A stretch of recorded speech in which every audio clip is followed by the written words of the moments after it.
Move the chair if this is too cold. The aircon is bursting out. The chair, I see gold, yes.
Good morning, ladies and gentlemen. Good morning, ladies and gentlemen. We are about to commence our wonderful programme today. Good morning to everybody in the room and to those of us joining online. I'm delighted to say we have hundreds of people joining us online and a sold-out room. So what a great way to kick off the day. It's my great pleasure to be your chair this morning. And to be amongst so many friends and esteemed colleagues. For those who don't know me, my name is Eleri Lynn. I'm Chief Curator of Historic Royal Palaces. I'm also a trustee of the Royal School of Needlework and a fellow of the lovely Society of Antiquaries, where we find ourselves today, surrounded by so many Tudor protagonists and treasures in the room. My own research interests and PhD lie in the projection of magnificence through Tudor textiles and dress, through which I met Tamsin at the Making Historical Dress Festival last September. Now, before I proceed with the really interesting stuff, it's my duty to do a little bit of housekeeping, but it's very brief. So in the unlikely event of a fire alarm, for those in the room, please leave calmly through the main front doors and congregate in front of the statue in Burlington House. And that's it. So Huge congratulations to Tamsin and Linda for convening such a rich programme today, which takes as its focus the iconic 16th century ballad Greensleeves and uses it as a lens through which to explore the interconnections of texts, textiles, and material cultures in early modern England. And so it is my great pleasure to hand over to Tamsin for the introductory video to Greensleeves. Thank you, Tamsin.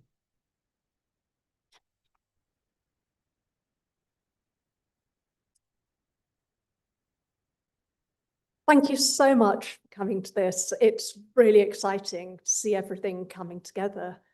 As many of you will know, but I'll say it in case anyone doesn't, Greensleeves was not written by Henry VIII, and it dates from 1580, and it's got 18 verses, most of which you don't hear if it's an ice cream van or something like that.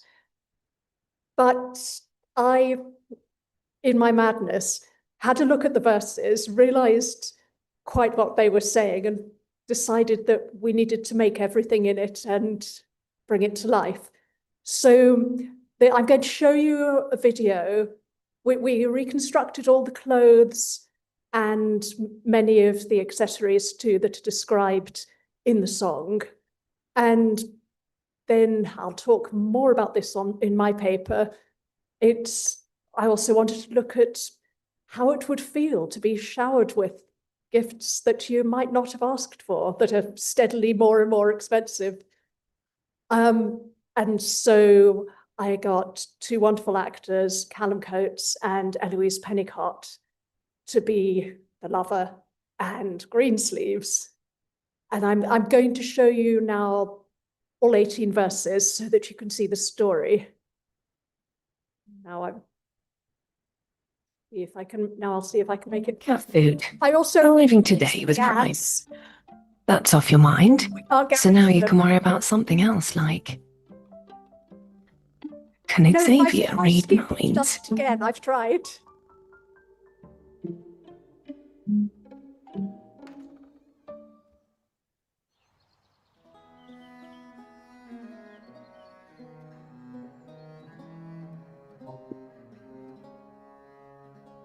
Alas, my love, you do me wrong to cast me off discourteously, and I have loved you so long, delighting in your company. Greensleeves was all my joy, Greensleeves was my delight. Greensleeves was my heart of gold, and who but my lady Greensleeves? I have been ready at your hand to grant whatever you would crave. I have both wagered life and land, your love and goodwill for to have. Greensleeves was all my joy, Greensleeves was my delight. Wix gives you the freedom to tell your story with a professional website that reflects who you are and what you have to offer. Customize every element of your website to meet your needs and achieve your goals. Create a unique visual experience that enhances your product and amplifies your message. Expand your website with content that pushes your business forward. Share content that matters to your audience. And present it the way you envision it, from the biggest ideas to the smallest details.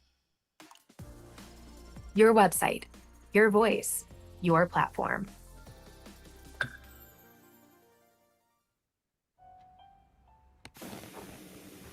Helen's just used Confused.com, and the weight of car insurance burdens her no more. Mum, Helen adores you. She would love the company. Go.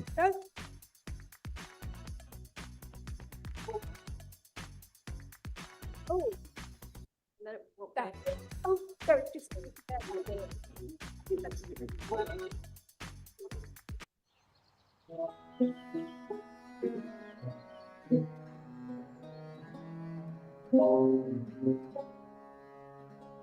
Alas, my love, he died.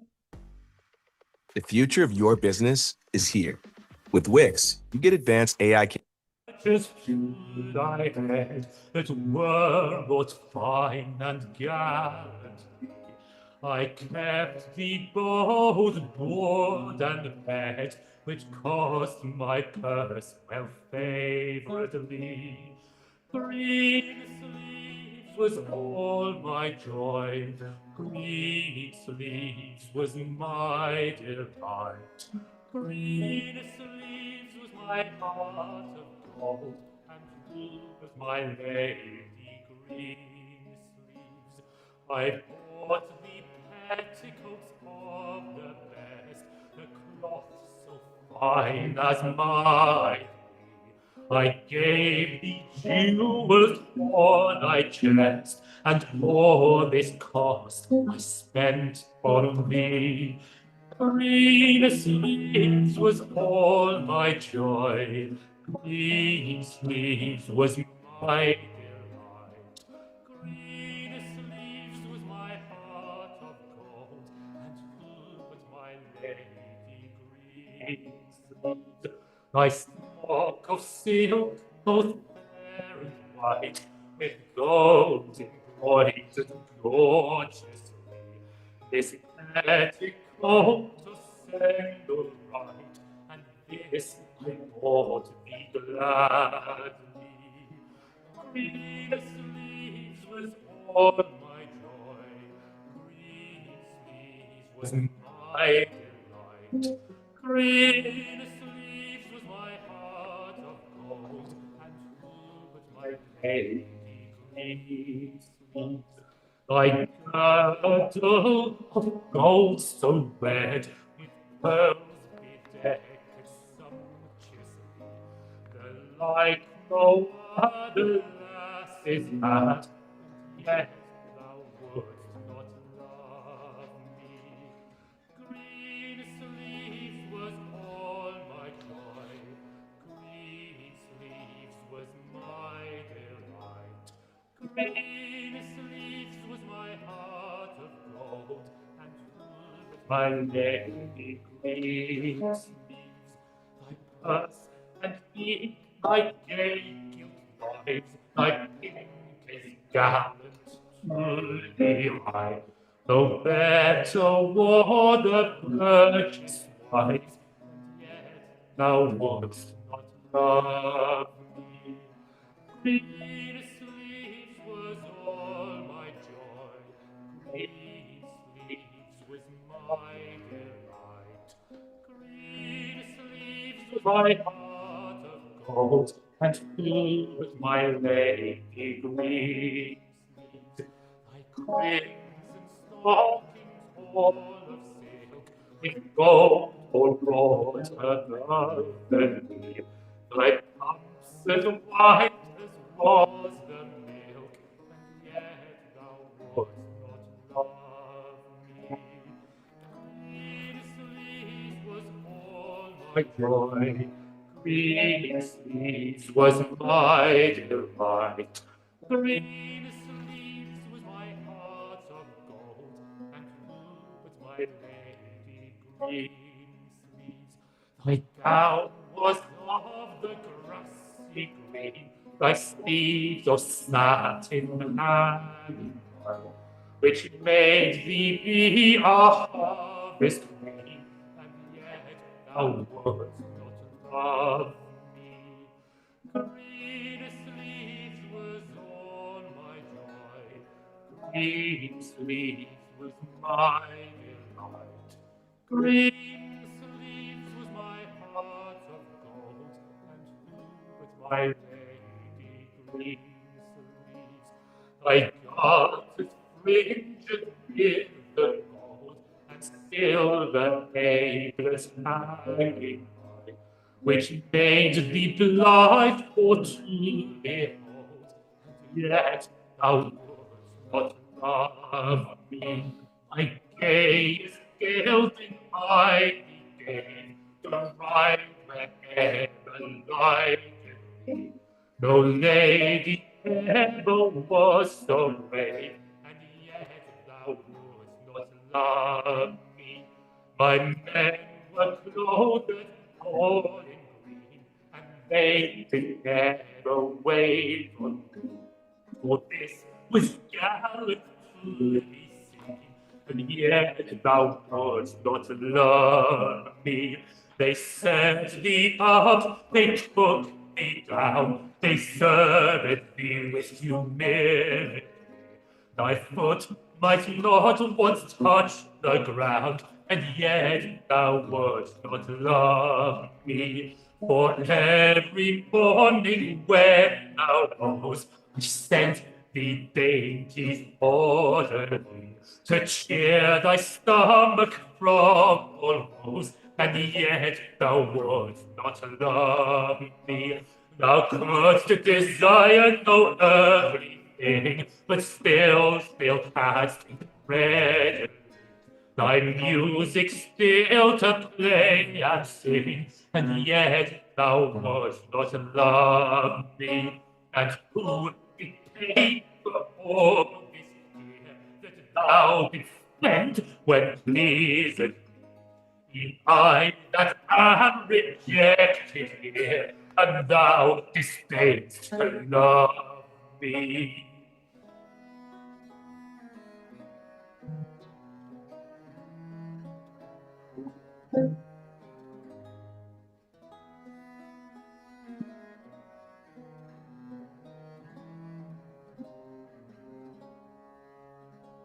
Well, I will pray to God on high, that thou my constancy mayst see, and that yet once before I die, thou wilt vouchsafe to love me.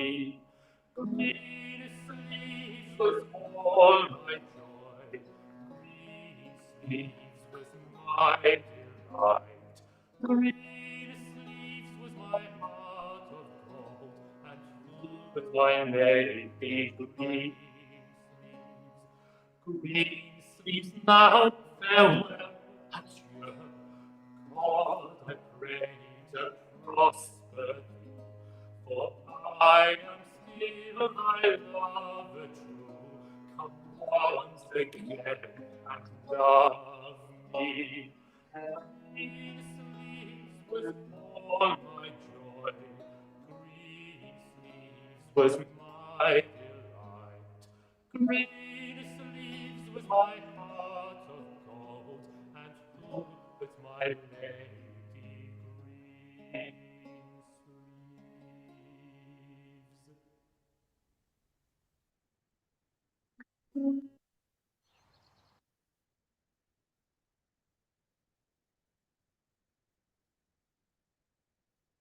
Thank you very much. It's very much a team effort with a large number of makers and Bernadette filming it. The guinea pig is authentic, just in case anyone is wondering.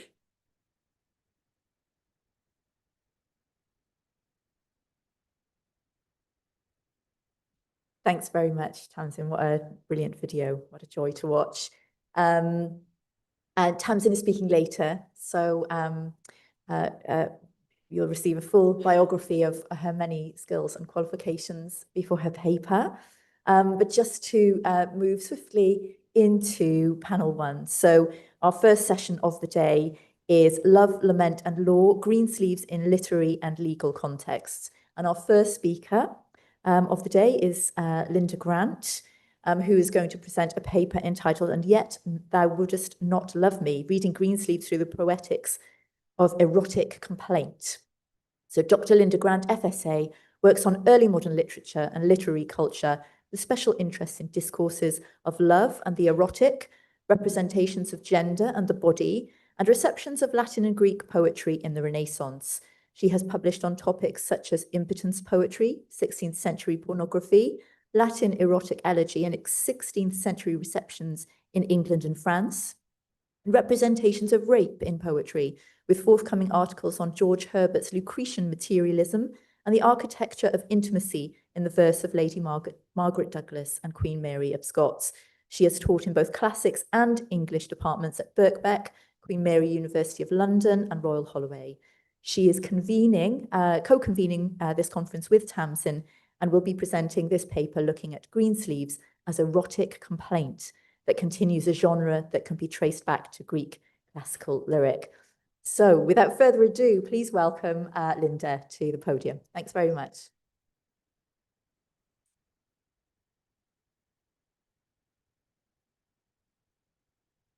Thank you very much, Hilary. Okay, so, I think I have to take my glasses off.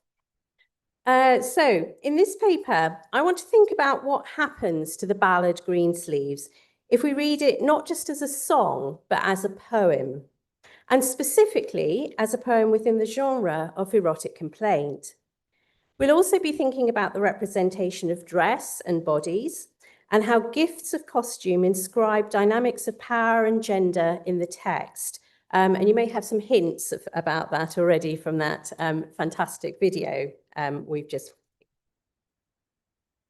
Okay, so how can we categorize Greensleeves as a ballad or as a poem? And does it even matter? So this paper suggests that it does, not so much for the sake of arbitrary classification, but because if we name it a poem, that opens up modes of textual analysis and interpretation that tend not to be applied to ballads or songs. It gives us permission, if you like, to think about this text in terms of genre, and we can read it in relation to other poems from the 16th century, with which it seems to be in dialogue. In other words, we can complicate Greensleeves in productive ways.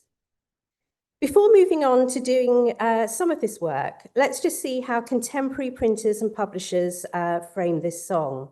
So as Tam has already mentioned, there is a romantic myth that this was written by a lovelorn Henry VIII to Anne Boleyn, but clearly that courtship took place in the 1520s, culminating in their marriage in the 1530s, and Greensleeves is first recorded in the Stationer's Register in 1580, so is Elizabethan. In 1584, Greensleeves appears in a book titled A Handful of Pleasant Delights, containing sundry new sonnets and delectable histories in diverse kinds of metre, newly devised to the newest tunes that are now in use to be sung, every sonnet orderly pointed to his proper tune, which was published by Richard Jones. Now, all of the pieces in that book were written for music, and several had been entered in the Stationer's Register for separate publication between 1566 and 1582, including our Greensleeves. Now, the volume contained, quote, a new courtly sonnet of the Lady Greensleeves to the new tune of Greensleeves.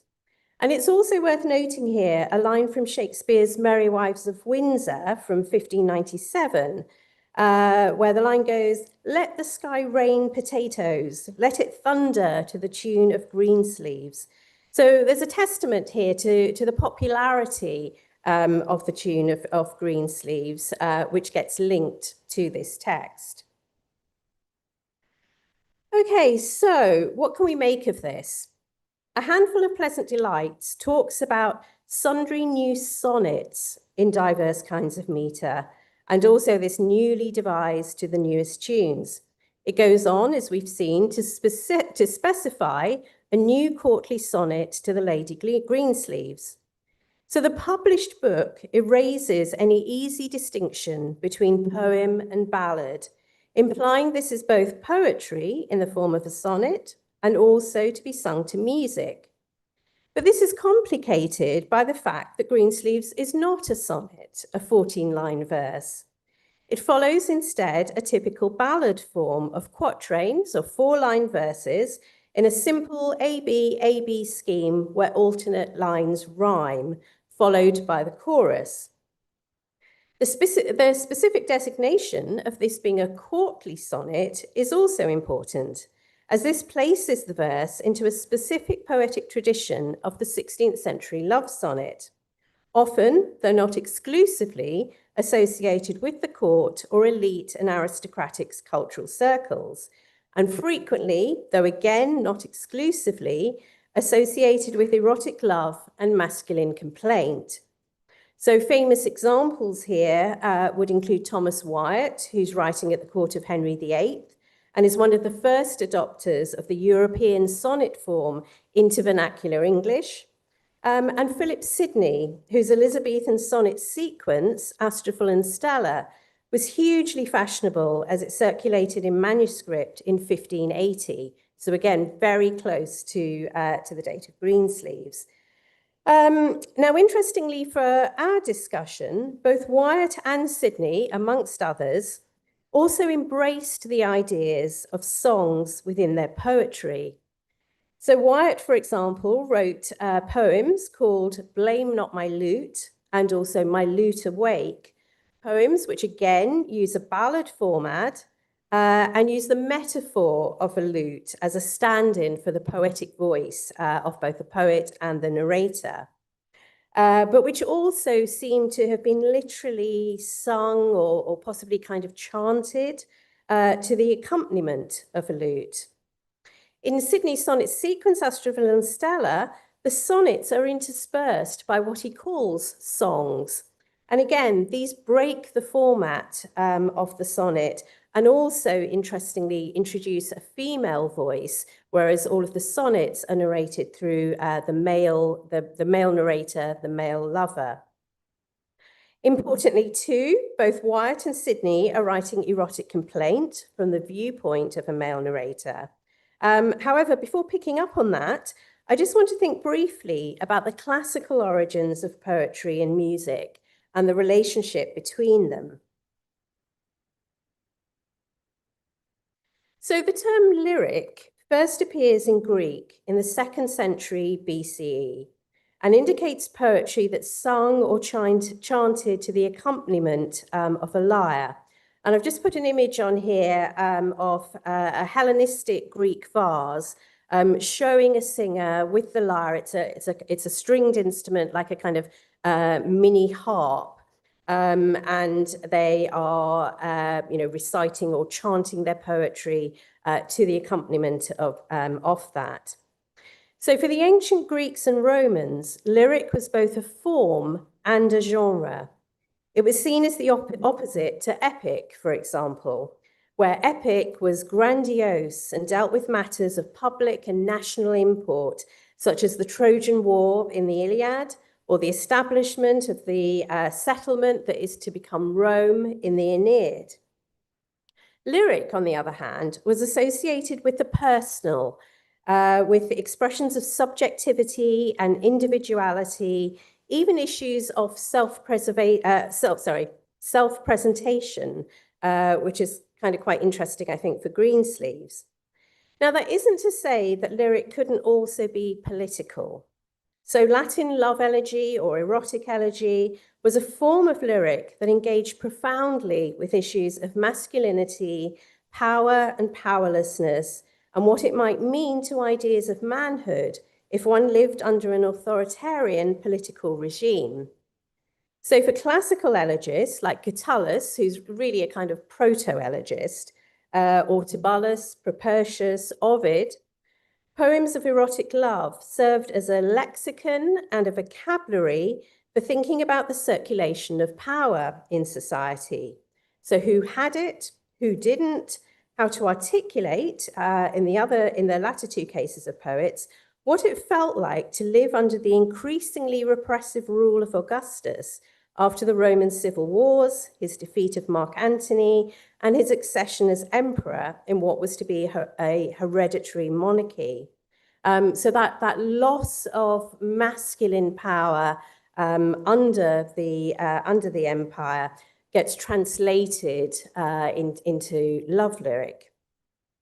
Now, importantly, early modern love lyric was shaped by perceptions of a continuity with classical verse. And this writing of a form of sort of troublingly abject masculinity was adopted in the 16th century. It thus provides a suggestive framework through which we can read Greensleeves. Okay, so this is a shameless plug for my monograph here. But the other reason that is on here is I also wanted to draw attention to the image on the front cover, which I hope you can see.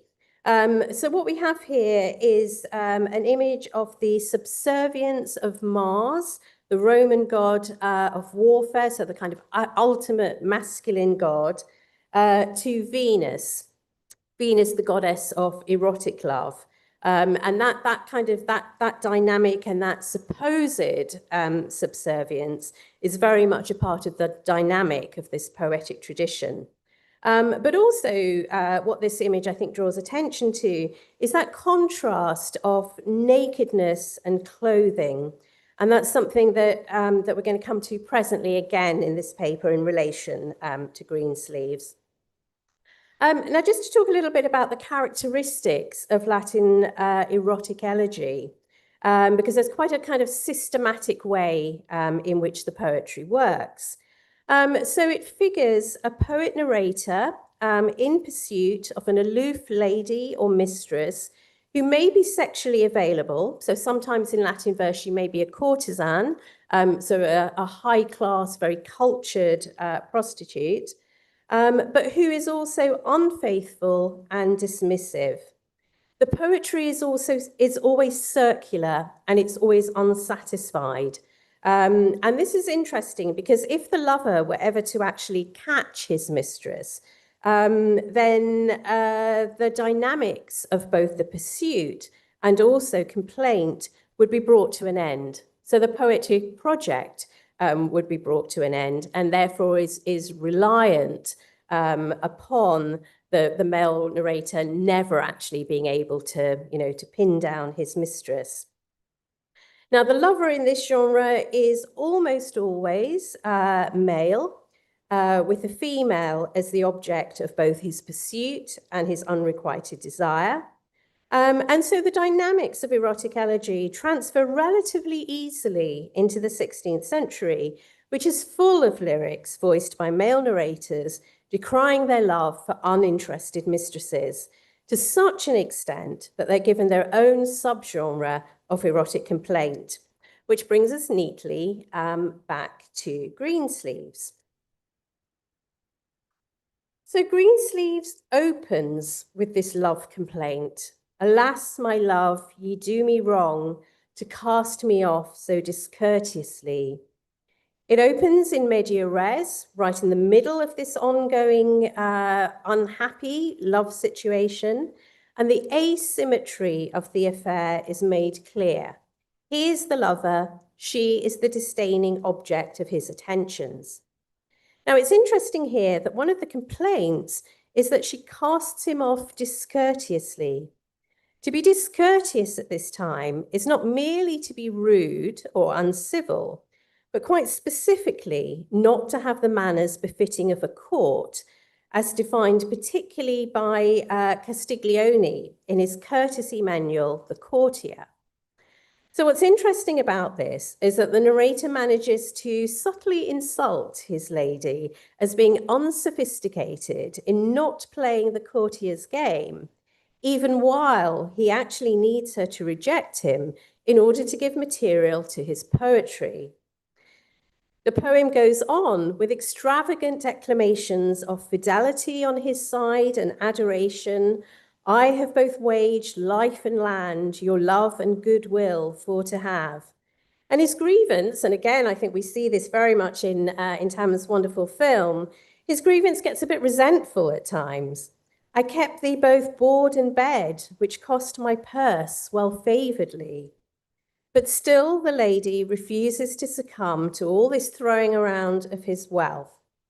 His complaint becomes a refrain within the text, And there are 13 iterations with minor variations of that, and yet thou wouldst not love me. So this is very much an asymmetrical and unreciprocated love, typical of both classical Latin erotic elegy and its 16th century continuations in both sonnet and ballad form.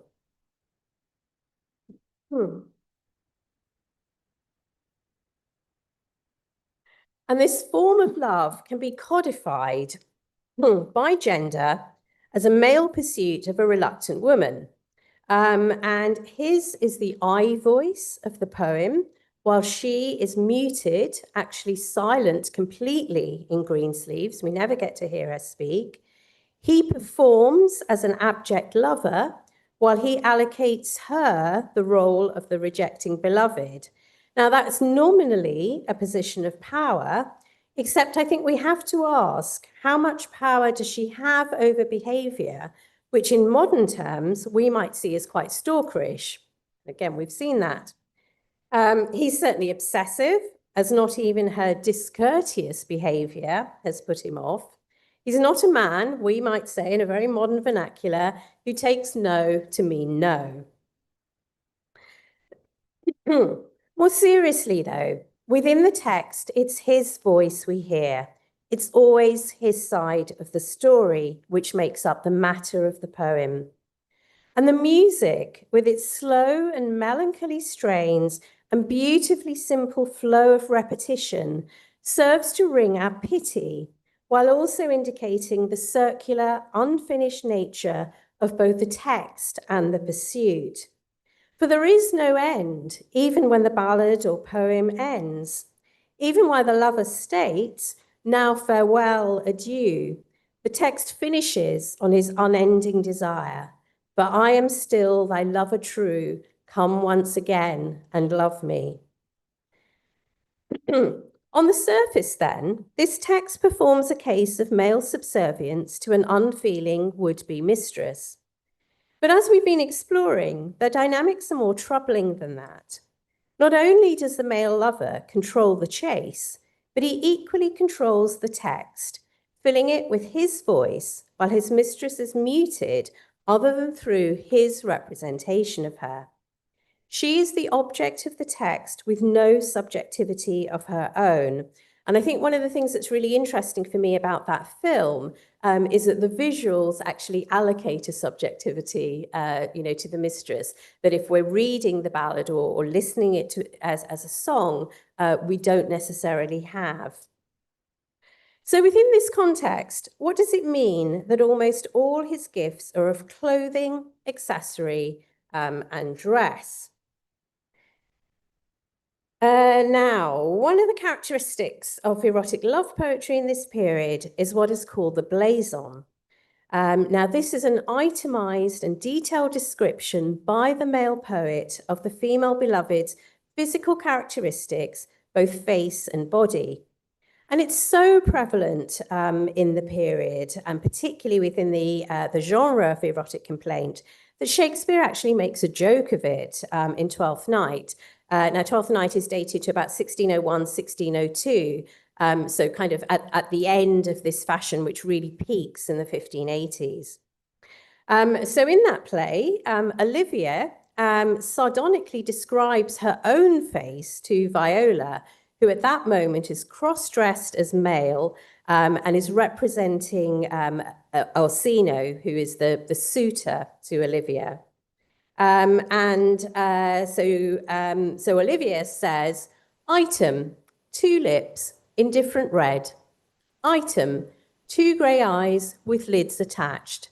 Item, 1 neck, 1 chin, and so forth. So what we get here, it's very much a woman, even though written obviously by a man, really kind of, taking on this idea of the blazon and this male itemization of female beauty, making it completely kind of mundane and pedestrian as she describes her own face. And the audience obviously get that joke because they understand what the genre is doing.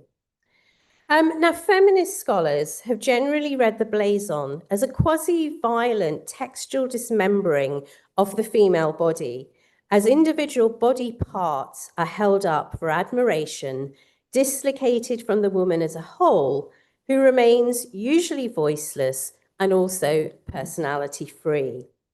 So what we can see in Twelfth Night is Olivia refusing to be put into that position.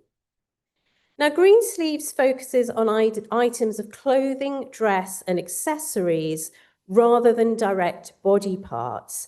But I'd like to suggest that the elaborate description of the costume given as wooing love gifts serves as both anti-blazon and blazon at once. It both draws attention to the fact that the text is focusing on external items of covering, even while conjuring up the body beneath upon which the gifts are to lie. So, for example, the petticoats of the best, the cloth so fine as might be, could be outer garments at this period, but petticoats were also established by the 1580s as undergarments. So their fineness might be essentially drawing attention to their transparency, allowing both the narrator and the reader or listener to imagine the unclothed body beneath. The crimson stockings, all of silk, invite us to imagine the lady's legs, usually so hidden in this period, unless in the most intimate of situations, with that silk implying a kind of luscious gliding and sensuousness to above the knee. Now, we know barely anything about the personality of Lady Greensleeves from this poem, apart from her recalcitrance against her persistent lover. And yet we are invited to see beneath her costume. And for the poet and lover, she is a collection of beautiful eroticized body parts, adorned and bejeweled, each item fetishized by him for his and his audience's textual pleasure. Now, Greensleeves is far from the only poem from this period that thinks about dress within a love context. And there was quite a few poems I could have picked, but I've chosen two. One of them is Marlowe's The Passionate Shepherd to His Love, written in the, we don't have an exact date, but early 1590s before he dies in 1593. It's a pastoral seduction poem rather than a complaint poem, with the opening line, "Come live with me and be my love," based on this very kind of knowing utopian idea of rural loving and living far from the urban city. Now here, there's barely any lascivious edge of Greensleeves. The shepherd says to his shepherdess, "A gown made of the finest wool, which from our pretty lambs we pull, fair lined slippers for the cold, with buckles of the purest gold." So here, the point about the dress, quite differently from Greensleeves, I think, is that it is natural and homespun from the wool of the lambs belonging to the shepherd. There's no hint of see-through peep show skin before moving on to slippers against the cold. So Marlowe's erotic restraint in this poem kind of shows up the different genre of erotic complaint by contrast. This is not a complaint and foregrounds the dynamics that the writer of Greensleeves has chosen to adopt. The second poem, and I'm not sure if you're going to be able to read this because of the size, is another poem from the 1590s, probably actually 1590, which is worth considering again in relation to Greensleeves. And this is John Donne's To His Mistress Going to Bed. Now, this has been called by John Carey a striptease poem. And it offers almost the opposite situation to that of Greensleeves. In this poem, we have a man watching his mistress undress and strip off her garments and accessories rather than being offered to them as erotic gifts. And I'm not going to read the whole thing, but just kind of highlighting some of those lines that are drawing attention to that stripping. Off with that girdle, unpin that spangled breastplate, unlace yourself, off with that happy busk, your gown going off with that wiry coronet, now off with those shoes. So again, we have that itemization of clothing, but this time they're coming off, they're exposing the female body as the poem goes through its process. Here, the complaint is actually that of impatience, as this witty lover is basically saying, hurry up, get your clothes off, I'm ready and waiting. And it ends with this kind of witty culmination again, which is also an exposure of what this mode of erotic poetry is really all about, getting the female body naked and beneath the man. And Donne is completely explicit as he ends, to teach thee, I am naked first. Why then, what needst thou have more covering than a man?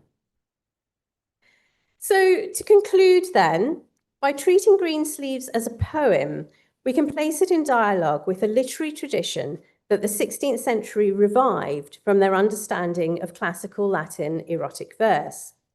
This allows us to analyze it along various axes, from the depiction of gender, where it looks as if we have an abject male lover, but where his dominance over the poetic narrative and voice of the poem is absolute, to the interest in clothes, costume, and the dichotomies of dress and undress, out of which the Donne poem makes such cultural capital.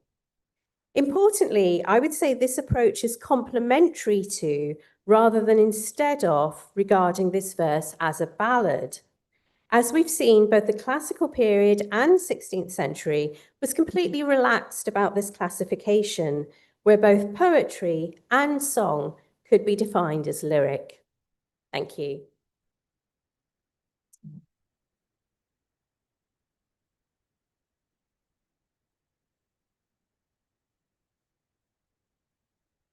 Thank you so much, Linda, for that fascinating paper.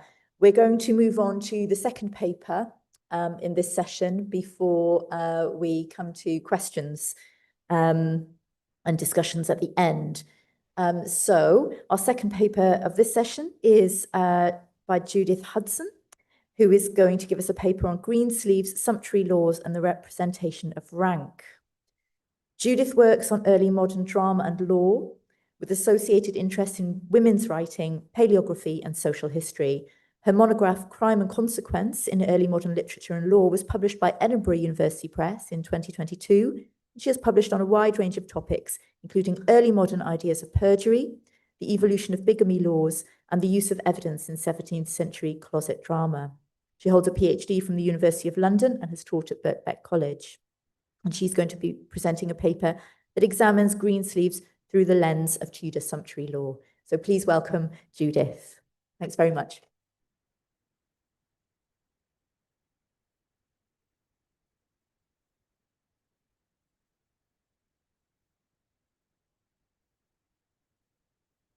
Thank you, Larry, and thank you, Linda, for such a fantastic paper.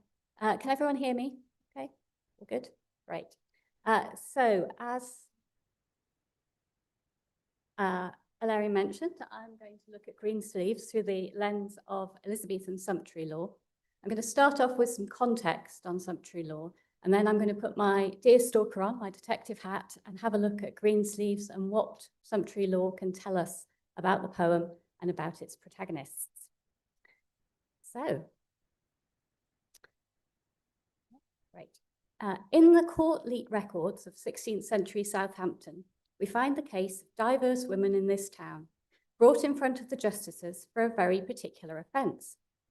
These women, the court record declares, do not wear white caps, but hats, contrary to the statute, as it may appear by the church wardens their presentments every week, as Bones' wife, Paul Elliott's wife, Robert Cross's wife, and Lawrence Grocer's wife. The unlucky women of Southampton, who presumably just enjoyed showing off their fancy hats in church on Sundays, were indicted in 1576. The statute that they contravened was much older, however, the 1533 Act for the Reformation of Excess in Apparel, made under Henry VIII and reinforced by Mary in legislation in 1554. that statute.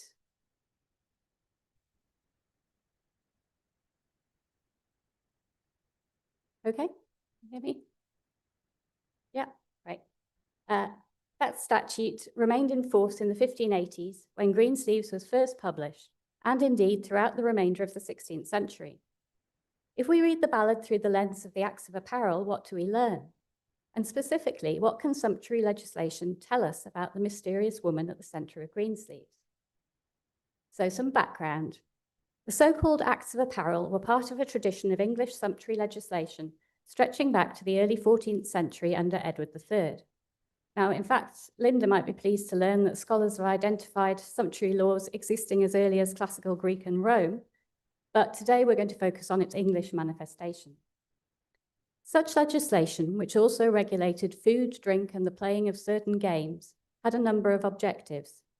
One key aim was economic, the protection of domestic cloth manufacturing, particularly the wool trade, by limiting the market for and import of fabrics from Europe and beyond.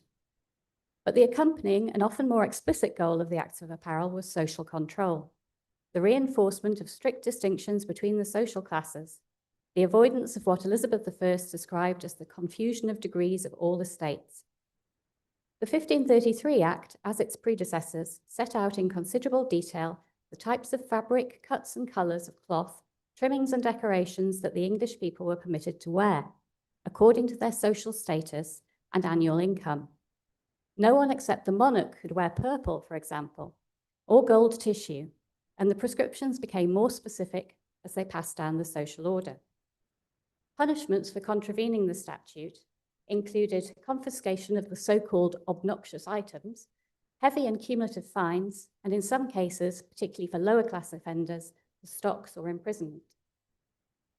Now, Elizabeth passed no new legislation in this area, but as Frances Baldwin comments, her reign was a period of great activity in the matter of sumptuary legislation. From its first year onwards, Elizabeth issued proclamations reinforcing her father's statute, often with helpful charts for those who required a detailed breakdown. I don't know how much you can see, but men's apparel, women's apparel, and on the far left of these proclamations, it says no one can wear these clothes or these items of fabric unless they are of the rank on the right. So, for example, no one can wear cloth of gold apart from the monarch. You have to be over the rank of a baroness to wear certain silks. It's all very, very specific. And it does change over the Elizabethan period depending on Elizabeth's agenda, what domestic imports are like, how the economy is progressing. So happily, many of those proclamations are in the Antiquaries Library, and they've been very kindly put out for us over there. So you can see, have a look afterwards and work out whether what you're wearing would contravene any of the laws. As a clue, no silk, please. So issuing proclamations spoke to Elizabeth's own sense of hierarchy, but also to the English nation's interests as perceived by her Privy Council and particularly by Lord Burleigh. Curbing foreign imports was regarded as key to domestic prosperity, and several proclamations make explicit reference to the impoverishing of the realm by bringing into the same a superfluity of foreign and unnecessary commodities. Velvet, silk, and satin were among those commodities, as was taffeta, and perhaps ironically, given his monarch's love of ostentation in her own wardrobe, her chief minister regarded the limitation of elaborate apparel as a priority. Now, interestingly, Elizabeth's proclamations from 1574 onwards at least were explicit in their inclusion of women's dress within their restrictive scheme. Earlier legislation had at times touched on women, but rarely made it a priority. But with a woman on the throne, female status mattered all the more. And for Elizabeth, dress as a tool to maintain hierarchy was important on a personal and a political level. There are many anecdotes of Elizabeth literally dressing down her ladies-in-waiting when they tried to wear something that was more glamorous than her own garb. I think in Hilary's book, there are a couple of examples of that, which are very fun to read. The moral regulation also played a part in this drive for enforcement. From the Middle Ages on, a rhetoric of censure had existed around luxurious dress, and this was much in evidence during the early part of Elizabeth's reign. In his description of England, for example, William Harrison bemoaned the fickleness of Elizabethan fashion. No form of apparel liketh us longer than the first garment is in the wearing. Today there is none like to the Spanish guise, tomorrow the French toys are most fine and delectable. How much cost is bestowed nowadays upon our bodies and how little upon our souls. Similarly, the Puritan pamphleteer and all-round charmer, Philip Stubbs, declared that you shall have those which are neither of the nobility, gentility, nor yeomanry, go daily in silks, velvets, satins, damasks, taffetas, and such like, notwithstanding that they be both base by birth, mean by estate, and servile by calling. That's what Philip thinks of.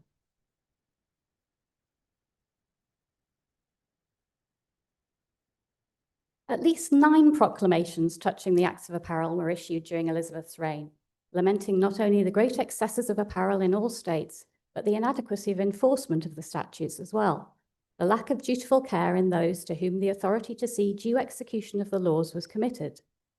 Enforcement had been a problem since the medieval inception of the sumptuary regime. During the reign of Henry VIII, for example, the King's flagship act of apparel was, as Wilfred Hooper describes it, practically a dead letter. While some scattered prosecutions were brought against soft targets such as flamboyant apprentices, local justices were reluctant to enforce such laws against citizens, where there might be ambiguity around status and where there was the potential to offend influential and high-status individuals.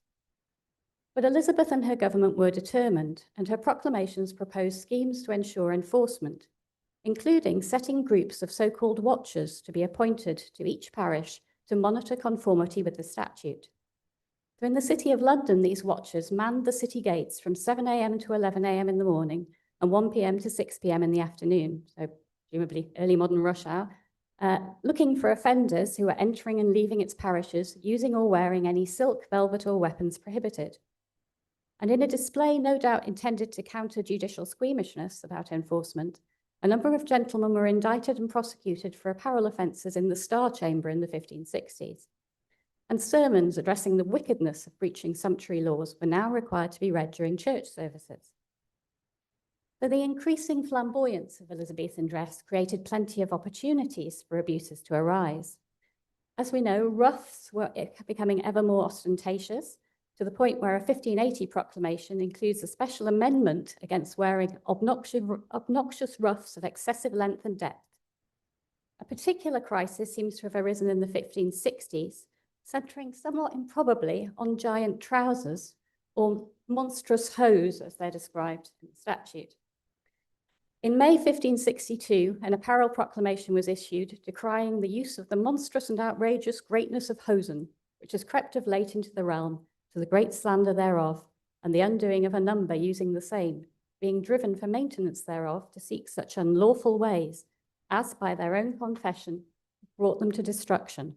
So essentially, people are turning to crime in order to maintain their giant trouser habit. Tailors were required to take bonds of £40 each before a magistrate, not to use excessive cloth or multiple linings in hose, and there were a number of high-profile prosecutions, including that of Richard Wallen, a servant who'd been arrested in the city for wearing an outrageous great pair of hose. Richard was detained until he could provide himself with decent and lawful hose, and the offending trousers were put on public display as an example of extreme folly. The extent to which this rhetoric of plain dress and moral righteousness permeated Elizabethan culture is demonstrated in Robert Greene's 1580s play, Friar Bacon and Friar Bungay, in which the clown Miles comments slyly on another character's appearance. "But, sir, I'm glad to see how conformable you are to the statute. I warrant you he's as yeomanly a man as you shall see. Mark ye, misters, here's a plain honest man, without welt or guard." I'm sure people in the room can tell me what a welt or a guard is, but I understand it's a decorative item on trousers. So this character has no decoration on his hose. So turning to Greensleeves, Greensleeves was published at the height of this enforcement effort, when the terms of the statute would have been widely understood. As we know, it's a song that centres on the giving of material gifts, the vast majority of which are items of clothing, decoration, or display. Now, first of all, it's worth noting that having received an item as a gift was certainly not a defence against prosecution. Indeed, under Elizabeth, the issue of a proclamation on dress was often very hurriedly followed by further clarification on whether or not her ladies-in-waiting could continue to wear certain items that the Queen had given them. Intriguingly, the gift giving in the early stanzas of Greensleeves reads like the work of a man who is walking a fine line in relation to sumptuary law. The initial gifts are generous, but some might say deliberately non-specific. So kerchers wrought fine and gallantly, petticoats of the best, the cloth so fine as might be, and unidentified jewels for the chest. Nothing to see here, nothing to contravene the prescriptions of the statute. We know that the gifts have cost the giver's purse, but what is costly is relative, of course. And whilst we know that Greensleeves' suitor is wealthy, he has servants and he's got at least 2 horses, we have a little sense of the scale of that wealth.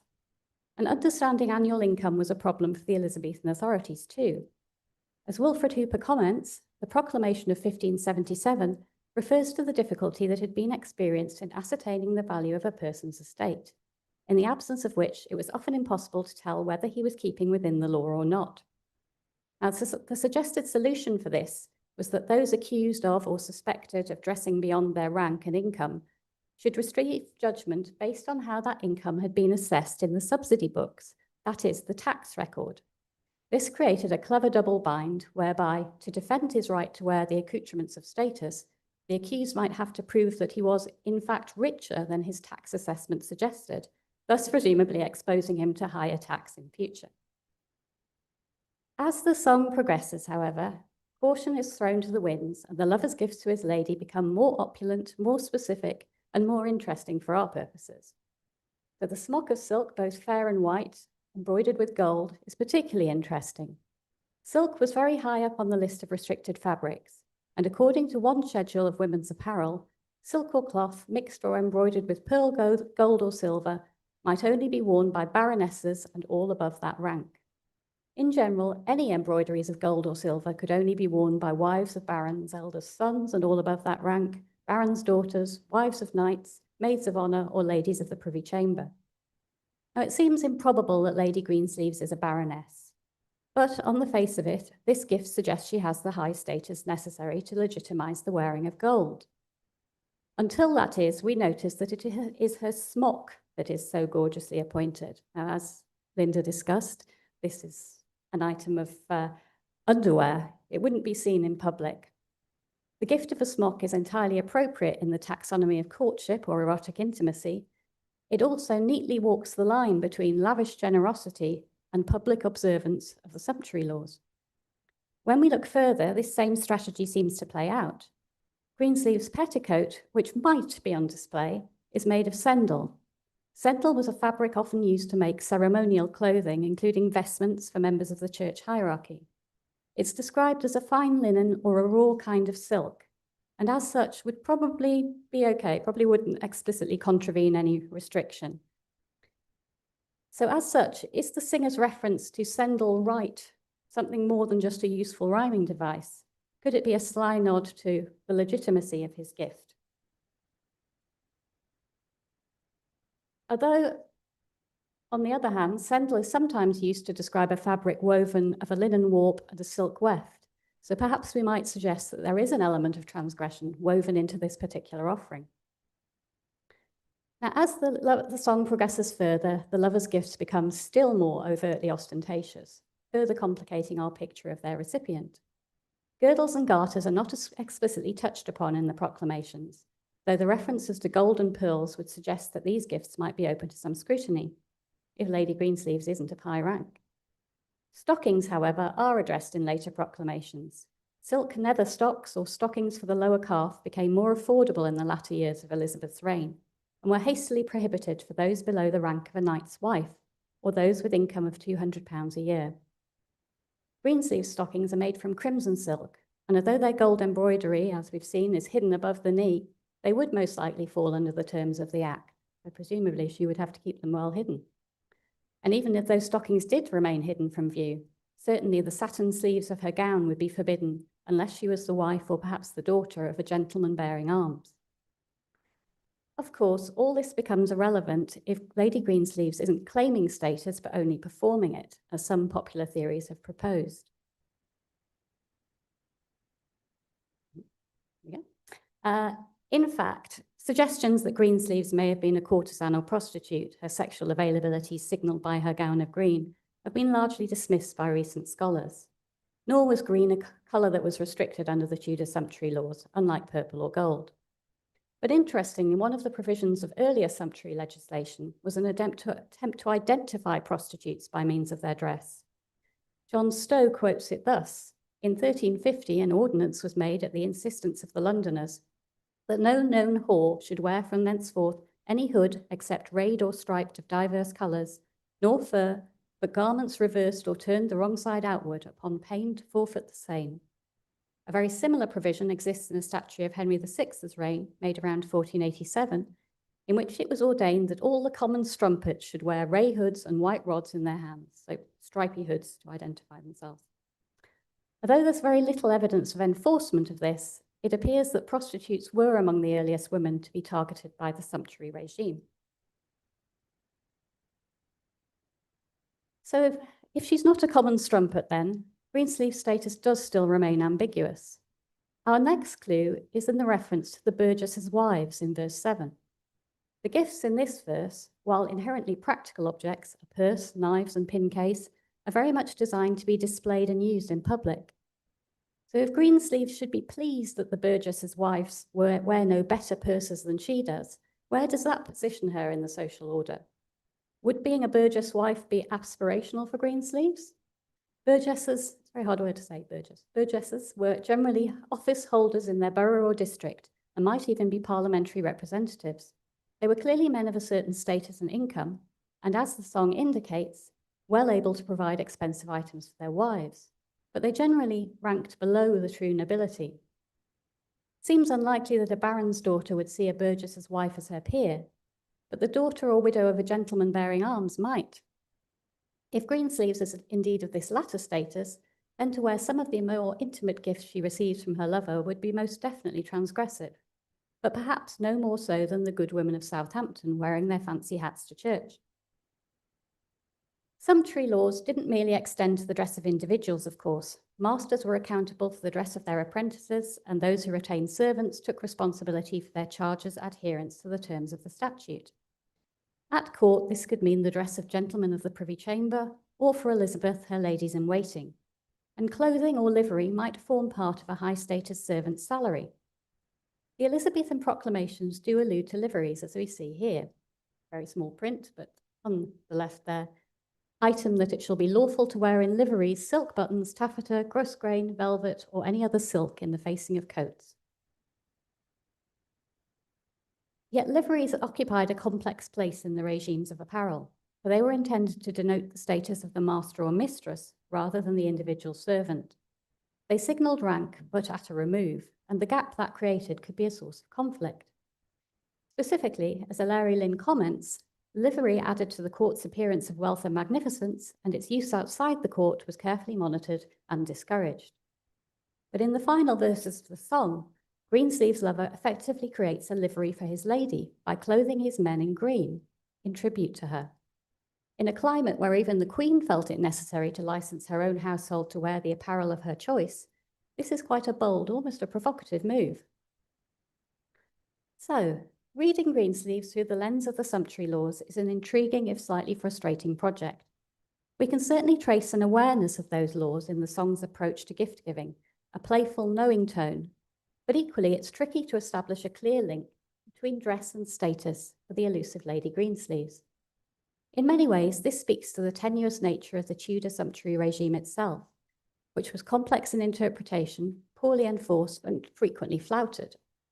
Certainly, Elizabeth's campaign to reinforce her father and sister's statutes doesn't seem to have quite inspired the hoped-for level of shock and awe in the English public. If we go back to Southampton, a year after the prosecution of the hat-wearing goodwives, we find the court leet back in action, addressing a veritable epidemic of sartorial transgression. Now, I won't read it all, but we've got Walter Earl wearing guards of velvet on his hose, John de Lisle's wife a petticoat guarded with silver, Martin Howe's wife a gown of Norwig. Does anyone know what Norwig is? We've got from Norwich. Worsted with a broad habiliment of lace of silk, and his wife a hat of taffeta lined with velvet, etc., etc. So it seems that Lady Greensleeves and her suitor were far from unique in testing the boundaries of sumptuary law. the irresistible appeal of taffeta hats, smocks of silk, and monstrous hose cut across social classes in the period. And as a cultural artifact, Greensleeves exists as a fascinating ode to such pleasurable transgressions. Thank you.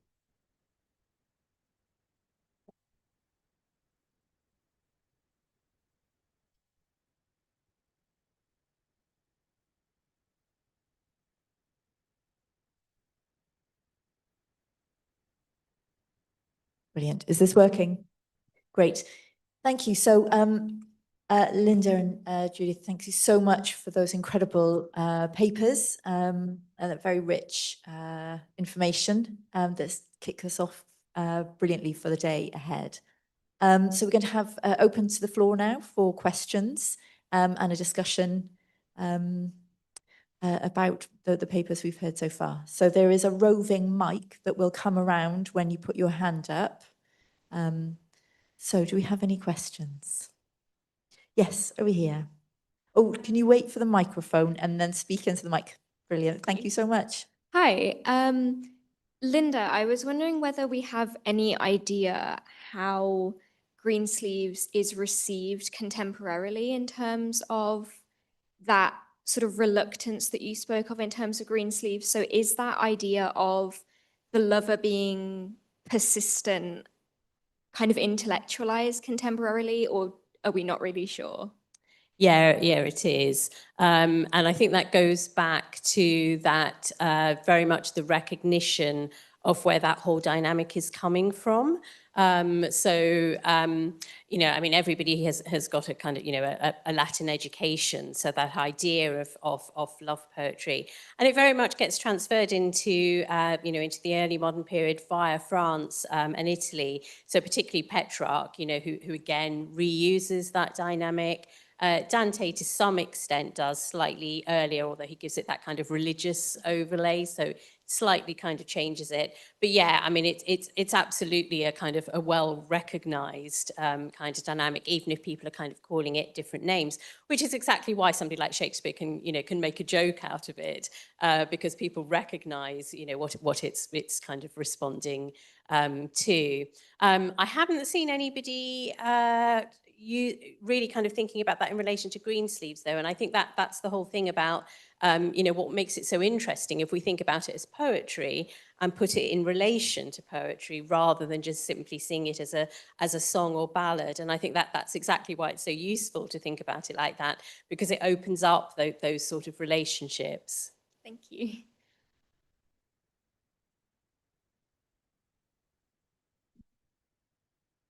Hello, is this working? Yes.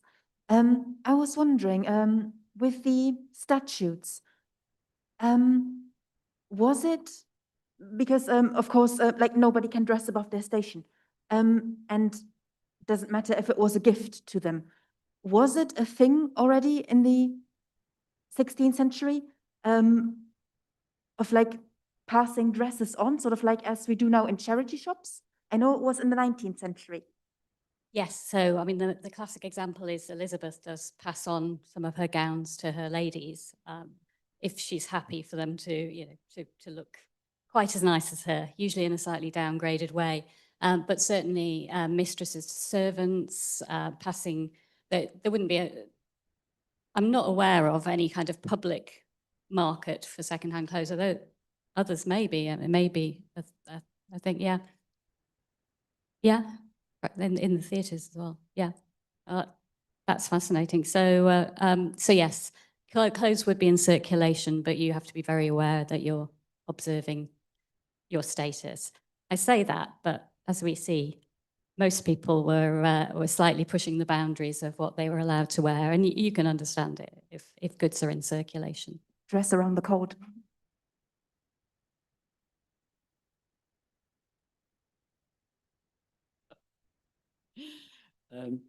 This is a sort of comment on the sumptuary laws from, I looked more at medieval dress, at the 14th and 15th century sumptuary laws, but the way I interpret them is that nobody bothers to pass a law against something that can't happen. So what they are telling you is what people can afford. And that's very revealing. Yes, exactly. And we see, for example, when silk stockings become more affordable, suddenly they're prescribed because the wrong sort of people can afford them now.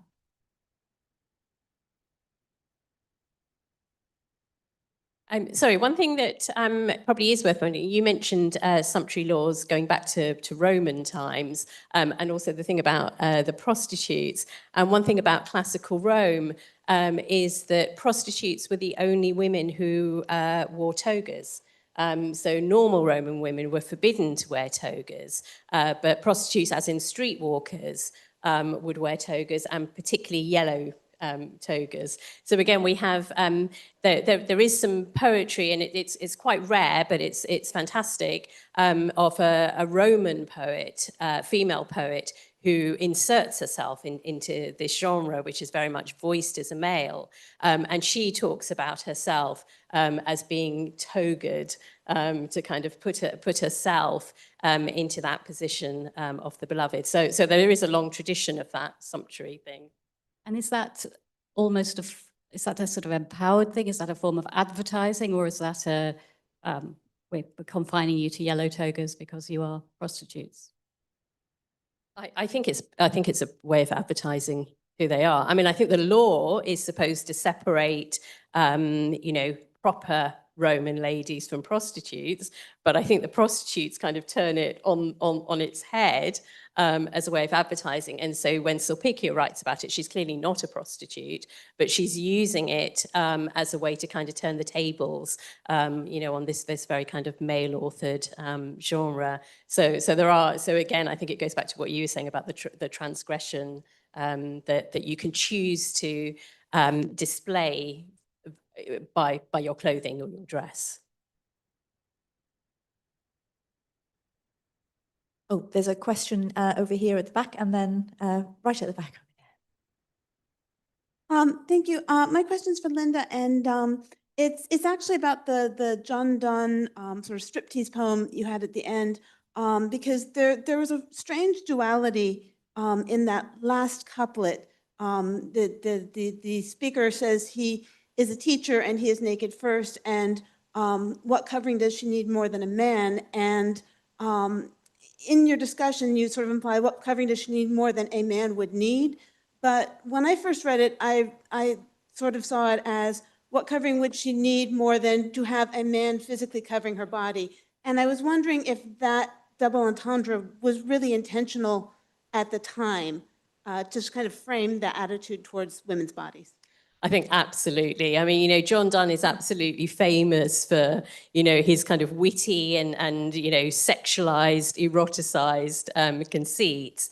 And we know, I mean, I didn't quote it in the extract, but we know right from the very beginning that, that he's naked. He's talking about himself, about, being ready and impatient and ready for the battle. And, so we have this kind of image of him.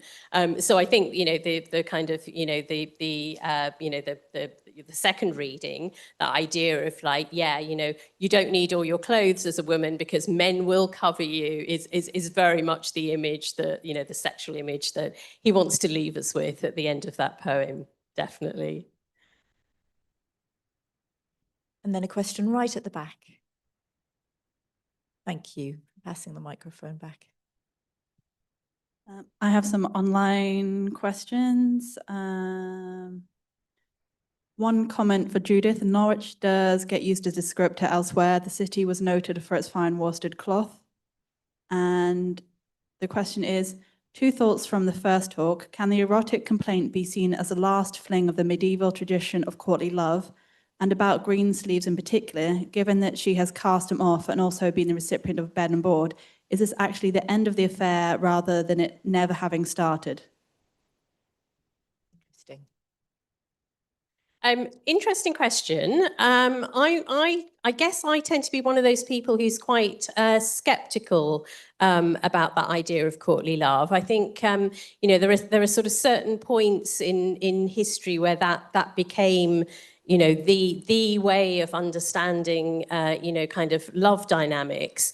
And I think more modern scholarship has kind of questioned, is there such a kind of stable thing as courtly love? And, you know, for me, even if there is, it definitely has its kind of precedence in classical Latin and classical Greek poetry as well. I mean, you know, even if you think about somebody like Sappho, who's writing in the sort of, you know, 6th century BCE, you know, she's writing very much about asymmetrical, you know, kind of love and the relationship of the poet narrator. And some of her poems are written through a male voice, and that, you know, there are a lot of other poets. So I think, you know, so it's quite difficult to you know, to kind of fix, I think, a particular dynamic. On the ending, though, I think that the whole point of this poetry is that it is always kind of consistent. It is very kind of circular, and we sort of never reach the end. It may sometimes end, so with Philip Sidney in the Astrophyll and Stella, we kind of reach an end, but that's also the end of the poetry. So that kind of relationship between the poetic project and the love project are absolutely kind of mapped onto each other. Thank you for the Norwich classification as well. It's quite nice to think of a matrix of location of cloth as well as nature of cloth. Yeah, thank you. We've got a question here from Jane.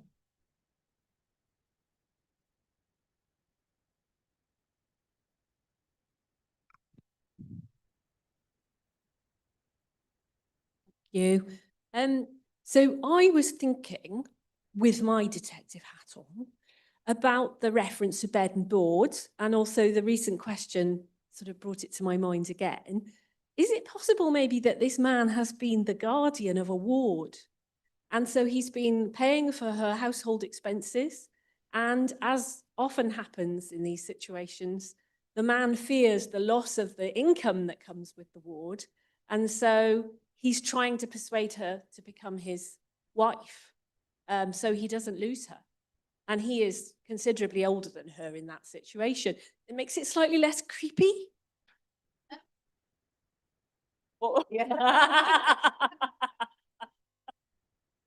More conventional, if you like, rather than... That's a fascinating interpretation. And yes, I mean, the question is, why is she bedding and boarding with him if she's neither wife nor mistress? So could well be. Yeah, I mean, same. I mean, I think that sort of goes back, doesn't it, to that fact that we know so little about her. You know, so we can create these narratives, but you know, there's nothing in the poem that either supports it or negates it. But I mean, you are making me think about: is it Suffolk who marries his? Yes. I mean, there's a lot of those older men with their very young.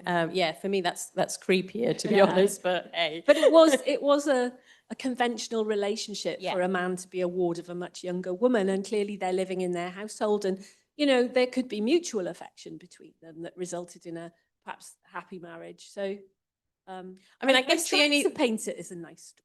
I guess the only thing I would say is that, you know, that constant reiteration of, and yet thou wouldst not love me, you know, that complaint is, it's not just a one line, you know, it's repeated as a refrain throughout. So it's that, you know, the beat of that kind of goes on throughout the poem. So possibly that kind of works against it. Or it could be about you're not transferring your love from, you know, an affectionate daughterly love or ward love to this kind of erotic love. So But I mean, it's a really interesting perspective. Thank you.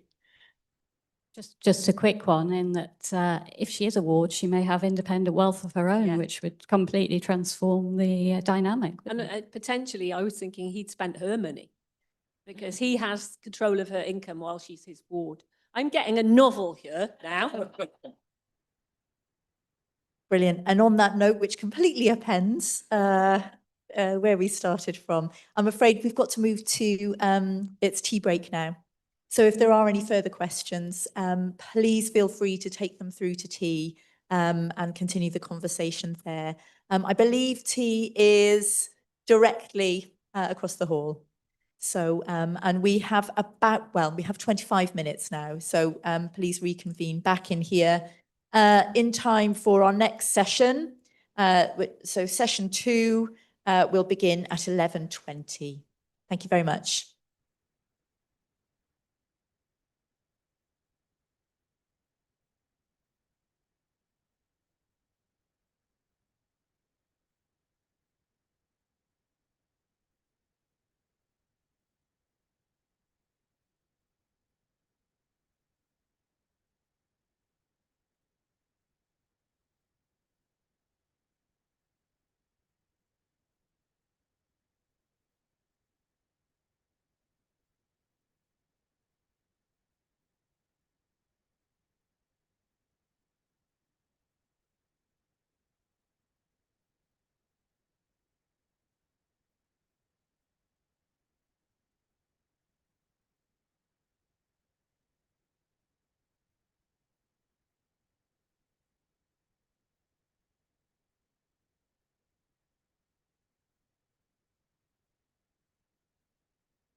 Yeah.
Ladies and gentlemen, we're going to restart in a second. So if you could just take your seats.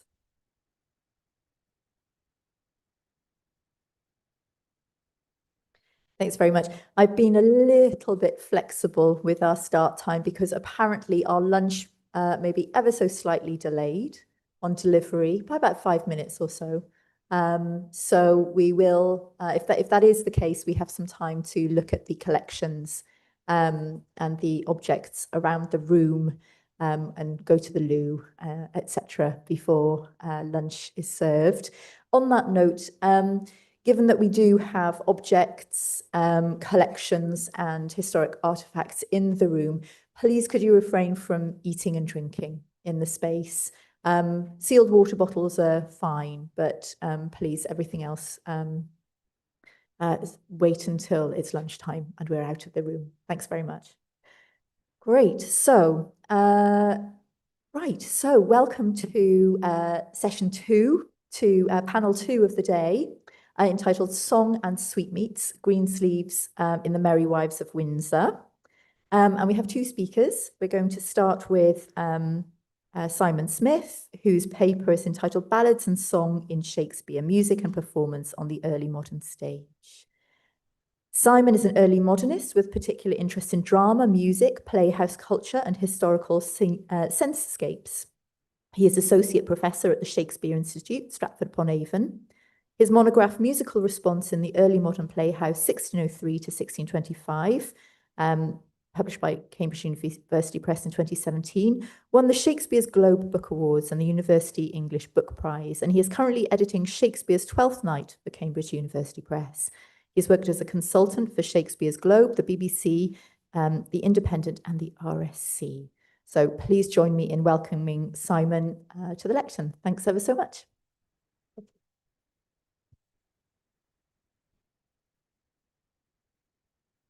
Thank you so much. Let me just find my slides.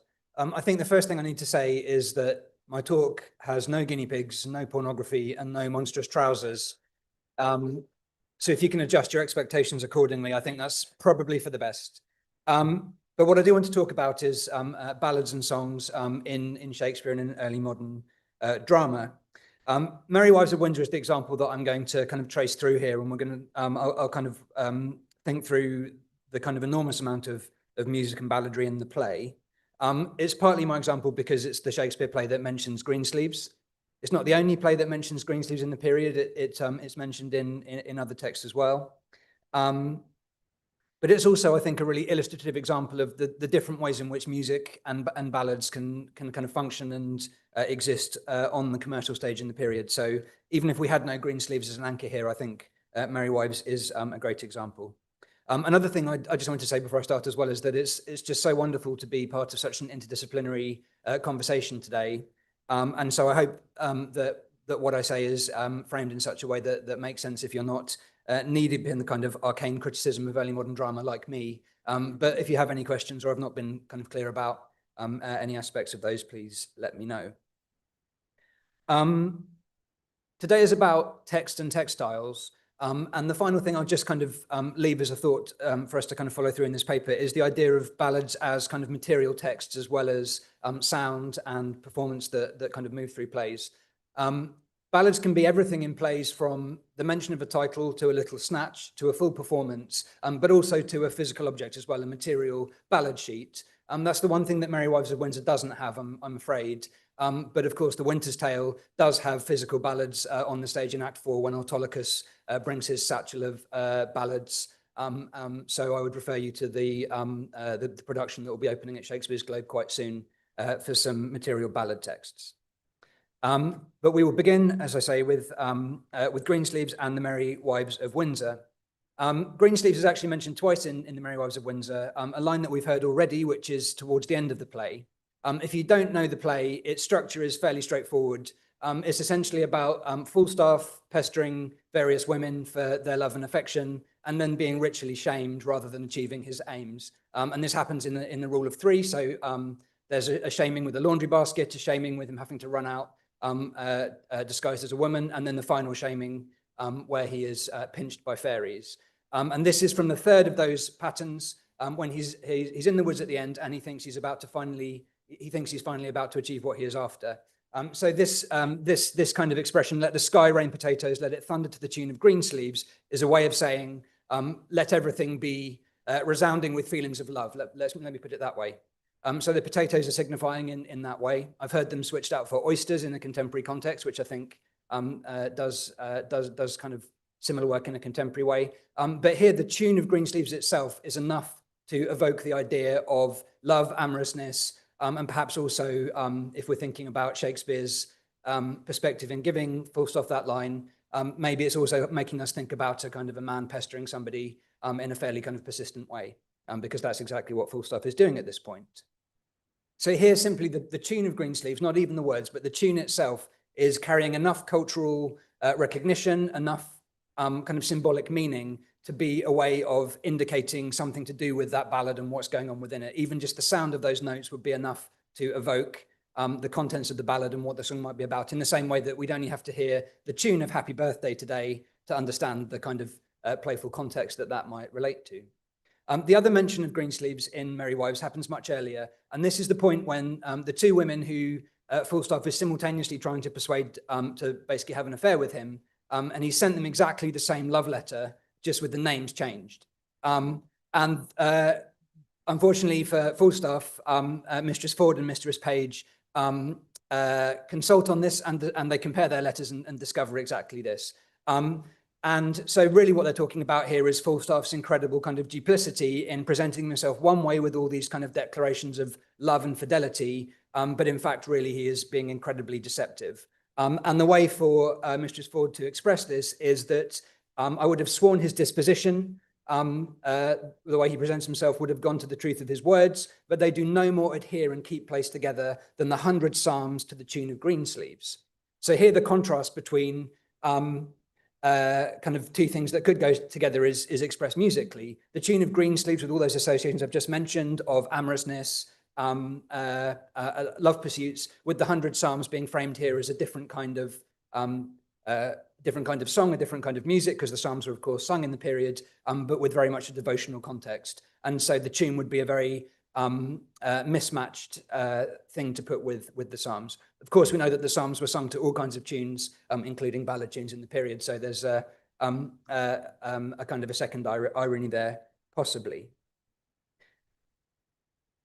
So as I mentioned, the tune is kind of bearing meaning alone in this kind of passing reference here. But the meaning of Greensleeves that is perhaps adhering there is very different to the way that tune might signify in a later context.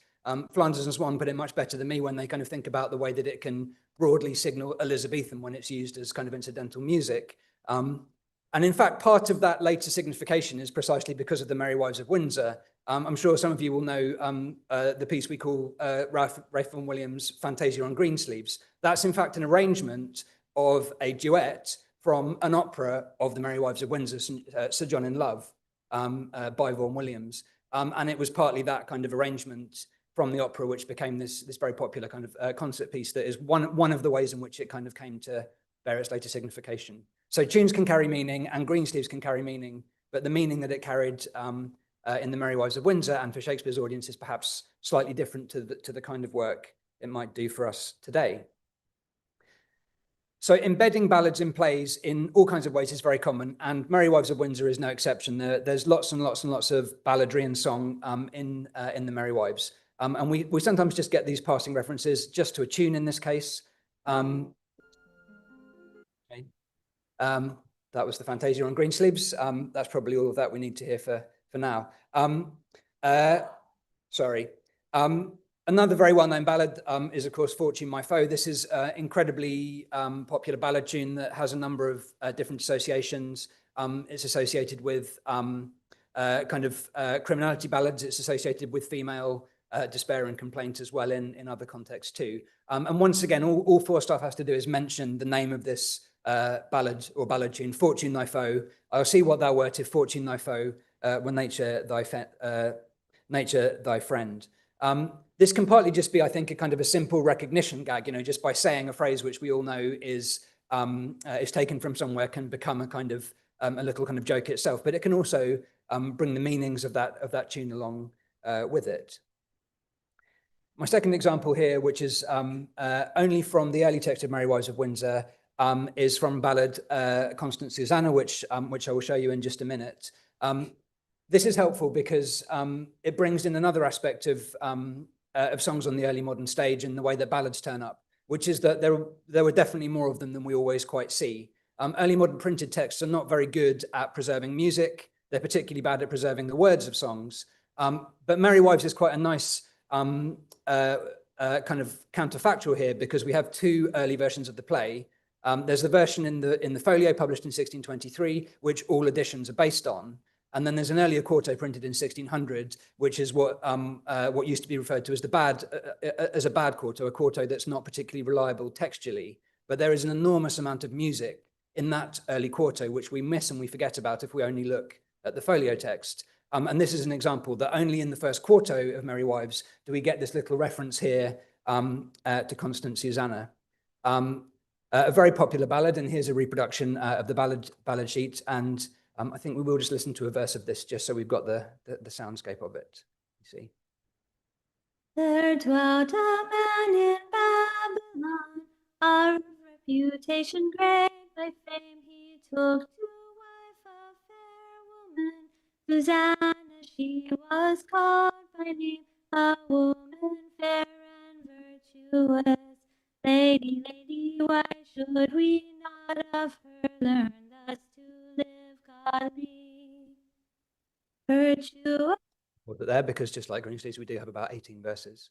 You may well recognize that tune. It's often, well, the ballad itself is often used. It's also often used to set period words where we don't have a surviving tune, and it is quite convenient in that way as well. So one of the things that ballads can be then is a form of what I would call shared cultural currency between people making plays and people attending plays. These are music and words that people would have come across in other contexts. They might have seen them on a physical piece of paper. They might have heard somebody else singing them. You don't need to be literate. You don't need to be able to read music in order to consume and sing ballads. But that might be knowledge which people would bring to themselves, to bring to the playhouse from experiences elsewhere, and will be able to make connections with things in the play. Ballads can be a shorthand for something you want to get across through its associations without having to necessarily to go right into the detail.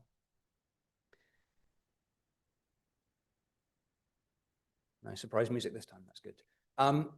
So Merry Wives of Windsor, as we heard earlier, is a kind of late 1590s Shakespeare play, and it sits in a period where Shakespeare writes a number of comedies. So I'm thinking of plays like Twelfth Night, but also As You Like It, Much Ado About Nothing.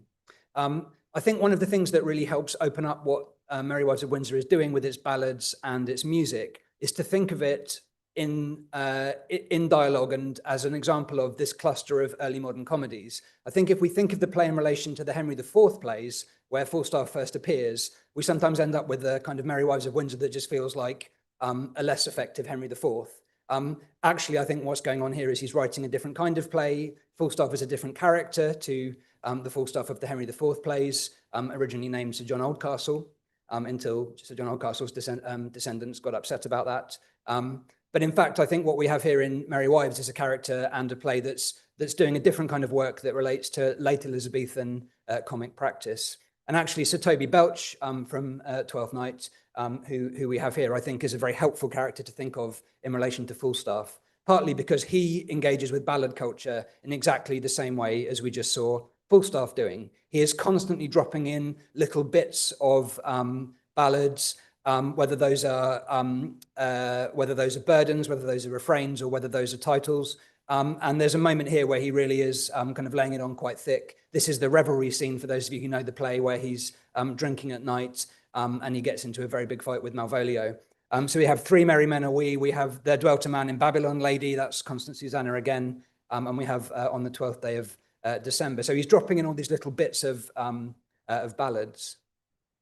What's interesting from a, I suppose, textual and theatre historical perspective is whether he's singing those little bits or whether he's simply saying the words of the ballads. The early text doesn't make clear, but it's possible that these little kind of sung snatches of ballads, or he is possibly just referring to those ballads. Let's come back then to Merry Wives. This is the passage that I touched upon before, although this is a version based on the folio text, so we've not got that little bit of Constance Susanna. Instead, we've got a little bit of a psalm in the middle instead. But the eagle-eyed among you may have spotted that this is a text we've already met this morning. Evans is in fact singing, or possibly speaking, the Christopher Marlowe poem that Linda was talking about earlier, The Passionate Shepherd to His Love, which is kind of, as Linda said, kind of late 1580s, early 1590s. So here we've got another text which is being quoted and kind of embedded into a play by a character, but this time it's this pastoral poem which has a kind of a court context for its early performance. There's a reply to this poem which is said to be by Sir Walter Raleigh as well, which kind of very much places it in that courtly context. However, one of the things about very sharp distinctions of status when it comes to music and poetry in the early modern period is that they don't behave. It's very difficult to say that this is kind of high status, this is kind of low status, kind of musical or textual culture. And this is a case in point, because what begins as a kind of pastoral courtly poem becomes a ballad. In fact, Marlowe's poem is an incredibly popular ballad in the period. It circulates under the title The Lover's Promises to His Beloved, to a sweet new tune called Live With Me and Be My Love, which is obviously the first line of the poem. So it's such a popular ballad that it even generates its own tune rather than using a pre-existing one, and becomes extremely popular. And it's usually printed, I'm sorry, I've not got an image of it. It's usually printed with the Raleigh answer on the other page, the lady's prudent answer to her love. And it is indeed a response poem that is very clever in its gentle response to the kind of idealized troping of the original poem. We have an extant example of it, which is probably printed a little bit after Merry Wives of Windsor, but because the survival rate of ballads is so low, that doesn't necessarily tell us that the ballad wasn't around much earlier. It's in the Roxburgh collection in the British Library. So again, we can see Shakespeare here drawing in what I would describe as contemporary ballad culture, even though this is something that began as a courtly poem, even though this is kind of Christopher Marlowe, someone we might think of as another kind of proto-literary figure in some ways. And it's a text that is complicating cultural distinctions because of the different places that it can circulate. And maybe we need to think of the playhouse as well as another context in which songs and ballads and text can circulate. They might be printed on a text, they might be sung in a household, they might be sung in a tavern, they might be circulating in a manuscript amongst a kind of coterie of courtly consumers, or they might be performed on an early modern stage like this, with some very unfortunate kind of cod Welsh accent, as you'll see from a few letters here. That's why we've got some bits and bobs, but probably the less said about the better, or at least that would be a whole other on paper in terms of what's going on there. To make a very, very brief link here to another play from the same period as well, As You Like It, which is probably a year or two after Merry Wives of Windsor. Again, here we see Shakespeare drawing in music from elsewhere. And again, it's music which can kind of signify in different contexts. Thomas Morley's song, It Was a Lover and His Lass with a Hey-Ho and a Hey Nonny No, which is printed in the First Book of Songs or Airs in 1600. Should we just have a little bit of that as well, just for another sense of that sound world?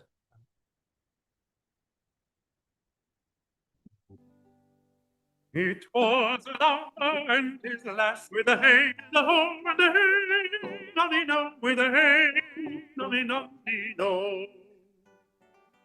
That o'er the green cornfields did pass in springtime, in springtime, in springtime, the only pretty ring time when birds do sing, hey ding a ding a ding, hey ding a ding, hey ding a ding a ding, sweet lovers love the spring in springtime.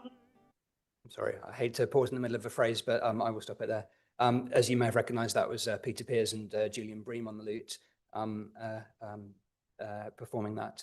So again, here we've got this kind of pastoral song, pastoral musical context, which is being kind of built into the play world in this period. But it seems to be Shakespeare bringing in music from elsewhere and kind of finding ways to incorporate it into the play, a circulation culture of music, where the theatre is just somewhere where it's perhaps passing through. Okay.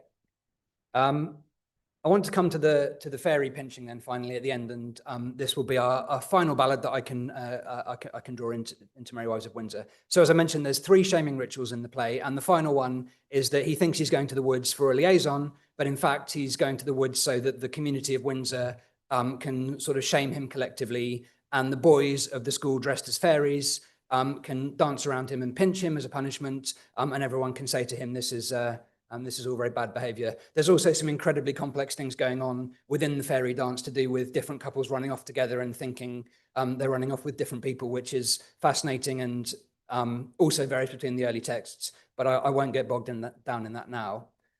What interests me is the fairy pinching here. And we have this song, which sadly we don't have an extant setting for. Fie on sinful fantasy, fie on lust and luxury. Lust is but a bloody fire, kindled with unchaste desire.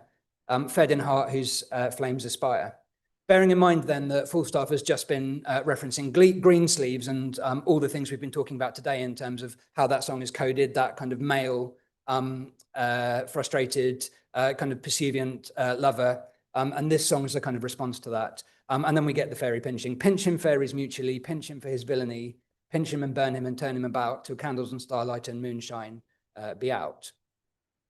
Now, fairies are famously disciplinary in the period in a way that perhaps we might not think about today. It's very hard to kind of completely make our way back through Victorian fairies to early modern fairies. They have some things in common, but they are not quite the same thing. And in fact, we can go back to the world of ballads. to see this fairy culture circulating around.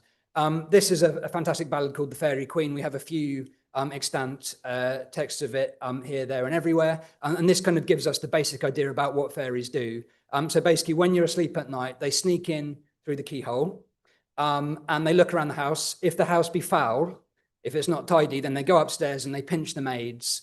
There we pinch their arms and thighs, none do hear, nor none espies. But if the house is good and clean, then we praise the household maid, and surely she is paid, and they leave a sixpence in the maid's shoe as a reward. So there's an interesting kind of disciplining feature here, kind of almost kind of reinscribing household kind of domestic order and so on. But this is the fairy pinching that Merry Wives of Windsor is alluding to here, and we have this ballad.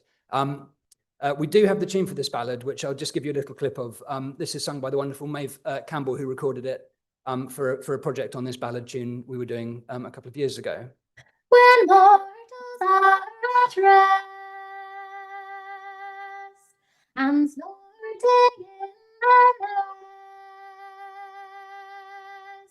through keyholes close we slide, unheard or unspied.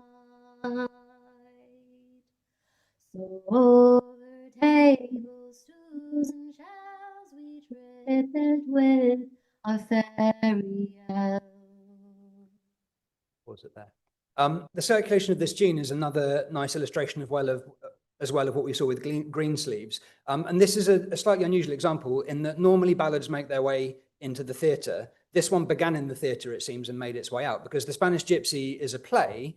And in fact, this tune is the tune of a song which is sung in the play, and also perhaps a dance as well. It becomes an incredibly popular ballad tune. It circulates all over the place, including for the Fairy Queen, but also for ballads about how great it is to be a drunkard, how great it is to be a cuckold in one case. That's an odd ballad. And eventually it turns up in Playford, in the Dancing Master in 1661 as a dance tune. So once again, we can never kind of straightforwardly say, you know, ballads start here and then they come to the playhouse, tunes begin here and kind of make their way in. In this case, the tune seems to have begun with this play from the early 1620s and made its way out into the wider culture, just like we saw Greensleeves. Okay, as I said, we don't have, unfortunately, any of the songs from... I'm good at this. We don't have any of the songs from Merry Wives, I'm afraid, but there is a contemporaneous, similarly kind of pastoral play, The Maid's Metamorphosis, for which we do have a couple of the dances. So in lieu of a Merry Wives of Windsor fairy song to end, I think we can just hear the elves dance from The Maid's Metamorphosis. So we'll just have a little bit of that. These are published by Thomas Ravenscroft, who many of you, I'm sure, will have come across, one written by him and one written by John Bennett. Round about, ring of Herringa, das Silence, das we sing. Round about, ring of Herringa, das Silence, das we sing.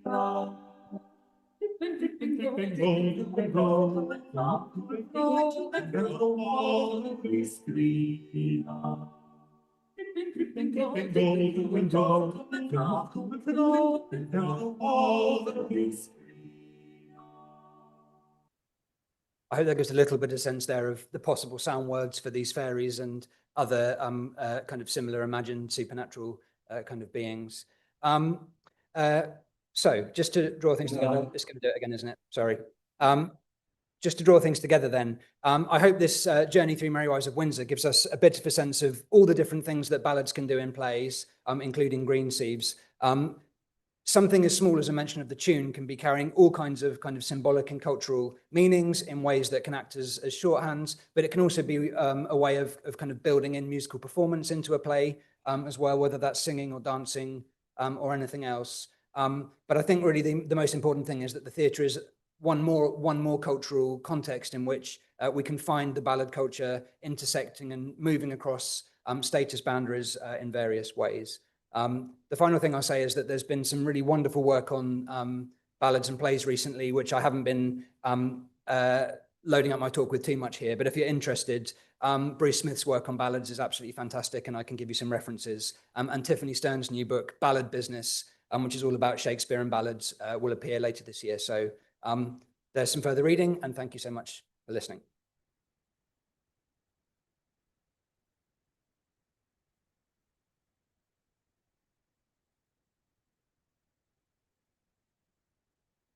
Thank you so much, Simon. That was a fascinating paper.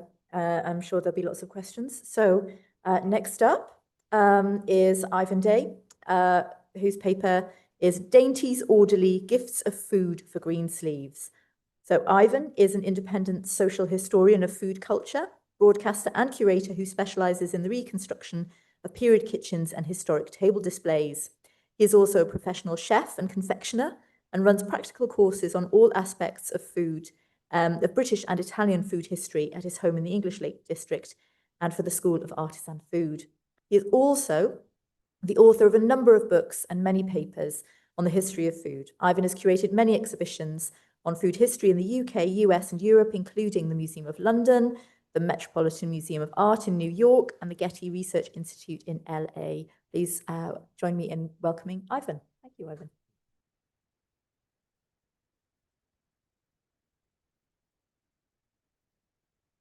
So, I hope I don't break any sumptuary laws with what I'm going to show you. It's going to be a kind of circus ride because I've got a lot of images, so it's going to be quite impressionistic. And what you see on the screen is a table that I created in the Fitzwilliam back in the plague year of 2019. And basically, I had to select objects from the collections to put together a number of different period tables. This is a late 16th, early 17th century. Basically, it's a banqueting table, but it has some specific meaning. If you look at it, you can see a rather beautiful goblet, which was made in London in 1578 by Jacopo Vezzolini, who got a license from Queen Elizabeth to start a glassmaking factory in 1571. And this glass really defined this whole table because engraved on it, there are initials of two people who were husband and wife, and it was produced for their marriage. You'll also see some other objects which grew out of this. Right over on the left-hand side of the table, you can see two gloves, which are made from a 16th century mold, very woodwormy, but they created two sugar gloves which are like the white kid gloves that were given to the bride and groom and the other guests at a wedding. You may notice also two knives, one adjacent to Vezzolini's goblet, and the other one right on the other side near some marchpane eggs and a sort of dolphin tazza. These are a set of bride knives which are in the Fitzwilliam. And so the idea was to create a sugar banquet, which was the finale of a great feast for a wedding. So the question I ask really about this gentleman who's pursuing Greensleeves, what really are his intentions? Does he want a short sexual affair with her? Or has he got something more serious in mind? Does he want marriage? And this is a very, very high status table. Everything on it dates from the 16th century. Even the tablecloth is from the 1590s. So I've chosen this because a lot of the objects on the table really are from the very period when Greensleeves appeared. The kind of stanza which I want to dwell on is that one, for every morning when thou rose, for every morning when thou rose, I sent thee dainties orderly to cheer thy stomach from all woes. And then, of course, thou wouldst not love me. Every morning, she's being showered with some kind of food gifts. I mean, who is this dude? I mean, you know, which woman is going to like that to happen? Also, there's another stanza which has some sort of food material culture references to the gay gilt knives. And I want to, if I can get there, talk about that as well. Now, this is not breakfast. Breakfast tended to be a meal which consisted of food from the day before. Cold meats, cold fish, if it was a fish day, wine, beer perhaps, sometimes served in your chamber. I mean, Queen Elizabeth often had a breakfast brought to her in her bedchamber. But this has got nothing to do with breakfast. This is something else. We read about, for instance, some wet their teeth upon sugared dainties. And these sugared dainties really are Galenic foods that had medicinal purposes. And one of the major purposes was to settle the stomach after you'd had a big meal of 2 courses of roast meats, pies, fish, all sorts of other things. And you ended the meal often with this simple thing of just a few kind of, I would call them Renaissance rennies or settlers, you know, little sugar sweeties that settled your stomach. But she's having it in the morning, which is a little bit puzzling. And what you see there is an array of the kind of foods that were served at these banquets after a big meal. But look at this. There's so many clues in this extraordinary fresco, which is in the Alps. It's in Aosta. And it's an extraordinary depiction of a pharmacy, of an apothecary shop. But it's also a sweetie shop. If you look up on the top shelf, you can see boxes with a little sort of paper trimming. And in those are lots of digestive confetti. We call them comforts in England. You can see some more on the table with the gentleman in front with the pestle and mortar. We'll have a closer look at those. But if you look very carefully, underneath that top shelf, you see 3 round objects, which are a kind of orangey red color. These are actually, it's membrio, it's quince paste, which has been molded. This was a very common practice, and many of the English cookery books, as well as continental ones, tell you to print your quince paste. Quince was considered to be a stomatic, it helped digestion. So this apothecary shop is selling these foods which have got medicinal intent. Also, if you look very, very carefully, on your right-hand side, the furthest quince paste, you can see a glove, a kind of brown glove hanging up. Can you see that? It looks like a votivo of a hand, but it's made of gingerbread. And there are other gingerbread figures. You can see a figure sort of towards the middle in clothing. And then on the far left is a horse made of gingerbread. Gingerbread was also one of these stomachic foods that would ease your stomach of all woes. And the quince paste was sometimes called cotoniac or marmelada from the Portuguese word for quince. And it was considered to be one of the most great things to eat after a meal, to settle your stomach from all woes. And there are surviving molds. The mold that you see with the white heart on it, it belongs to me. I made it. It's a copy of one that dates from 1580, which was in the Pinto collection. And it could have been used for making quince paste. Quince paste was printed. It was also tied up in knots.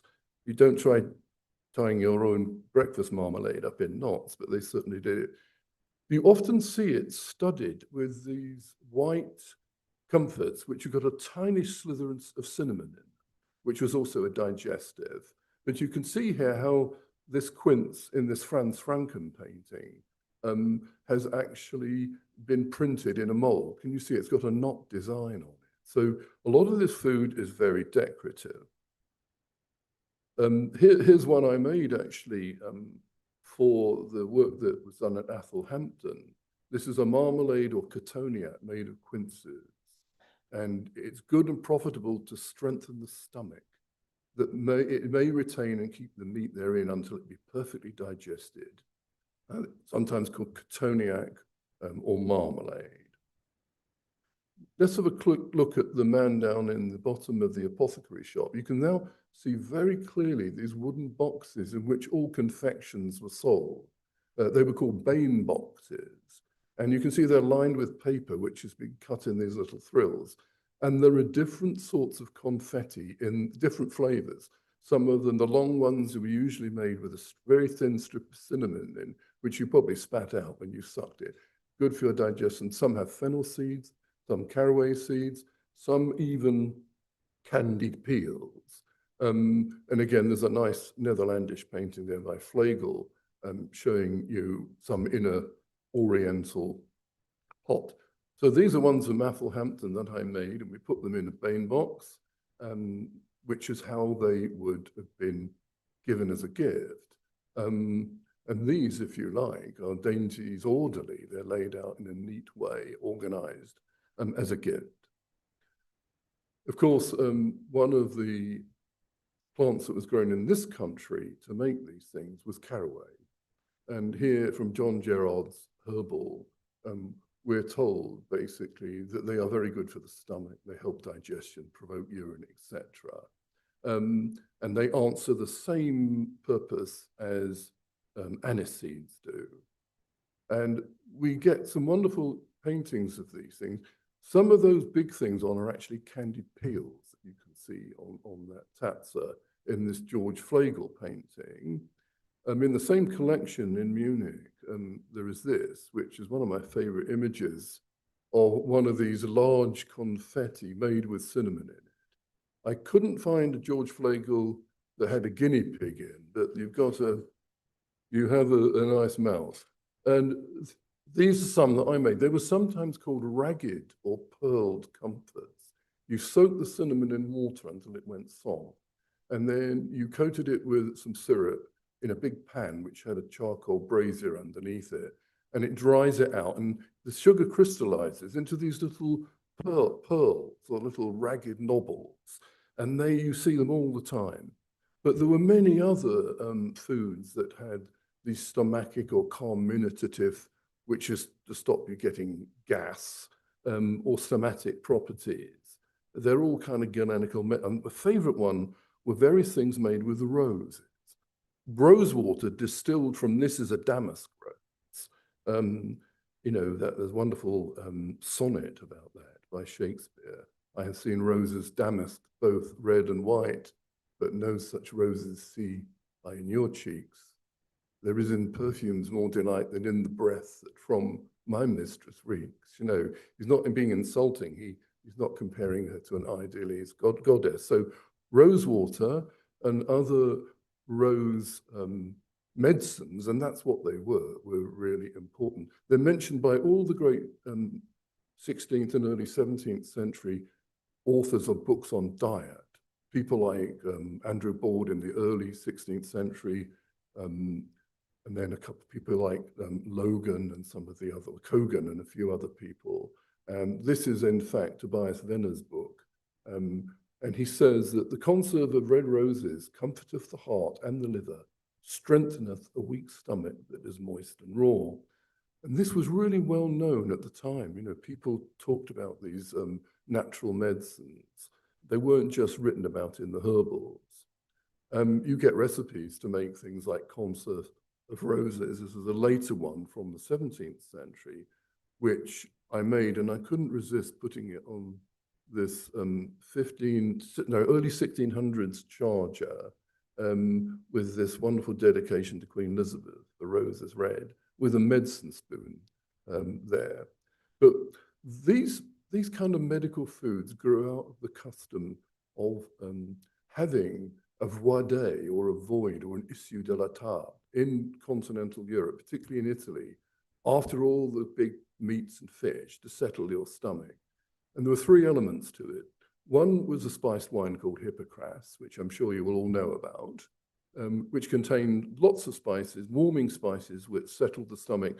In the image there, you can see some cubebs, grains of paradise, galingale, and long pepper, but there were lots of the better known ones used as well. It got its name from this bag, which apothecaries called a manicum hippocraticum, sleeve of Hippocrates. There was no recipes written in antiquity, it just got that name because of the equipment that was used.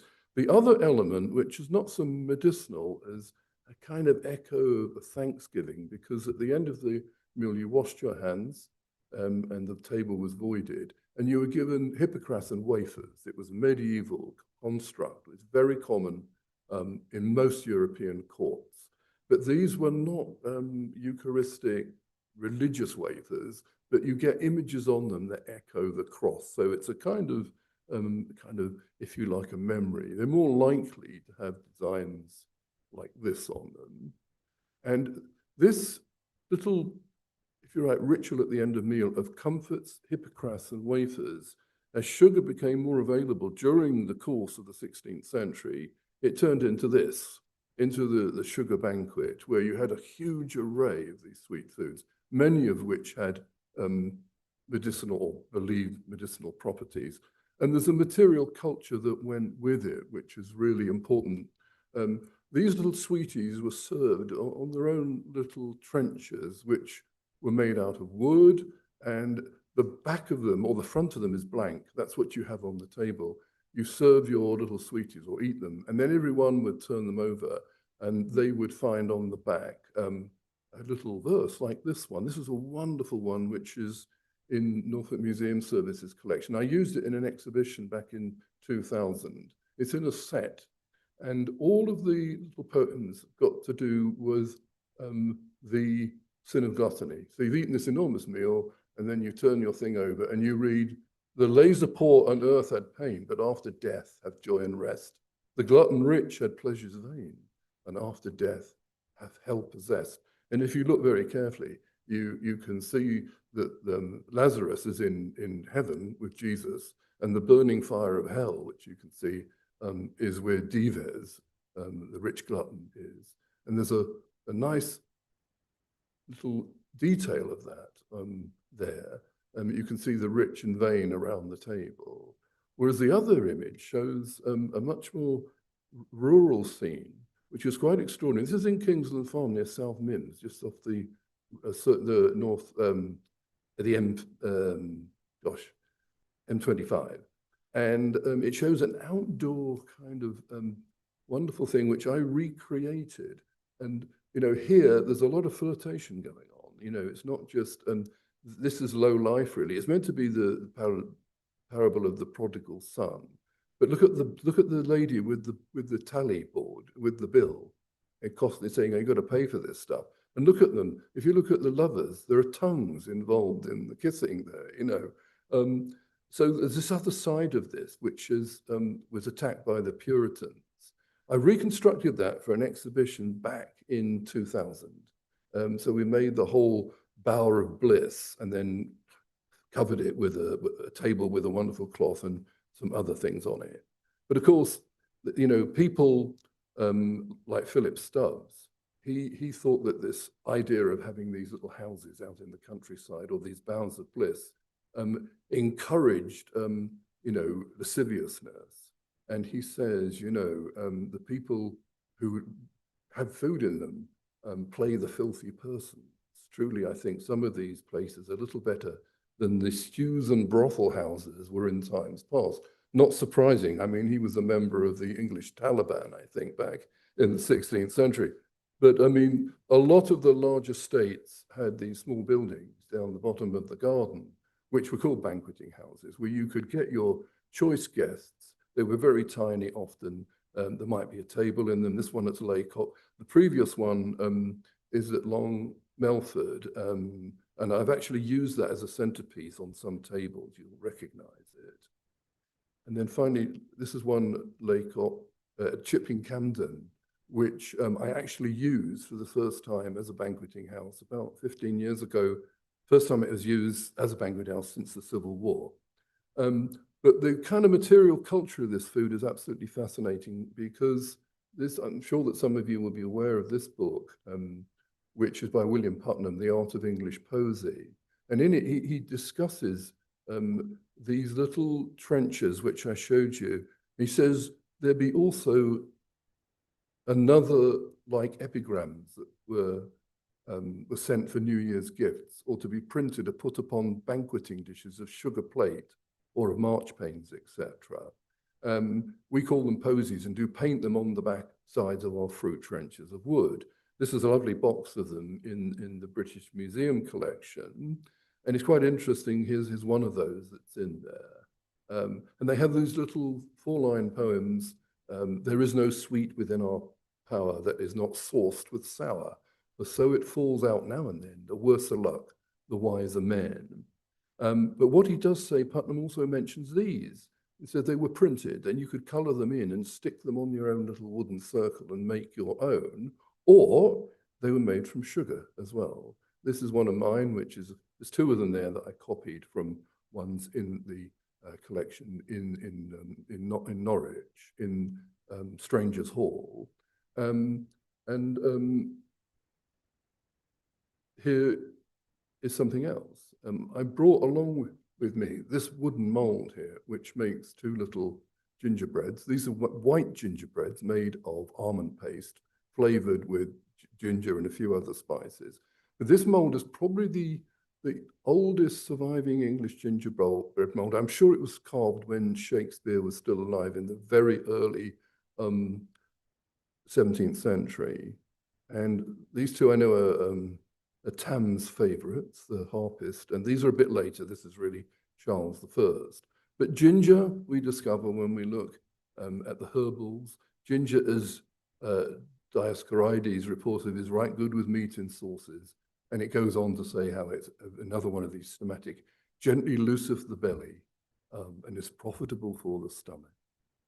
So that's some of the medicinal foods that I think were probably served to Lady Greensleeves in the morning by this persistent guy.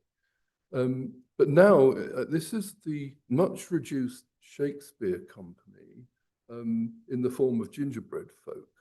So who we have here is a rather lean looking Falstaff made out of white gingerbread. And you've got Mistress Ford, and basically they're saying, Sir John, art thou there, my dear, my male dear? Falstaff says, my doe with the black scut, let the sky rain potatoes, let it thunder to the tune of Greensleeves. Hail kissing comforts and snow aringos, let there come a tempest of provocation, I will shelter me here. So basically what I want to talk about are those three foods that are mentioned in that. And here they are. Those roots are the candied roots of aringo, which was said to be an aphrodisiac, or restorative is often called that. The little round things are actually candied sweet potatoes. And those funny little lozenges with the sort of crimp are kissing comforts, and I'll show you a little bit more about them. The potatoes that is being referred to in the Merry Wives is not the potato we're so familiar with, the good old spud, but the sweet potato or Spanish potato. And you hear here that these roots may serve as a ground or foundation wherein the cunning confectioner or sugar baker may work and frame many comfortable, delicate consorts and restorative sweetmeats. Restorative, obviously, has got an interesting meaning. If you go to the bottom, notwithstanding howsoever they be dressed, they comfort, nourish, and strengthen the body, vehemently procuring bodily lust. I think that explains a lot about why they're falling out of the sky.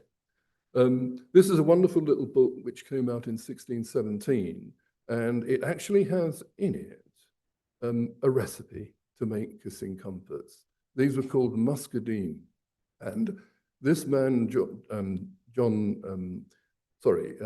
Murrell, he traveled both in Italy and the Low Countries, and he picked up lots of recipes on the way.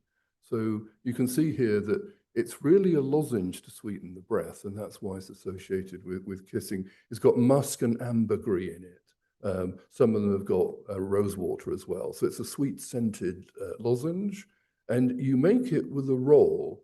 On the left, you can see one of these wheels that was used for cutting them. This one actually is an Italian one, which I own, which dates from 1570, so it's nicely in period. Sometimes they use different, like the blues were given with the flour, which was called blue bottles, which is cornflowers.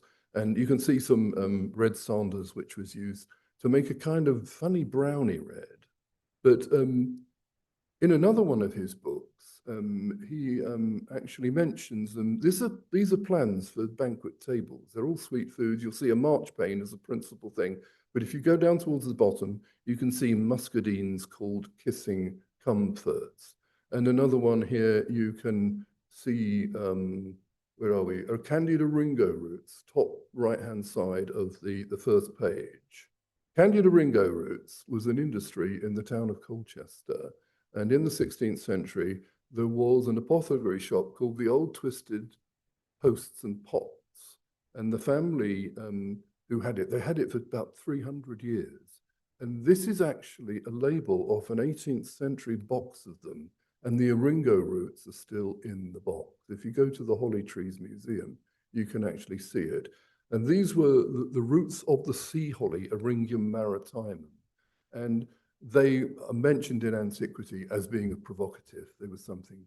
So those three foods, the potatoes, which rain out of the sky, the eringos, and the kissing comforts, you know, an audience sitting in one of the London playhouses would be very familiar with this, and they would see the humorous side of it as well as the fact that they're talking about these aphrodisiacal foods. And again, you can see some more Ringo roots on there. And then I just want to end really with one interesting thing that I made at Athelhampton, which is fascinating. This is a wonderful book published in 1591, absolutely spot on. And it's got a recipe for something called farts of portingale. And these are actually were very ancient Portuguese confection that was made by mixing biscuit crushed up into a powder with various spices and sugar, and then wrapping it up in a kind of pastry case. And they started slashing them, you know, rather like they did often with clothing at this period. And it is meant to mimic that. So when you actually see the paintings on them, because you get them all over Europe, but they originate in Portugal. This is a wonderful painting by Esaias Burt, and it shows some of the things you've seen already, the confetti made of cinnamon for the stomach. But can you see how the farts have been slashed, and so that you can see the filling inside, and they take all sorts of forms, but they have actually survived in Portugal on the island of the Azores, on one island called San Giorgio, and they still make them there. I discovered this. I had a fellow student here in London back in the early 70s who was from the island, and she made some for a little party we had. And I said, where'd you get these from? They appear in these Dutch paintings, and that's what they were. They're called farts, or farten in Portuguese. So anyway, that was a sort of roller coaster ride through some of the foods that, you know, I think were possibly the ones that were aimed at the lovely Lady Greensleeves for her digestion. Thank you.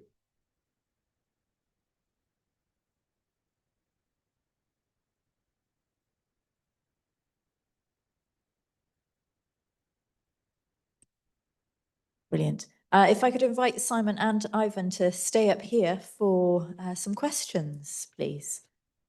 So do we have any questions from the floor? Straight away, right up at the front.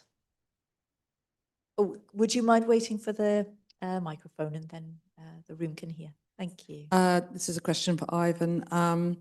So the kind of sugar they would have used in Tudor times, would it have been beet sugar or cane sugar? And was it common? It was cane sugar.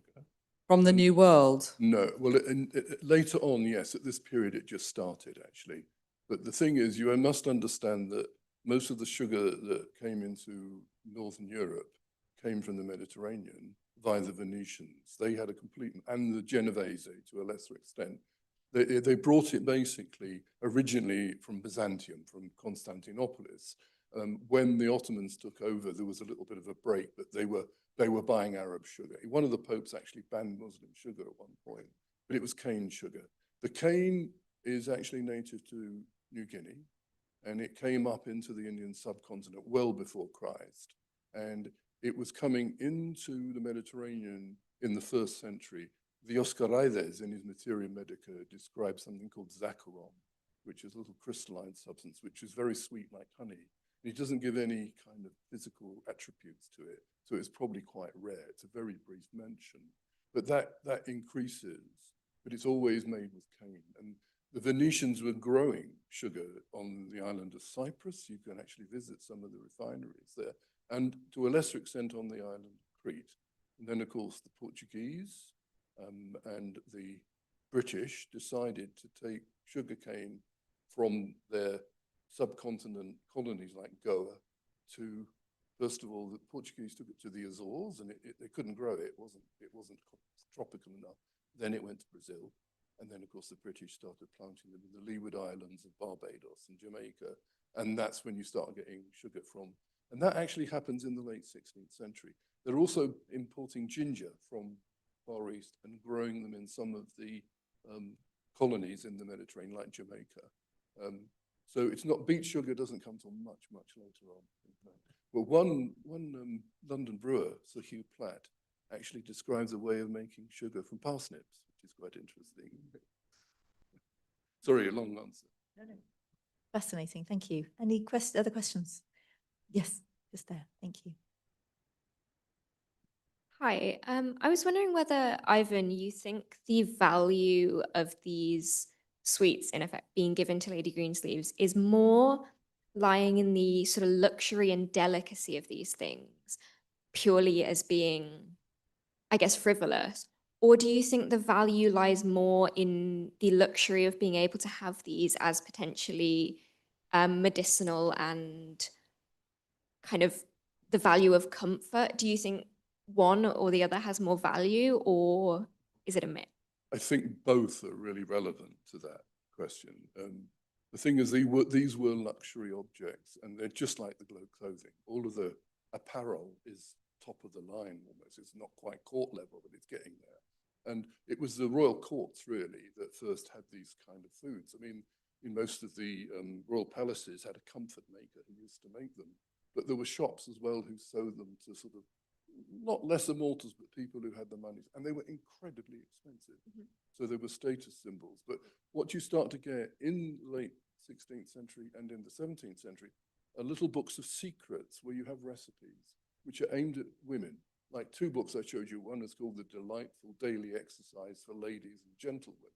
The other one is just called The Daily Exercise for Ladies and Gentlewomen. And there are recipes to make all these things, to do it at home. So it becomes a bit like, you know, almost like embroidery or stump work. You know, you make these beautiful things because they're too expensive to buy from the comfort benefits. So they are status symbols, absolutely. Thank you. Any more questions? Yes, over here in the back, gentleman in the white shirt. Thank you for two excellent talks. It's really just a comment about the Merry Wives of Windsor. I didn't know half of what you told me, but I'm connected with the Globe and it opens tonight. And if anyone wants to see it, it's on for several weeks. Yeah, absolutely. We've just got time for just a few more questions.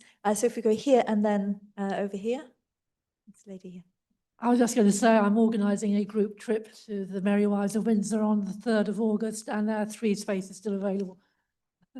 Fantastic. Any more advertisements?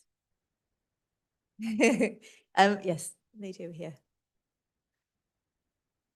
I'm actually going, but I'm going on Friday. Ivan, is there any indication of blown sugar work in England that shows up, or is it all the candied stuff and the molded stuff? Very little is mentioned about that at all.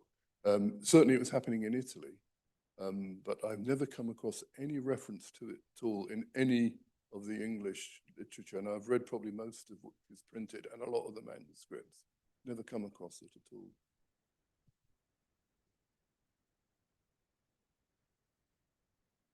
Okay, well, you boil the sugar up into a syrup, and you then get a pipe, and you dip it in, and you can blow it like glass. And they made fruits and all sorts. So you can sort of manipulate it, rather like you blow glass. And it's used by a lot of contemporary chefs. And it was certainly being used in Italy in the 16th century, but it didn't seem to get, there may have been at court, but I've not seen any records of it really. You know, that's the curious thing. I'm going to use the chair's prerogative to ask the final question before lunch to Simon. And the question is that Greensleeves has made it into popular culture. It's been in Blackadder. It's in Six the Musical. And I wonder if you could explain to us or perhaps give your opinion on, in the midst of the ballad culture that you were talking about, why is it that Greensleeves is the one that dominates? Why is it shorthand, has become shorthand for Tudor music in the way it has? Yeah, that's a very good question. I wonder whether it's partly because the tonality of it kind of sits with post-major minor kind of musical forms in a way that some of the other ballad tunes don't. They can sound quite odd to kind of modern ears if you're not used to the kind of way that they move and the kind of way they're organized. So maybe it's just a reflection that it's quite good. Yeah, but also I wonder whether these things slightly kind of snowball as well. And once something is the reference point that people know, then that's the reference point that you go back to. And I think you see a bit of that in the plays, for example. Once, you know, if I know everybody's going to recognize Fortune, My Foe, then that's the ballad I'm going to drop in there, this one, the other. So maybe there is partly a momentum which these things generate that once it gets to critical mass, it's unstoppable. Greensleeves is unstoppable. That's the takeaway, I think, here. Great, thank you very much. And what a great panel. Could I have a round of applause, please, just for the panel again? Lovely. Right, ladies and gentlemen, lunch is served, which is wonderful. So in the same place that we had tea. Just a word of warning, this room will be locked for the lunch break. So if you need anything, please take it with you. And then we're back here at 1:20 for Pastor Mezzo and Tamsin Lewis. Thanks very much. Thanks so much, Ivan. That was fascinating.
Hello, everybody.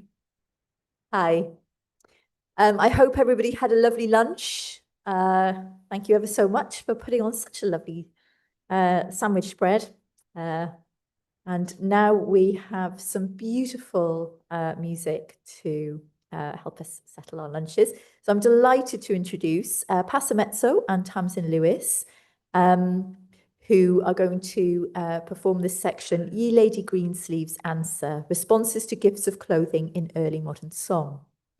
So it's my pleasure to give a little bit of background to you, Tamsin, who has convened this fabulous day. Tamsin is a musician and historian. She is an associate lecturer in Renaissance music and art at the Courtauld Institute and has written a number of books and articles on early modern music and society, on a variety of topics ranging from popular music and song to seasonal festivals and customs, weddings, clothing, chocolate, the Mayflower and the plague. Tamsin directs Passamezzo, an established early music ensemble known for their ability to bring historical events to life through engaging performance and programming. She has also written, arranged, directed and played music for theatre productions and events at venues from Shakespeare's Globe and Hampton Court to the streets of Marrakesh, and collaborates with theatre and dance historians and practitioners to reconstruct masques, jigs and other early modern entertainments. Tamsin has extensive experience working in film and television as a presenter, performer and consultant, and recent work includes Firebrand, A Discovery of Witches, Becoming Elizabeth, Lucy Worsley's 12 Days of Tudor Christmas, and Danny Dyer's Right Royal Family. So, without further ado, I'm delighted to introduce Tamsin and Passamezzo. So please give them a warm welcome.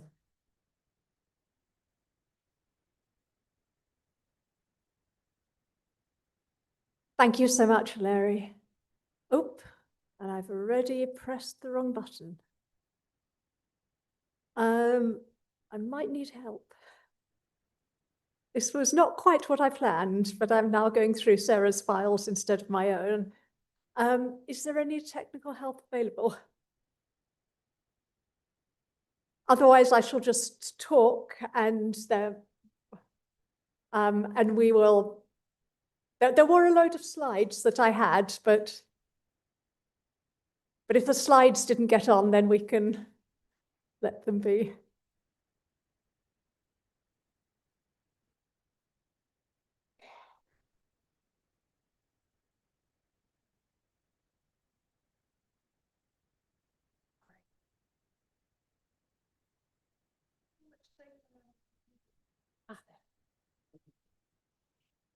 Oh, thank you.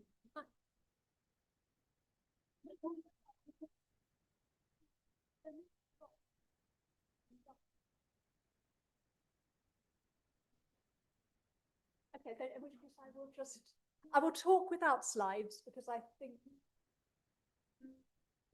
some people find them, but if not, then I will just talk and try and make pictures. Absolutely, the title is correct. So,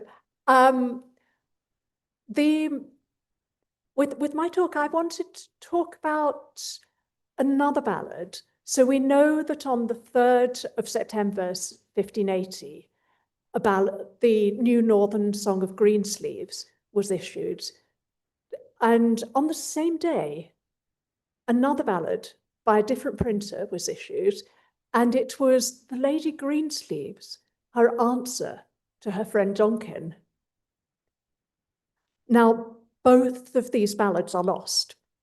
We think that the Greensleeves ballad is the one that appears later on in the 1584 Handful of Pleasant Delights, but there was a response from Greensleeves. We just don't have it. I tried to put as much of it as I could imagine into the video. But for all that, there are a lot of other songs with gifts of clothing, and the majority of them end up sweetly compliant, going, oh, well, go on then. Of course I will if you give me nice things. But not all of them do. So I'm going to give you a selection of songs from the same period where a man is offering gifts of clothing and given a variety of responses. I'll start off with a comic song, a wooing song of a yeoman of Kent. He's in a hurry. He said, I cannot come every day to woo. Yeah, do this now. I've got my best clothes on. I'm even wearing my yellow hose. I'm giving you tawdry lace. And there is a response in another manuscript to the song, which is one of a whole set of rustic wooing songs, where she just goes, look, you can't just come once. You want to woo me? Well, you can listen and find out the answer. But so that is my first one, Thomas Ravenscroft's I Have House and Land in Kent.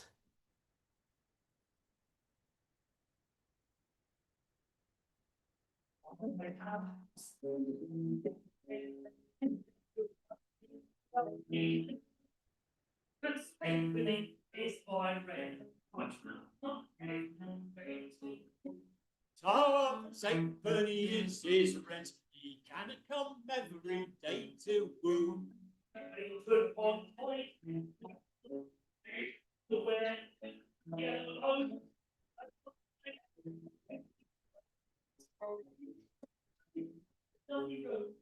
And on his head a good grey hat. In each stick a lovely rose.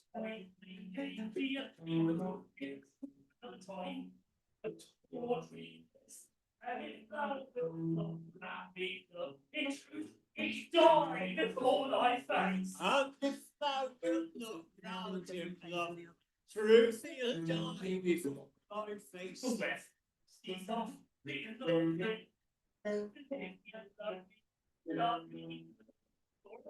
see some other where. Or a sleep some other where. We can't come every day to.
So that's one way of answering. Sorry, I need to be speaking into this. I am going to look at the same song that Simon and Linda looked at next, the Christopher Marlowe's Passionate Shepherd to His Love. And again, there are many beautiful things given. They are simple things, homely gifts with the odd bit of amber beads that are maybe less realistic for a shepherd.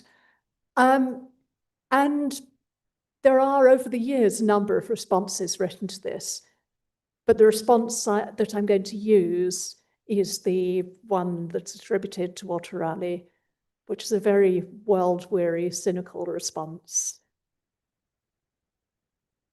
And Callum is going to read Christopher Marlowe's poem in original pronunciation.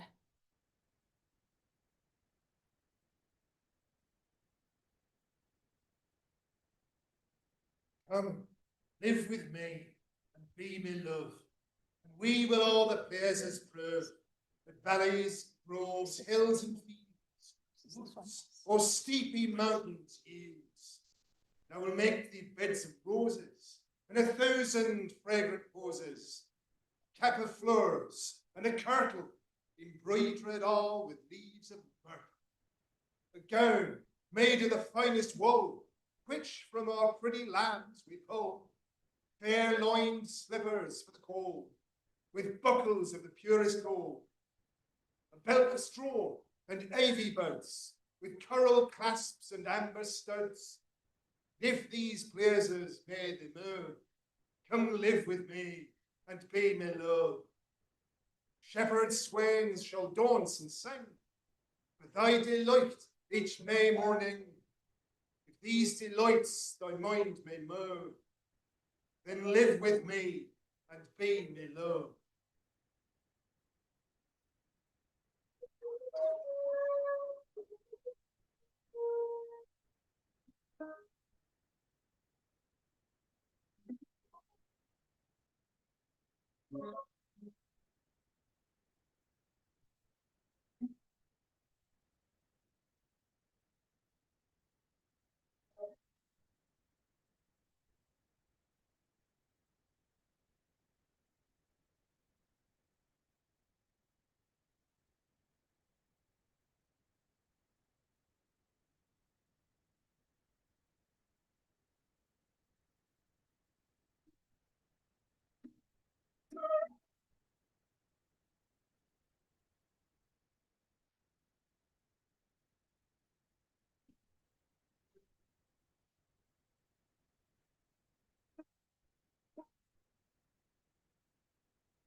She does give him some hope there at the end, but both of those songs are found in multiple sources. I took them from a miscellany called England's Helicon, which is printed in 1600, which is full of loving shepherds and responses. We'll come back to it later. I'm going to go back a few years now to 1594.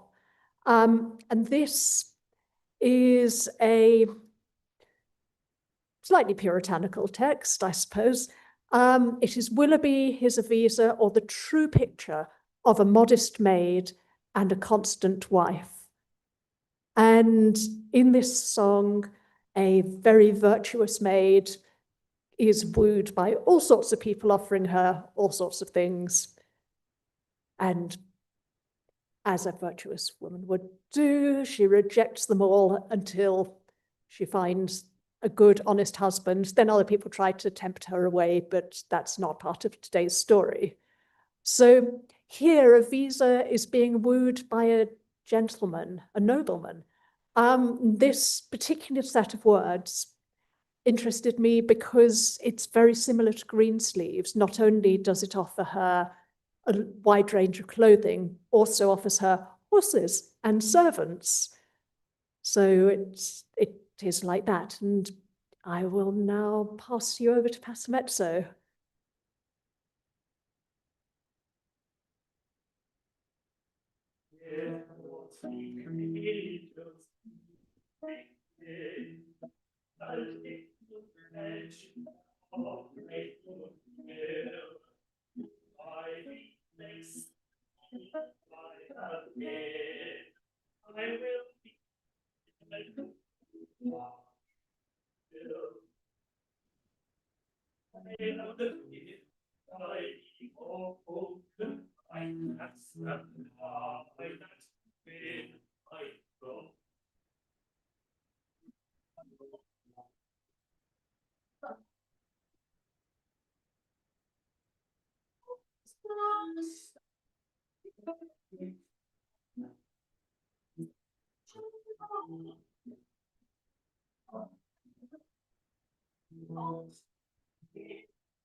Well, that didn't end well.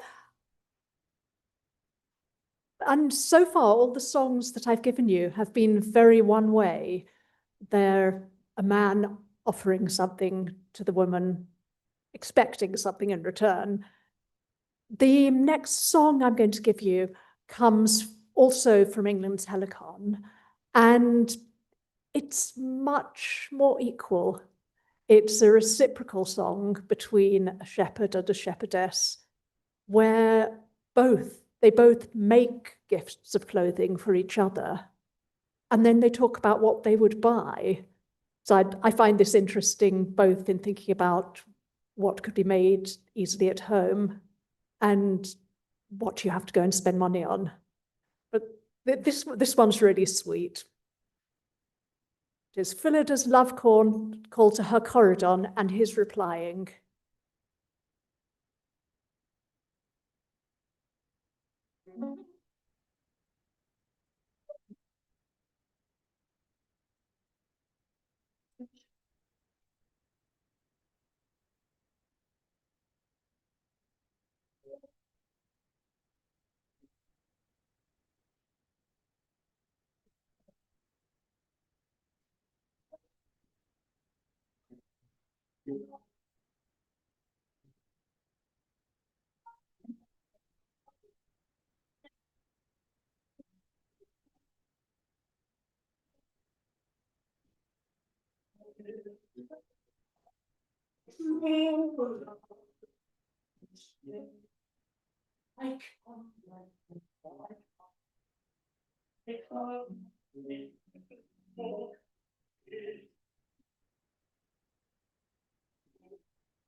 My autumn fight, I love you.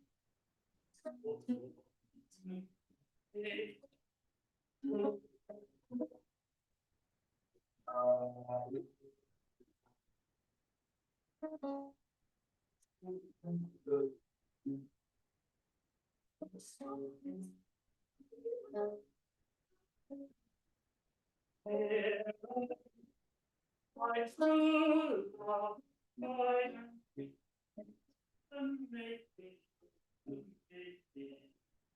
honest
your love.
That's such a lovely song. Well, I'm going to finish with a song, a slightly later song from the 1640s, because not everyone was lucky enough to have people to buy them clothes, whether they gave things in return or not. And this is a song about a girl who's looking at everyone else wearing lovely clothes.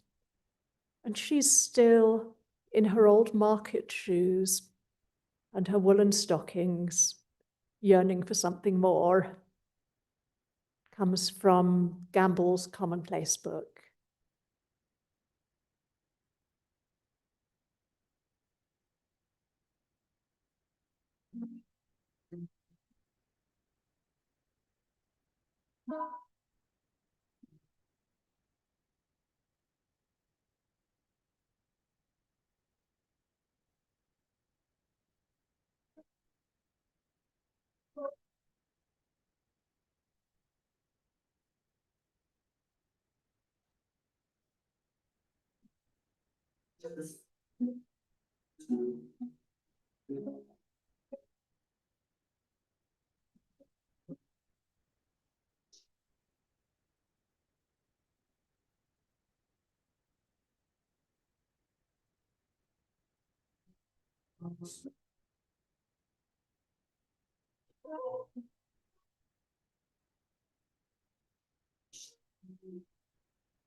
Thank you so much.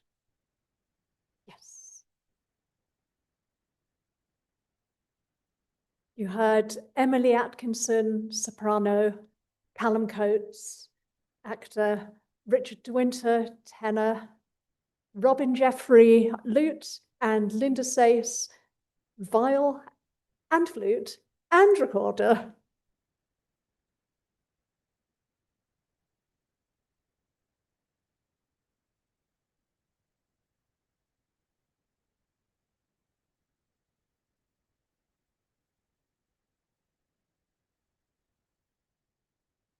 Ladies and gentlemen, do we have any questions for Tamsin or Passamezzo?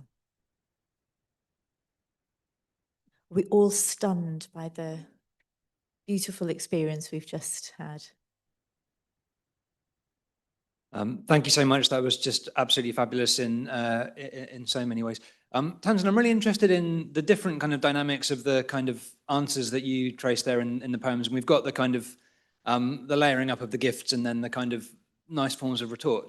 But what really struck me about the more kind of mutual one was that it's a kind of generational blocking figure that comes along at the end with the mother passing by. And so I wondered whether how that kind of fits in with these different kind of patterns we see here, and indeed that we see in kind of city comedies, for example, when it's often the kind of the young lovers are the kind of coded as morally good, and it's the kind of the parental figure who's being kind of miserly or something a lot of the time. So I wondered whether there's a kind of anything more you might have to say on that dynamic we saw in that particular answer. I think that's a very good question, and I don't know the origin of that dialogue. It, as I said, it's in England's Helicon. It's also in a handwritten commonplace book where the melody comes, but it may come from a play. I think a lot of the songs or lyrics in England's Helicon are dramatic lyrics, but we've unfortunately lost the story that goes with it. Thank you. Linda.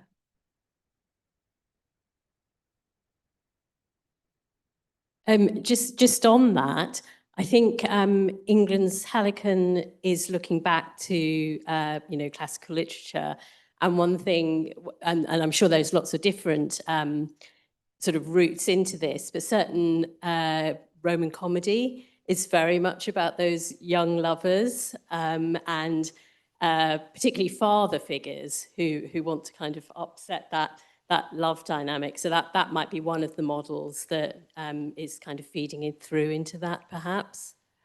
Yes, I mean, there's, and not classical, but I'm thinking from the Henry VIII manuscript, there's a song I call the cow song, where you have someone trying to persuade a cowmaid, a girl looking after a cow, dairymaid, to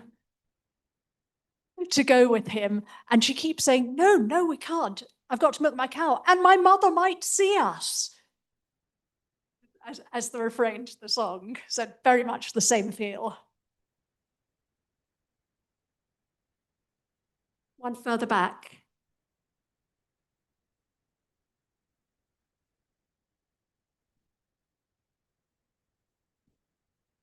Thank you. This may be also a question for speakers this morning. I was really struck by the Willoughby, his Avisa, the religious overtones, and whether that might be a subtext in Greensleeves, especially if it's didn't really appear until the 1580s. You know, is this all just Philip Stubbs set to music? Or unless we find a TARDIS, we're never going to know, because this lost ballad, it may well have been an utter rebuttal of outraged virtue. And because the Willoughby His Avisa is not unique. There are so many moral songs like that where the woman refuses because it's a sin. But equally, there are others where all of the examples I've given here are found in a lot of different songs. It's many different forms, so quite possibly. Judith. And just to comment on that, so the angels imagery, the gold coins that are angels, that they're very prevalent in early modern drama, particularly sort of city comedies about commodities and sales, and that double-edged imagery of the angel and the coin is very, very much almost overused in some of that drama. Yes, angels and devils in hell. Yeah, contrast.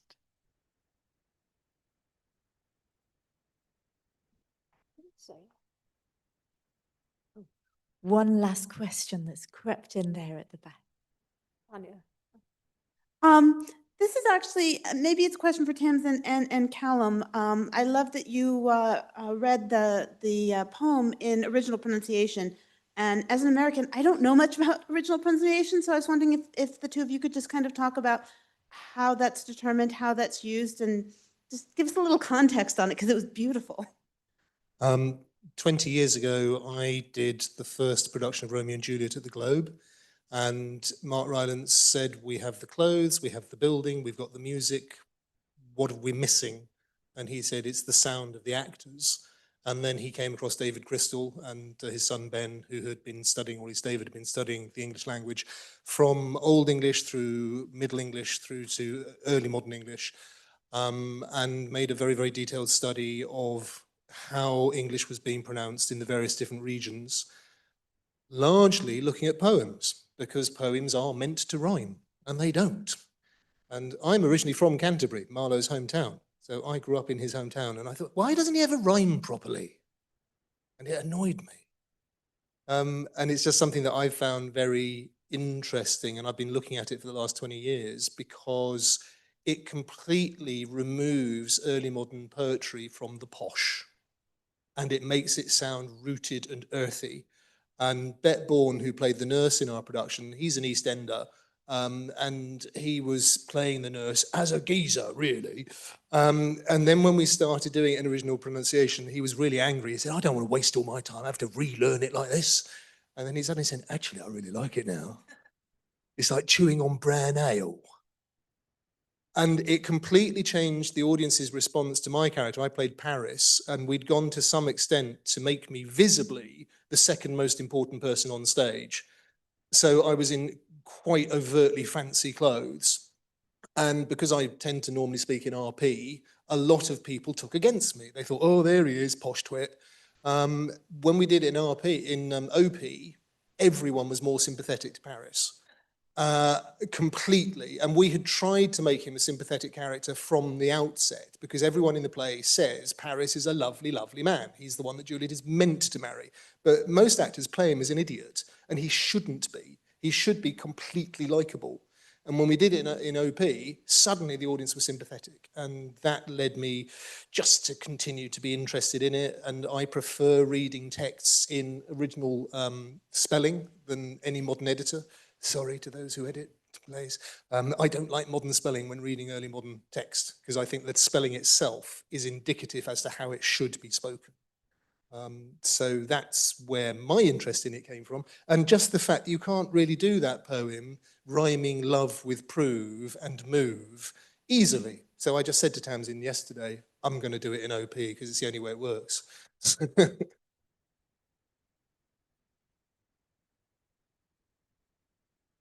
Just a rather more generic comment apropos that when we have musical settings for some of these poems, we find other information in the music about things like syllables that are not sounded in modern English, but are sometimes sounded in Old English and have a note assigned to them in the tune. And also occasionally you find the stress falls on a different syllable from what we expect in modern English. And again, that's very easy to see in the musical setting because it either falls on a main beat or it has a dissonance with it. And so we can often get a lot of additional information about the way that the text would have been delivered from the musical setting.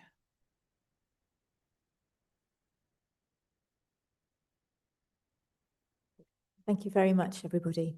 Well, thank you very much to Tamsin and Passamet. So please give a warm round of applause.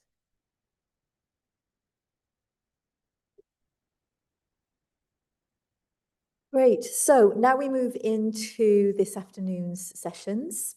And I have the pleasure of handing over to this afternoon's chair, who is somebody, well, I'm about to introduce somebody who needs no introduction to you, really. So I'm going to hand over to this afternoon's chair, Jane Malcolm Davis. Jane is Associate Professor and Senior Lecturer in Textile Studies in Uppsala University. She leads Knitting in Early Modern Europe, an initiative begun during her Marie Curie Fellowship at the University of Copenhagen. Jane's specific interests are in the interdisciplinary approaches to textile research, especially the application of archaeological analysis to historical material and reconstruction as a scholarly research method. She is co-director of the fabulous The Tudor Tailor, which aims to provide resources for the accurate reconstruction of historical clothing. And there's a stall outside, please take a visit. And she is co-editor of the Archaeological Textiles Review. Jane is a previous recipient of the Janet Arnold Award from the Society of Antiquaries of London. Ladies and gentlemen, please give a warm welcome to Jane, who's going to chair this afternoon's sessions.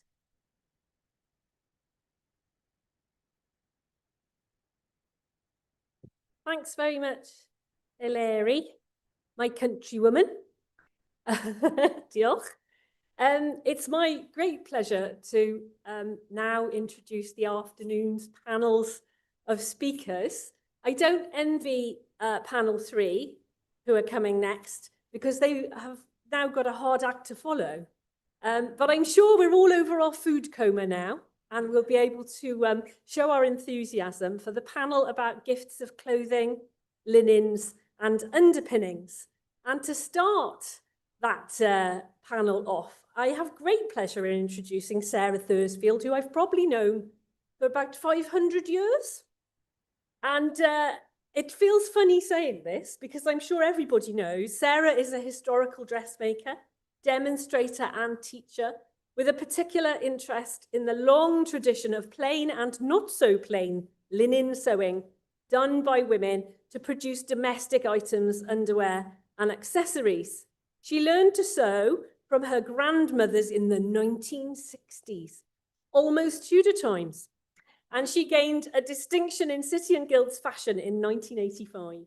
In 2001, she published The Medieval Tailor's Assistant, a guide to the basic forms of English clothing from 1100 to 1480, and that has become a standard reference for garment reconstruction. She's now studying the emergence of garment types before 1100, and she relaxes with endless hemming. So please, I give you the stage, knowing that you are one of the few nerds who shares a joy of linen measurement calculations with me.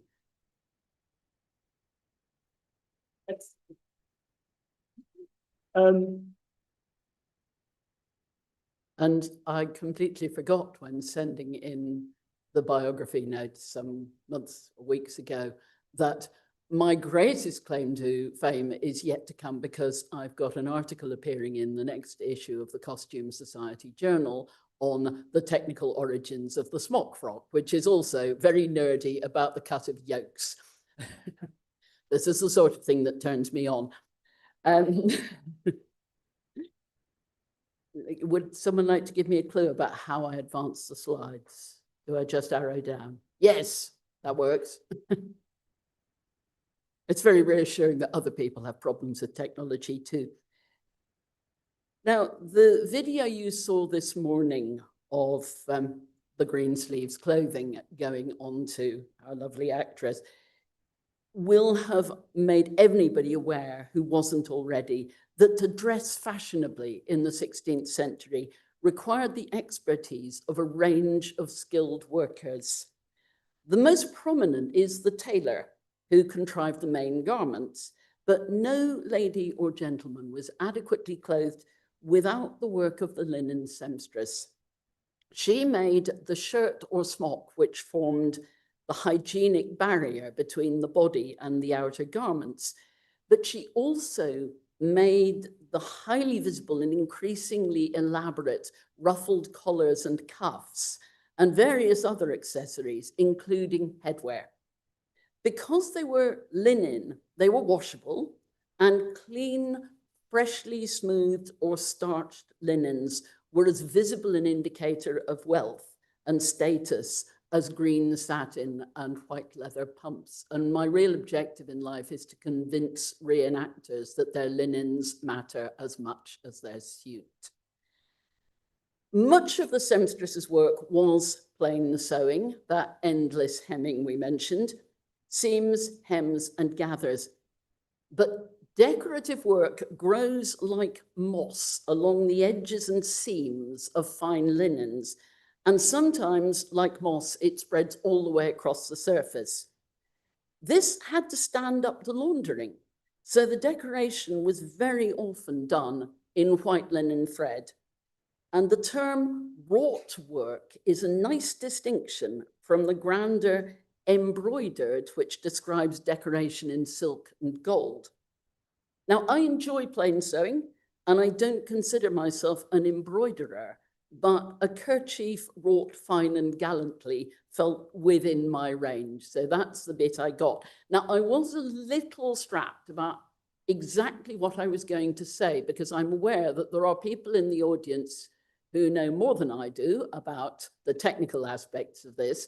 There are also people who may never pick up a needle and thread in your lives. And so I'm trying to please everybody. But the first problem I faced was what I was meant to make, because kerchief is an old and broad term for an unshaped textile. You might put it round your shoulders, you might put it on your head. At this period, you might have a very nice one to blow your nose on, a hand kerchief. It was a fashionable accessory. But our young lady certainly didn't wrap her head in an oversized tea towel in the medieval manner. Portraits of the 1580s are dominated by hair much more than they are by headgear.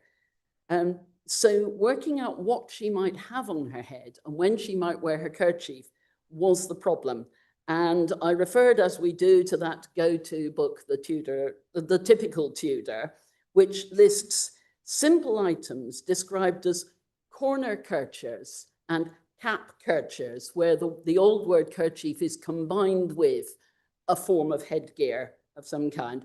And I accepted their identification of a cap kercher as this style, which is familiar to anybody who hangs around with 16th century clothing specimens.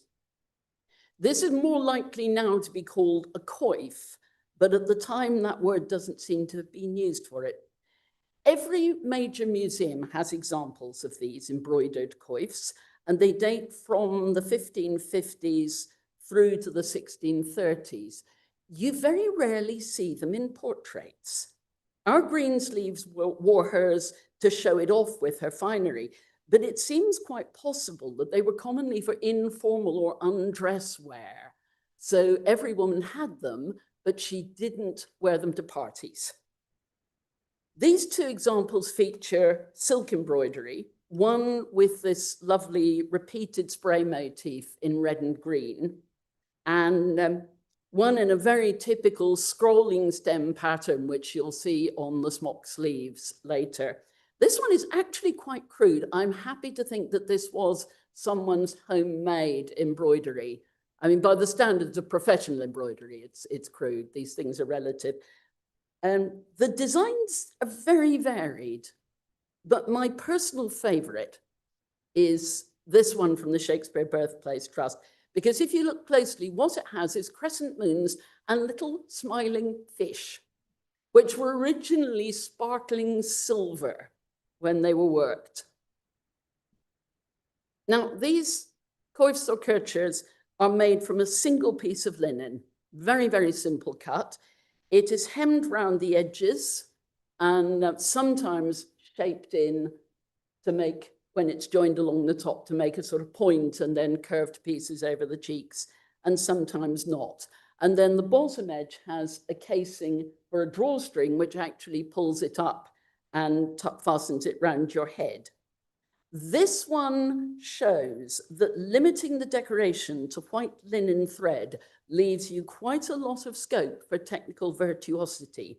What you're seeing here is outlines worked in heavy chain stitch all around the outside of the motifs, and then filled in with sometimes pulled work, sometimes cut work, lace fillings. I'll explain those terms a little more clearly later. But there is a lot of different techniques deployed on that one little coif. And frankly, that is well out of my league. If I'd started 30 years ago, I might have done it, but the eyes are getting a bit past it. Fortunately, there are plenty of simpler whitework techniques to choose from at the time, and they were used on every kind of small linen accessory. This is a very close-up of a portrait. Just look at the interesting bits, because what you can see here are actually 3 different linen garments. If you look around the edge of her red gown, you can see the gold edge and a little sort of interlaced design in gold. That is the low square neckline of her smock. That's all you're likely to see of the Queen's smock at any time. Over it, she has a sheer linen partlet. This, you can see the opening at the front, 2 edges going up to her neck. It's slightly puffed and then pulled in around the neck. And that's a very fine linen, but there's a little linear white pattern running all over it, which I think is probably embroidered, though I would be open to suggestions otherwise. And it has a little frill around its neck edge, but on top of that frill is the separate ruff, which itself has a gold edge, and then further embroidery on it in red. So that's a long, long strip of linen that's got this little red pattern worked along it before it's pleated up into the band that goes round her neck. So there are 3 different ways of embellishing your linens. And then this is a later portrait of the Queen where she's wearing a flat collar. It's not actually a ruff.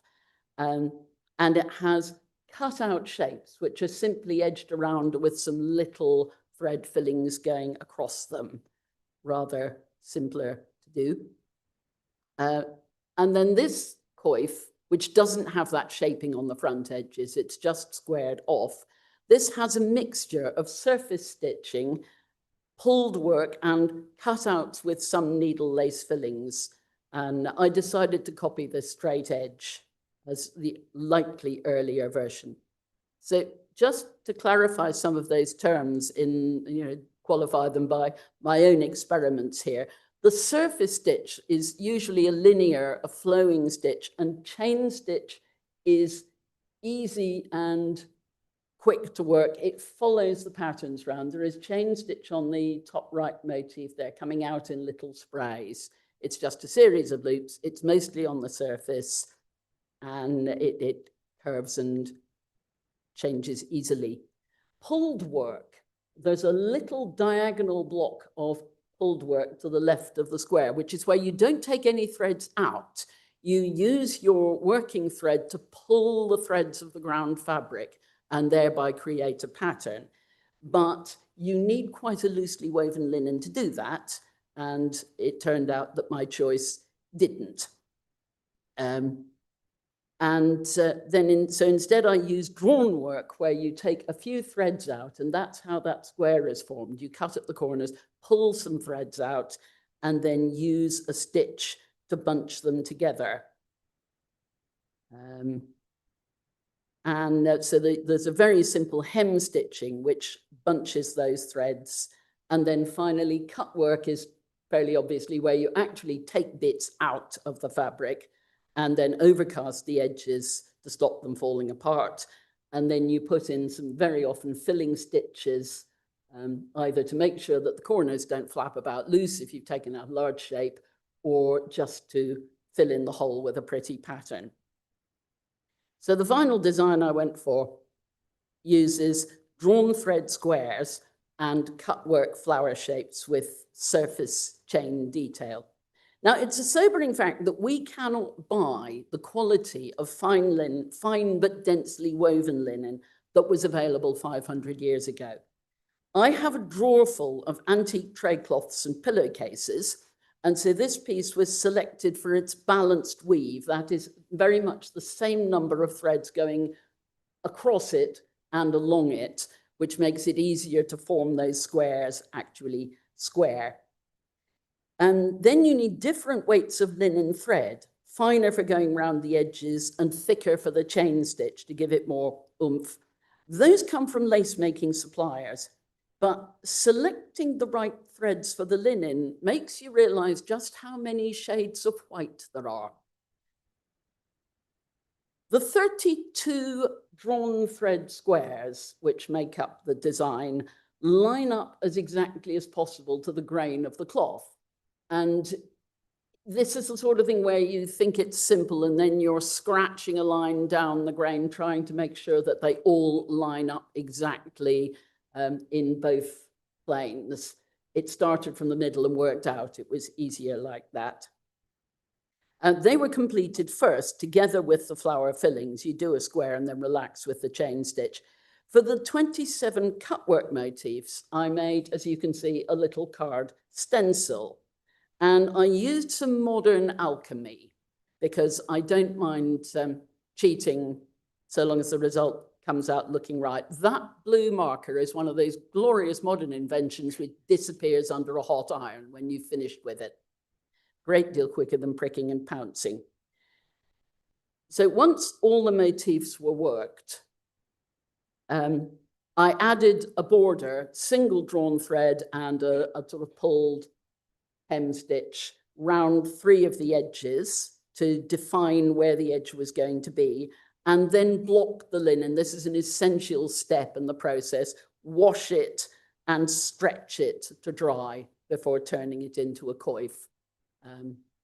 So that's one of my best very white towels, just to be on the safe side. And having got that far, actually, to turn it into a coif, the edges are all turned back and hemmed to line up with the pulled work border.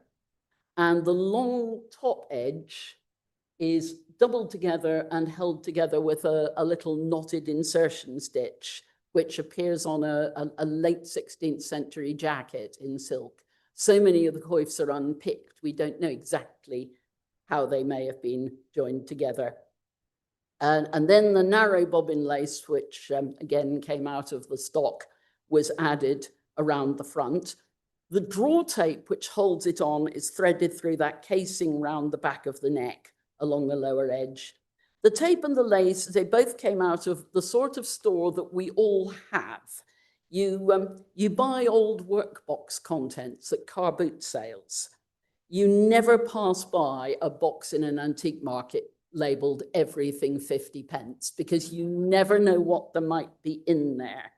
And so that means that in terms of materials, this kercher is at once dirt cheap and almost priceless. I could not go out and order those materials if I wanted them now. In terms of work, it demonstrates my principle that seamstress work consists of doing very simple things, but doing them as well as you can. And I hope that the results measure up to the rest of the outfit. Thank you. I'm just, one thing to add, I've also brought along the little sweet bag, which appeared in the video, and I completely forgot that I needed to say anything about that. This had a fleeting glimpse. There is a better one planned with the matching pin case. But further to the how you acquire your materials, that's another piece of vintage linen, but it has some tiny little sequins on it in places. And in 1968, I stole a piece of beaded and embroidered net from my school wardrobe because it was too small to use for anything and nobody else seemed to care about it. And that is where those sequins came from. Thank you.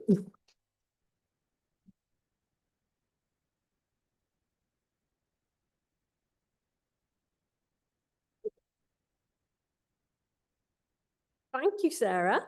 We will have questions at the end of the panel. But before we do before I introduce the next speaker, I think we have some dressing to do.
So if I may, Lady Greensleeves, would you mind showing everybody your back view?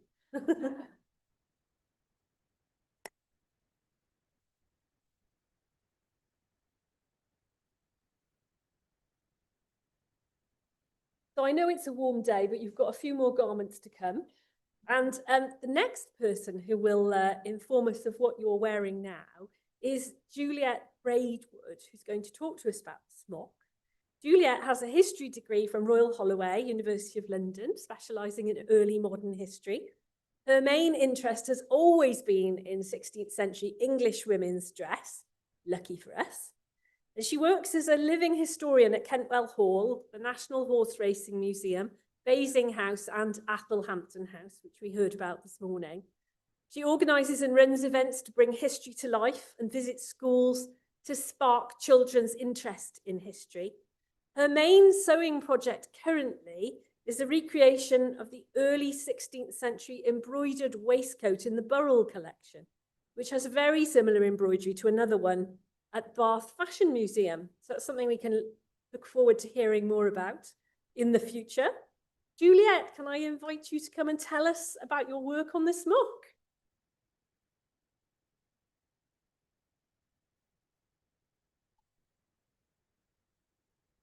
So I'm not got much time, but I'm going to run through as quickly as possible the process of trying to interpret what thy smock of silk, both fair and white, with gold embroidered gorgeously means. So to begin with, what's a smock?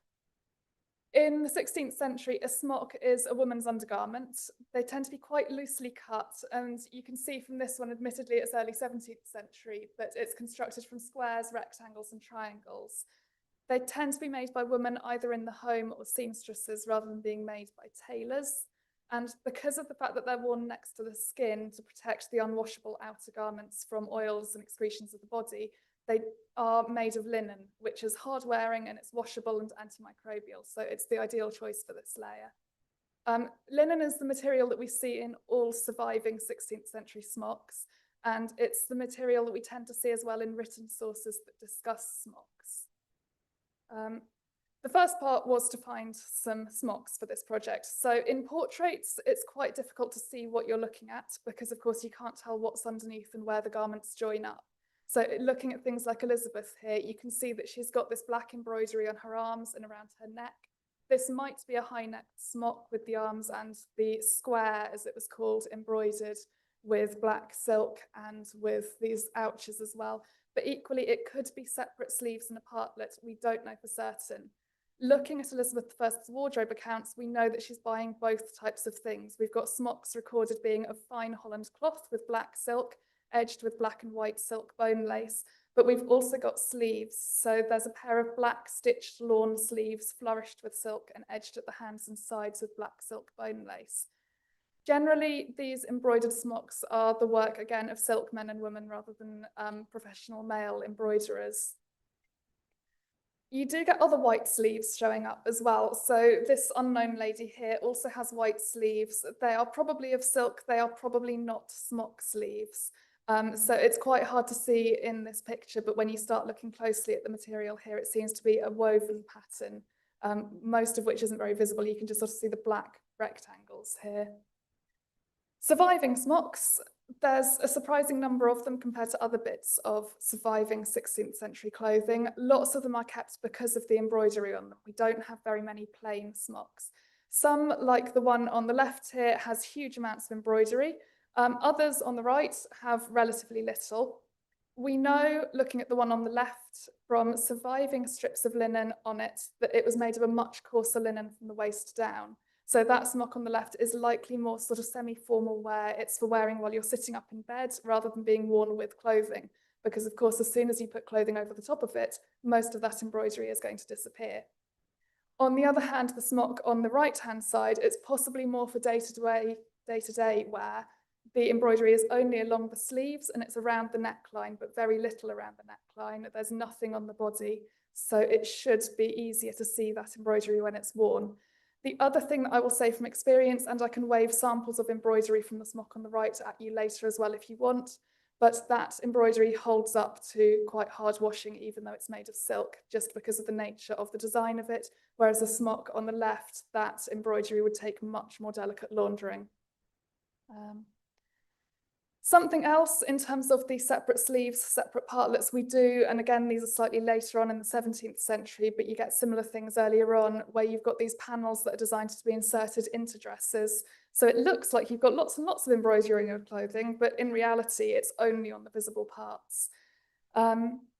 These give the illusion of heavily embroidered clothing where you haven't necessarily had the money to have everything embroidered. It's possible from this, therefore, to extrapolate a few different possibilities for this smock. It's possible if it was worn as part of a full outfit that by the 1580s, when you've got heavily embroidered sleeves, it would simply have been a separate pair of sleeves that look like a smock, and that would have been worn with the outfit. But it might also have been that the man who's writing this song is envisioning the sort of smock that would be worn while sitting in bed that would have been heavily embroidered up to a point. As part of the project, we wanted to show one complete outfit of clothing, so the plan was to make a smock that had embroidered sleeves. The next slightly puzzling word in this description is the word silk. There are no extant silk smocks. I mean, I've said this, we're now probably going to discover one, but even in Elizabeth's wardrobe accounts, there's nothing about silk smocks or of silk being bought to make smocks. As of yet, there are only other two references I've come across to silk smocks. One of it is a witchcraft account written in 1600 by George Moore, where a possessed young girl demands a whole variety of fashionable clothing, including a silk smock. The other one is a fable from the early 17th century, where again, a woman swaps her silk smock for a hair shirt when she becomes a nun. For obvious reasons, neither of these sources can necessarily be taken literally, and they're not necessarily accurate when it comes to real life clothing. However, our ballad writer might not have known what he was looking at when it came to a wealthy lady wearing pretty clothes, and he might have been seeing something like this, where you get these transparent silk sleeves. Sometimes they're worn over the top of embroidered sleeves. Sometimes you get examples like this. There are only 3 paintings that I've found with very similar gauzy silk over sleeves that look like they're being worn over bare arms. That might not be the case. They might be very skin-tight, flesh-coloured undersleeves instead. But these are embroidered with gold. Since we wanted the smock to be a smock, again, rather than a separate pair of embroidered sleeves, we made the decision for the smock to be linen that was embroidered in silk, because that was the third interpretation of smock of silk. It could just be that it was meant that it was embroidered in silk rather than actually constructed of silk. So the next decision to make was, what was the embroidery to look like? Blackwork embroidery is very common on linen through the 16th century, but it evolves over time. So generally speaking, it's monochrome. It starts off with these very geometric patterns that follow on from just plain lines of embroidery. And it grows from this geometric counted thread work into slightly more complex. They're still hard wearing, they're still washable designs, but they've got more naturalism in them. These designs grow, and you can see even in this portrait, we've got these sheer over sleeves. And these sort of swirly patterns just keep going through the mid to the late 16th and into the 17th century.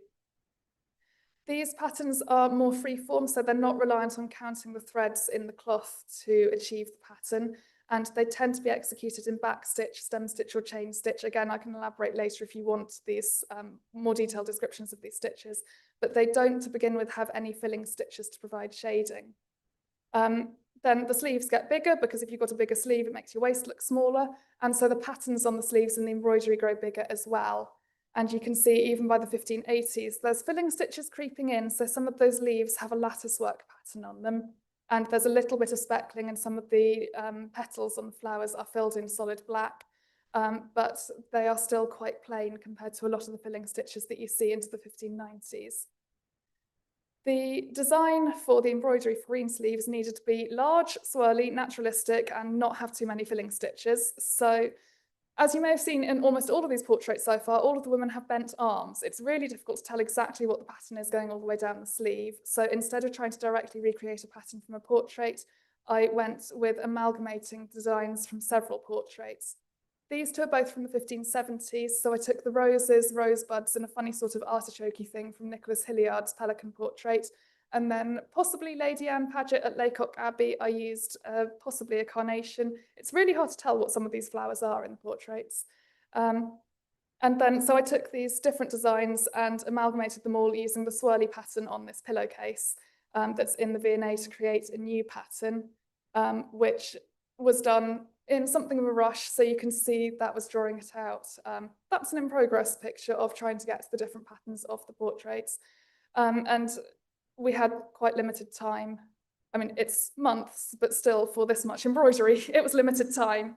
So I had to start pretty much immediately. And even though I did start immediately, I didn't finish by the time we'd started filming. So I didn't really have time to do things like plan the size of the sleeves in relation to the gown, because the gown was also being made. So there was a lot of guesswork in terms of exactly how big the sleeves needed to be to fit proportionally. That means that things like the sleeve seam doesn't finish perfectly neatly with the pattern carrying together.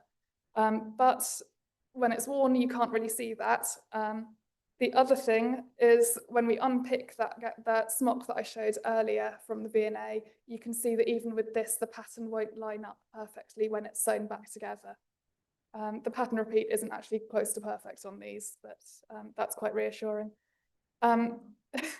The project had quite a lot of limitations because I'm only one person. I can't embroider full time. So you can see here that when we were filming, a large proportion of Ella's left arm was done in pen that disappears when you iron it rather than actually being embroidered. There's also not as much gold as I'd like to incorporate, partly again because of limitations. I have recently been given quite a large quantity of gold thread, which I do plan on playing with, because the sleeves are big enough that I should be able to add some more gold threads to them without completely deconstructing what I've already constructed. And it should be finished by October for the exhibition. But anyway, I've learned a huge amount from the process of embroidering the sleeves. If you want to come and see one of the sleeves in process of embroidering later, then that's over there as well. And I should probably stop talking now because I think I've been talking long enough.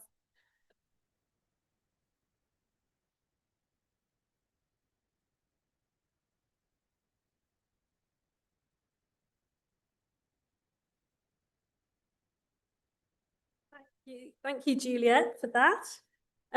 Should we ask Lady Greensleeves to give us a twirl in the smock so we can all admire it in the flesh? Would you like to give us a twirl? And I don't know how you feel. How do you feel about a catwalk up and down the middle of the room? I'm sure people will appreciate all of Juliet's work when you see it close to. And that's it's a great opportunity to be here in the room live to see it. Maybe we can do a live for the people on Zoom too by showing it up close to a camera later in the break maybe. So thank you very much, as I say, both Lady Greensleeves and Juliet for that.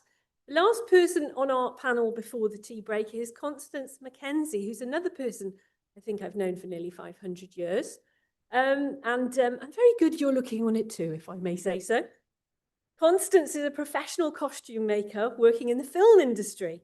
She specialises in recreation of historical garments using original techniques, combining research and practical hands-on experimentation. I'm now going to say a sentence with a combination of words I never thought I would say. Her work can be seen in Wonder Woman and Wolf Hall. Also, Consecration, The Mirror and the Light and Rings of Power. Constance also teaches costume making and costume history in person and online.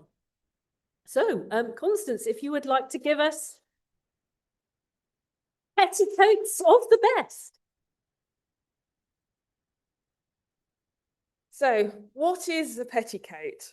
Lady Greensleeves is gifted 2 petticoats throughout the song, and my one to make was the petticoat of the best cloth.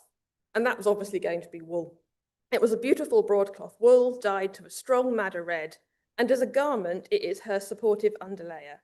A petticoat to the modern ear, already gone round. So, a petticoat to the modern ear might mean a skirt or a simple slip. But in the 16th century, it could be a foundational garment, and it could also go by the names of a kirtle or a bodied petticoat and others. So as well as covering her legs and adding volume and support to the outer layers, it also has a solid body or bodice worn over her smock, giving her bust shaping and support. And because this is a close-fitted garment, it means the silk layers of the gown worn over the top when fastened are not under as much tension, so it keeps them smooth and well-fitted. So in these pictures, you can see Our Lady is in the middle image here, and on the right is a French illustration where a black gown is being worn possibly over a similar garment to Lady Greensleeves, because you can see the red skirt and the top edge showing above the black gown. And on the right are some further examples of undergarments. One is both made by me. One is a more lower class petticoat with the upper body made of linen, so quite possibly you would never see this item.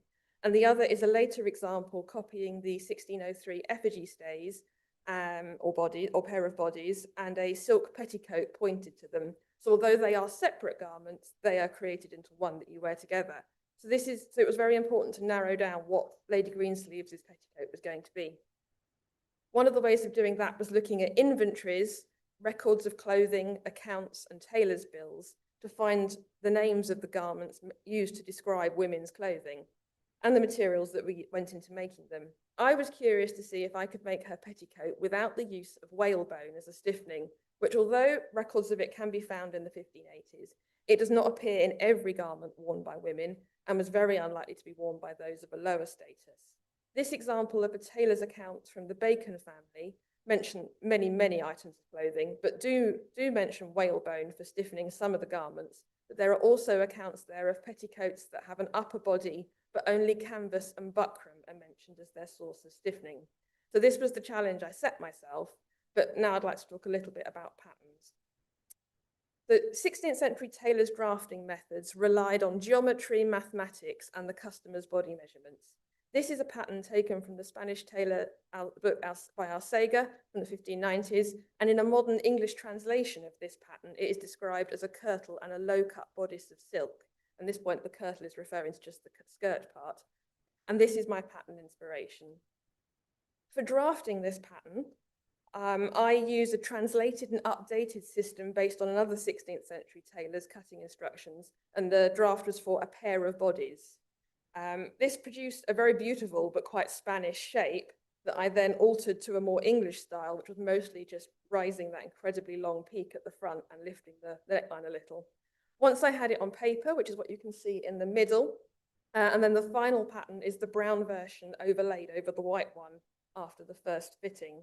You can also see in my pattern, like the original draft, it's cut with fabric economy in mind. The straps on the front and the back of the bodice are pieced from offcuts of fabric rather than cutting them full length and using more cloth. So the strap seam are seen on Lady Greensleeves and are visible when you're dressing her, but completely hidden when the gown is worn over them. So a little bit about my materials that I used. We've already discussed the cloth of the best, which is a beautiful broadcloth, a plain weave wool.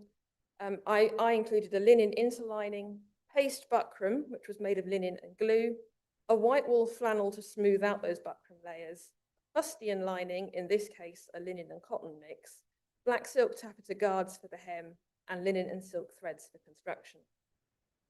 I'm now going to talk a little bit about paste buckram.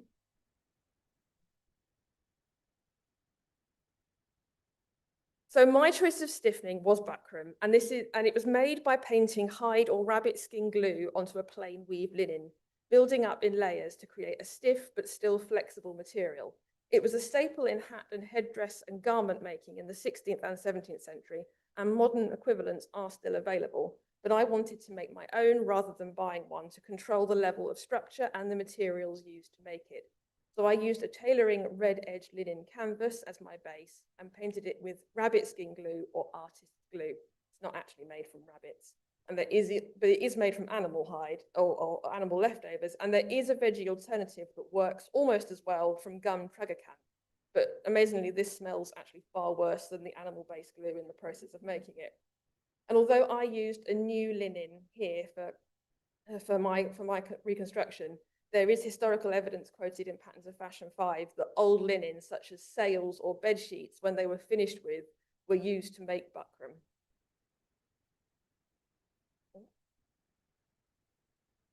So a little bit about the construction techniques. First of all, on the body and the body or bodice. So I built up the inside of the front of the bodies with 4 layers of paste buckram, all getting narrower towards the long peak at the centre front. So at this point is at its strongest. The pad stitching with a linen thread through the 4 layers of buckram radiates out in rows, holding the layers together, and creates a solid row of stitching that could resemble the strength of a whaleboned channel. The buckram is then sewn to the layer of linen interlining with a white wool flannel in between to smooth everything out. And then all of this is sewn to the red wool outer layer with all the raw edges turned in, and then this will be covered with the fustian lining.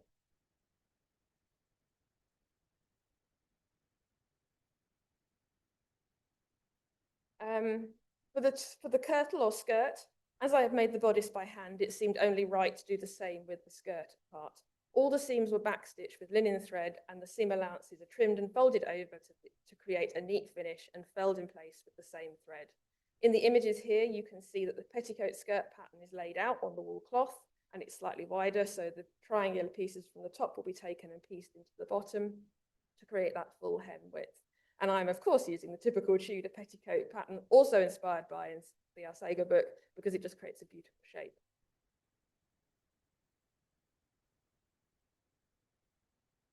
Oh, jumped. My apologies. No. For finishing the body, there was an extra layer of buckram in between the wool and linen lining, so the eyelets can be strong and be worked to the very edge of the garment without risk of tearing through repeated wear and fastening. The eyelet holes are made through all the layers with a pointed awl that pushes the threads of the weave aside rather than punching a hole, and then whip stitched very closely with a silk twist to neaten and strengthen the raw edges. The eyelets are offset so that when the spiral lace sides of the body sit neatly up against each other and the top and bottom edges are even.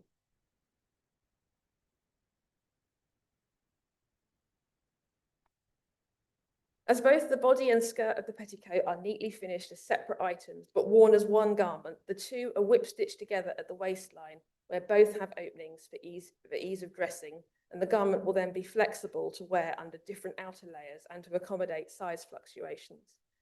And although the skirt is not going to be seen when the sendal petticoat and green gown are worn over it, Many petticoats or kirtle hems in 16th century paintings have strips or guards around them for decoration and practicality. Not only does this add stiffness to the hem of the skirt, but it will also protect the bottom edge of the hem from wear. As Lady Greensleeves ones are silk taffeta, they are more the decorative option, and they are also cut on the straight of grain for economy of cloth.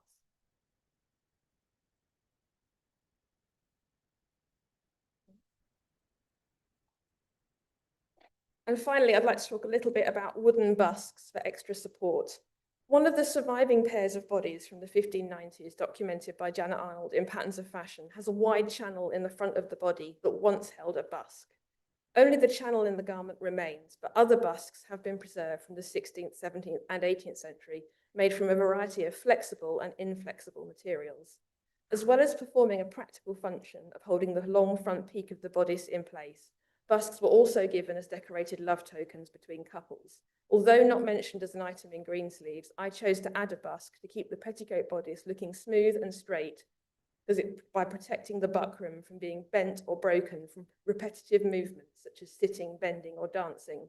Because when the more flexible buckram has warmed up with contact of the body, it can soften and bend, and the busk will not. And this means that when the garment is removed and cools down, it will still be in the desired shape rather than curved or bent. I used seasoned ash as I've been advised that was a very flexible wood, but some of the historical examples that have survived are very, very hard woods indeed, or solid materials like ivory and bone. So this does not seem to be a period concern. And finally, there are just some finished images of Lady Greensleeves wearing it herself. Thank you very much.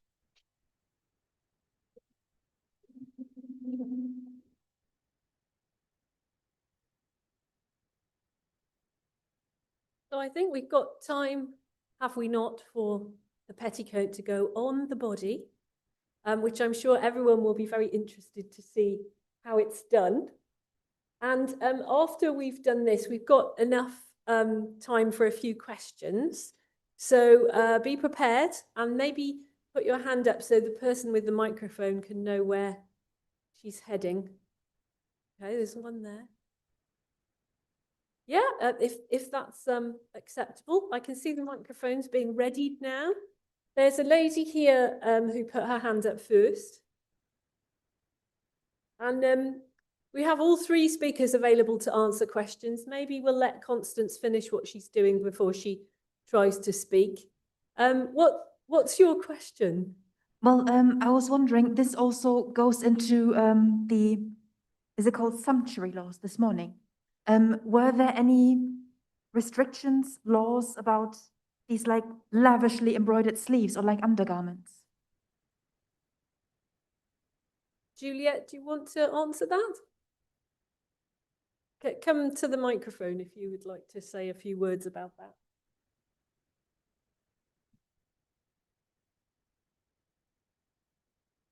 I haven't looked much into the sumptuary law side of things, partly because I was just panically embroidering quite so much. But yes, embroidery and wrought work does seem to come, especially the gold side of things. So the gold threads and the gold embroidery definitely comes under sumptuary laws, but I couldn't tell you off the top of my head exactly who is and isn't allowed to wear it.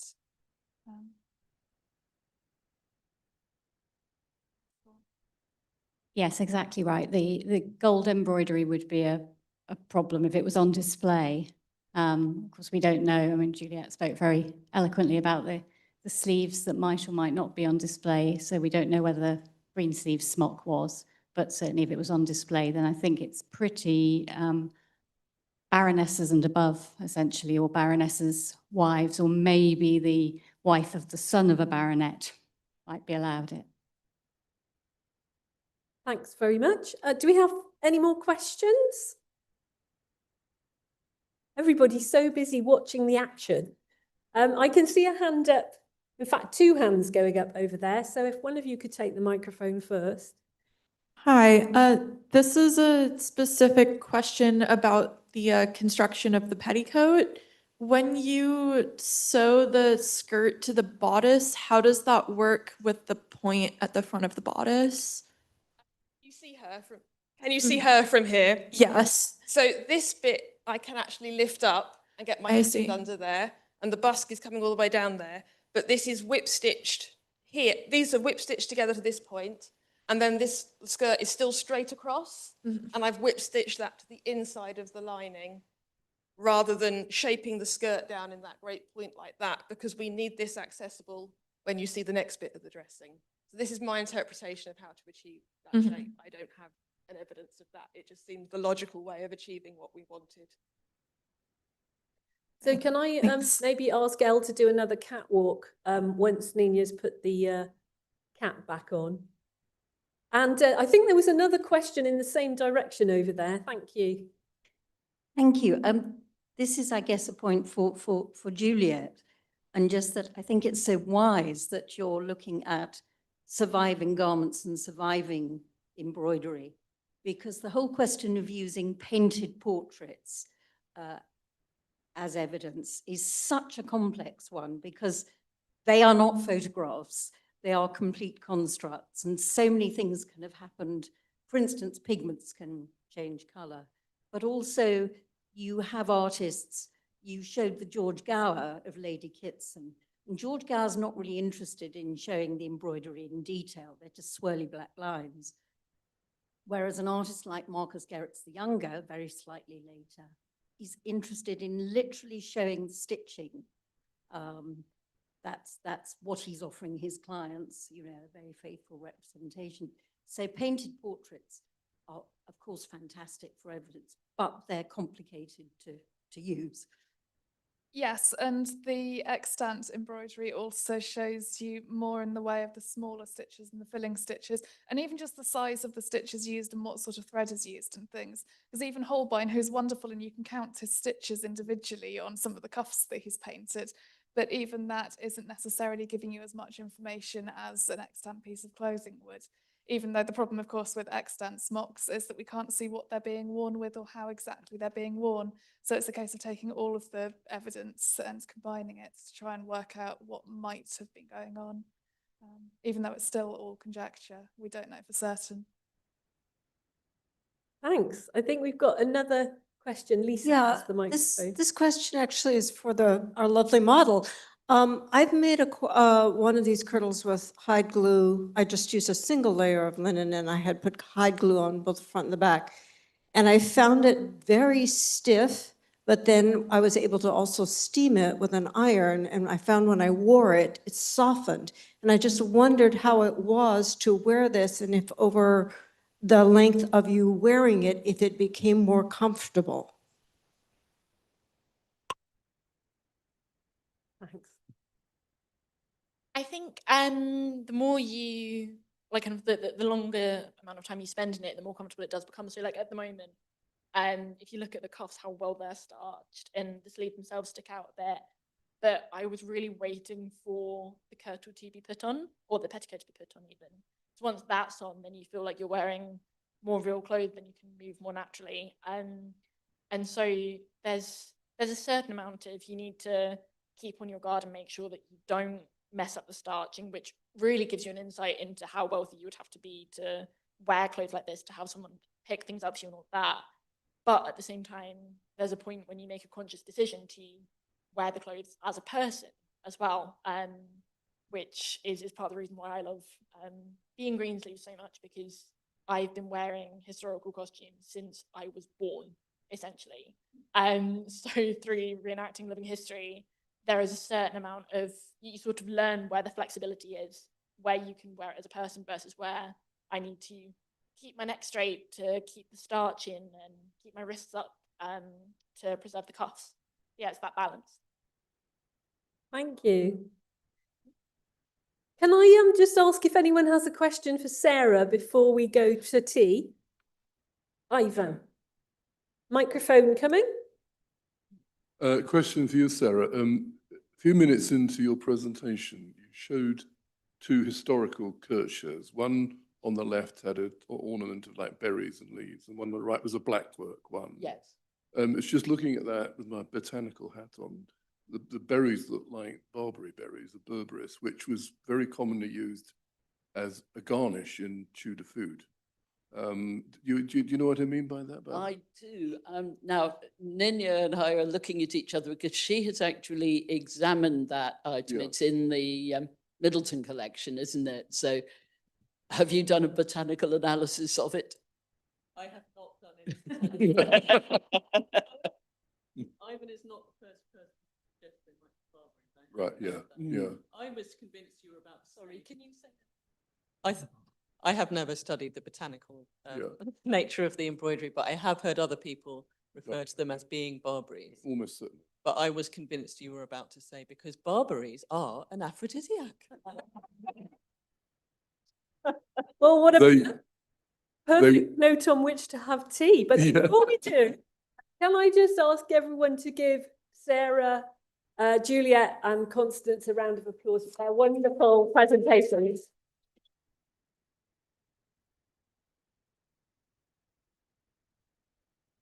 And we have a tea break now until 3:20. So please do come back for the final part of the presentations.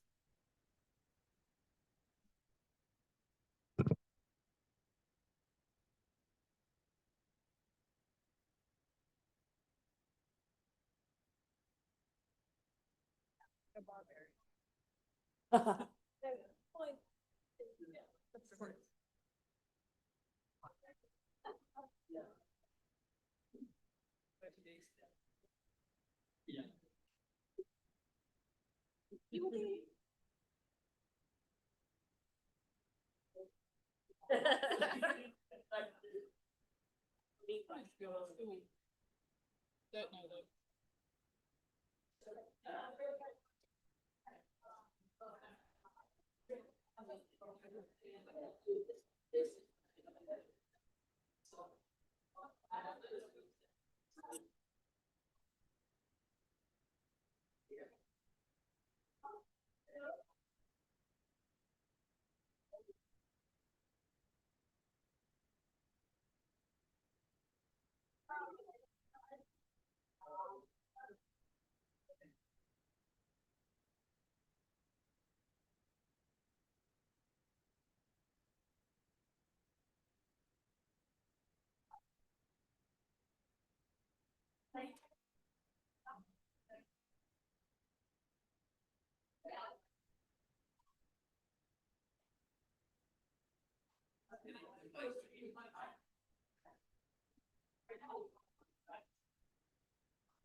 Yeah,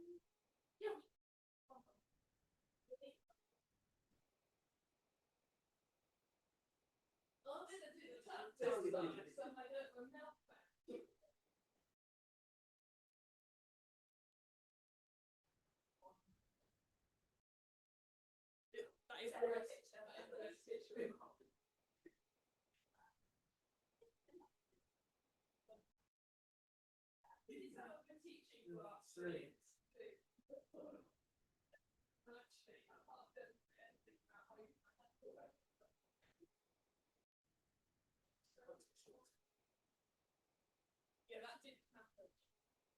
So I had another go. Oh, I did do that.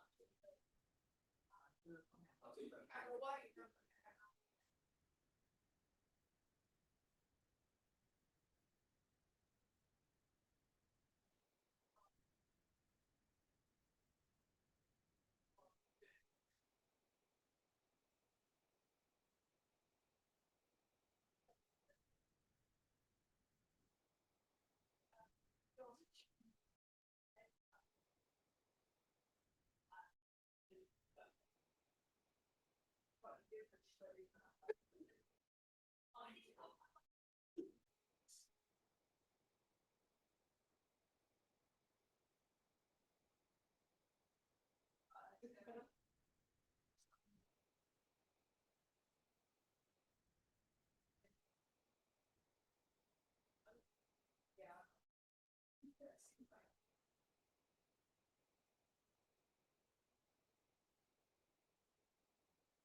Yes.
Oh, I know, no, I know.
Are you good to go?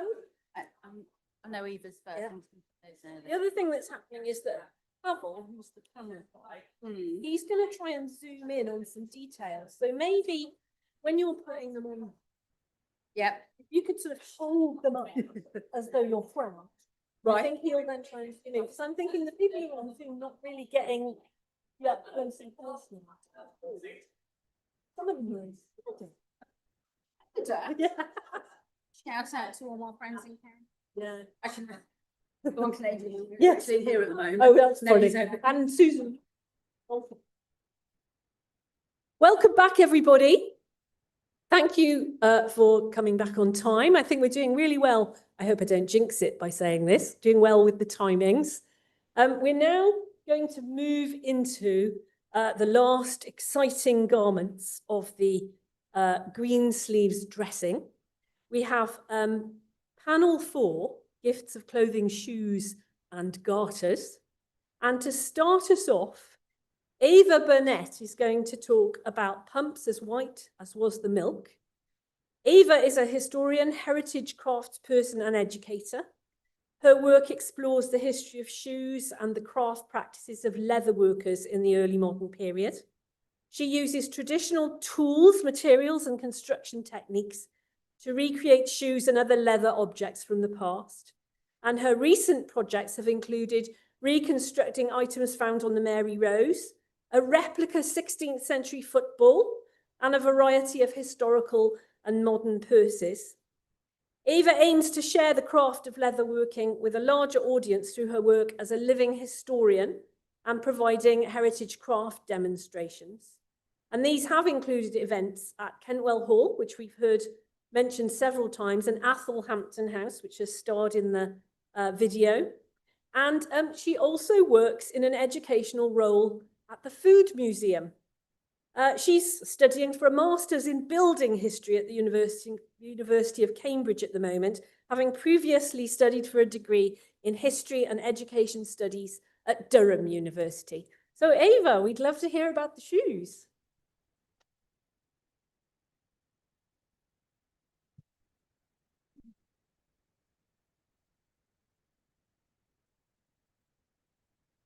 So amongst the many gifts given to Our Lady Greensleeves are the pumps as white as was the milk. This short line doesn't provide us with a huge amount of information about what Lady Greensleeves' shoes were like, but there are a few little clues to what they may have been like. The colour of the shoes being white as milk is fairly obvious, though as we'll see later, this colour comes with challenges of its own, both historical and modern. The biggest challenge, however, was unravelling what a pump shoe is in the 16th century context. Understanding the language and terminology behind Lady Greensleeves' pumps was crucial in any attempt to develop a reconstruction. Today, a pump is usually a women's flat, low-cut shoe which leave much of the top of the foot exposed. Sometimes called ballet pumps, they retain association with dancing. The term may also refer to a plimsoll in certain parts of the country, which is a light sports shoe and often made of canvas and frequently used for children in their PE classes. However, while some of these shoes have features in common with Tudor shoes, the term has clearly deviated from its 16th century meaning in the Greensleeves ballad. I don't think any of us think that Lady Greensleeves was wearing kids' sports shoes. So what was a pump shoe in the 16th century? This was the first and the most important question to answer.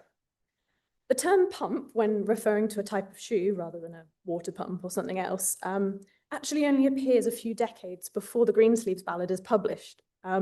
It's first used in William Waterman's 1555 Fardel of Fashions, a work which describes the clothing and customs of different world cultures. In it, Waterman describes the clothing of the Assyrians, writing that their shoes are not fastened on with latchets, but like a pump close about the foot. Here, the pump appears to describe the closure of the shoe, defined in opposition to shoes fastened with a strap. Despite this being its first appearance in print, the term pump does not appear to be referring to a foreign type of shoe. Instead, by comparing Assyrian shoes to pumps, it implies that this was a familiar term, probably already comfortably in use in English. While latchet shoes do become far more popular at the end of the 16th century, shoes without a fastening that were slipped on and off are the most numerous throughout the century, both at the start and at the end. A pump, in this context at least, appears to refer to the slip-on shoe that was most common at this point. That the pump shoe appears to describe a slip-on shoe with no fastening mechanism is also supported by a number of other sources. For example, Thomas Decker's play from 1600, The Shoemaker's Holiday, has a character who describes how another pulled on his wife's pump, suggesting that the pump slid on and off the foot. The verb here is key in understanding the way the pump was worn. It's not just a static object, but one that has an active relationship with the wearer's body. One of the most useful texts in understanding what 16th century pump shoe was from this work by John Eliot in 1593. It's actually designed to help you learn French through a series of conversations that are written side by side in English and in French.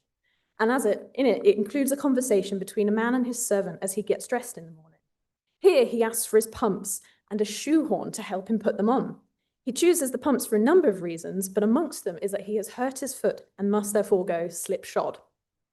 The text also outlines several other key features of a 16th century pump. He chooses them in response to the hot weather of the day, suggesting that they were a lightweight shoe regarded particularly as appropriate for hot weather. In 1581, Sir Hugh Platt's Flowers of Philosophy also echoed this sentiment, stating that pinked pumps are good to let in wind and must in heat be worn. Pinking here refers to the decorative holes that were made in both footwear and clothing throughout the century. Similarly, in a play called Wit Without Money from 1639, a character called Valentine complains that his feet are cold because these are but thin pumps to walk the streets in. Pumps, therefore, are probably seasonal in nature and regarded by the contemporaries of the 16th century as most appropriate for hot weather. Although pinking was recognized as enhancing the cooling qualities of pumps, their lightweight construction appears to be one of the most important aspects for their suitability for hot weather. Valentine's complaints that his pumps are thin provides valuable insight into the construction of them.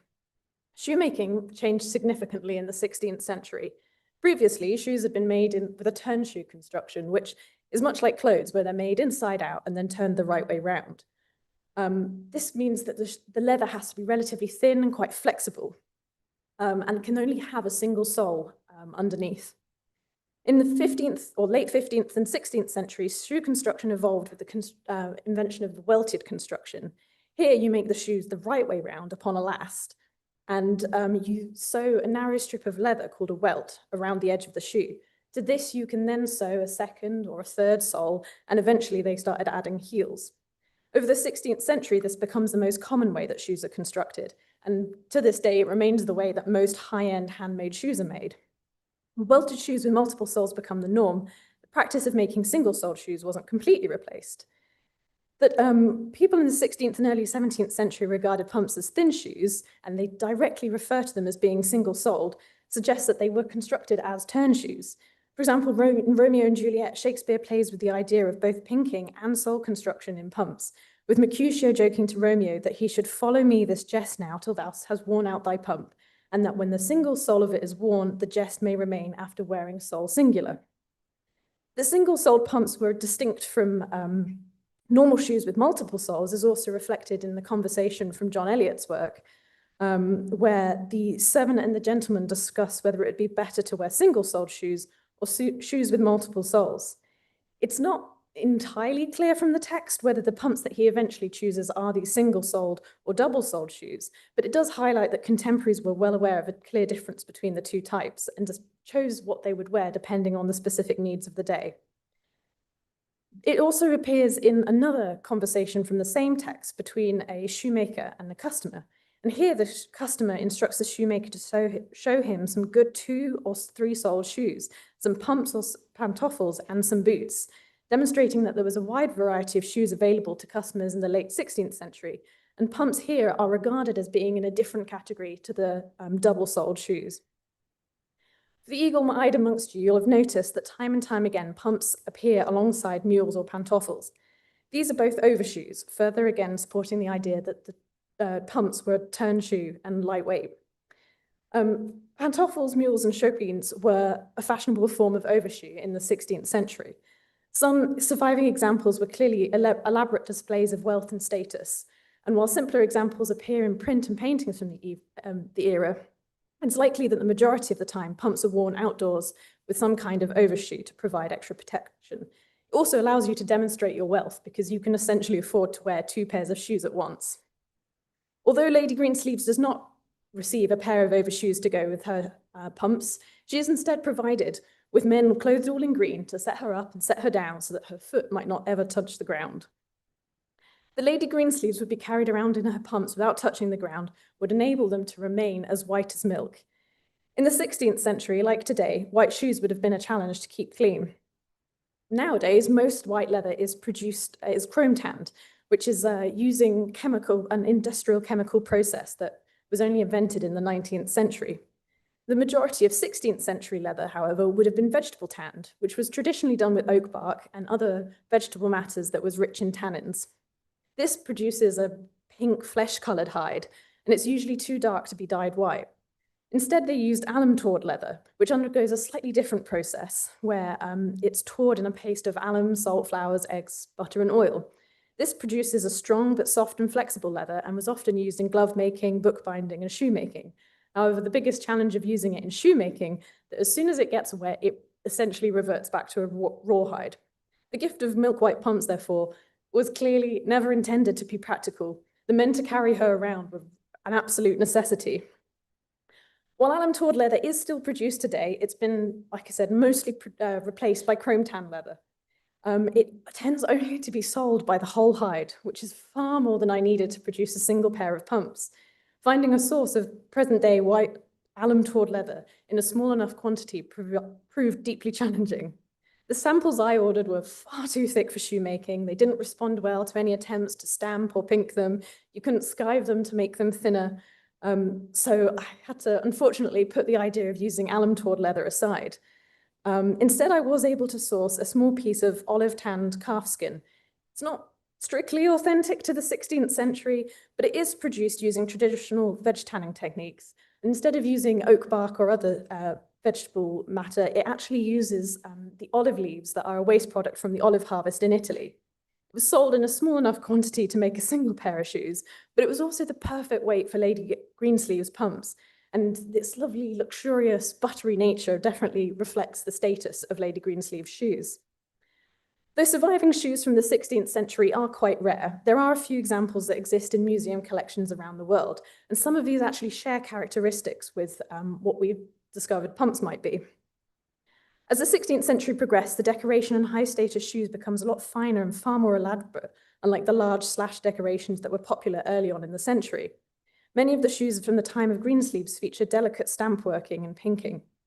One particular pair in the Rijksmuseum date to the latter half of the 16th century, and their beautiful stamp work, their creamy colour, and their lightweight nature made them the perfect source of inspiration for the Greensleeves pumps. The design, the stamping, the pattern became the basis for my reconstruction of Lady Greensleeves shoes. Now I had sourced my milk white leather and decided on a final design, it was time to actually begin the reconstruction. I had to source a shoe last, which is the wooden mold you can see here, and that has to be in the correct size to the shoes that you're going to make. I then developed a pattern for that specific last and altered it to fit. I made a mock-up first to fine-tune that, and that was just in plain veg tan leather, which I can pass the pair around afterwards, and if you happen to be a size 5 or 6, you might even be able to try them on. Here you can see this gave an opportunity to just practice the technique, make sure the turn shoe construction worked, and they go really well with my lovely cow socks. Additionally, based on the pair from the Rijksmuseum, I needed to refine the stamp work pattern. Once dampened with water, the Italian calfskin leather responded really, really well to the stamping. They retained the crispness of the design.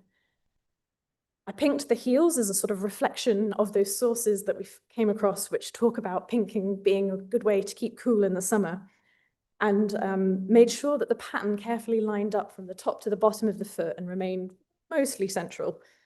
This was quite a time-consuming process.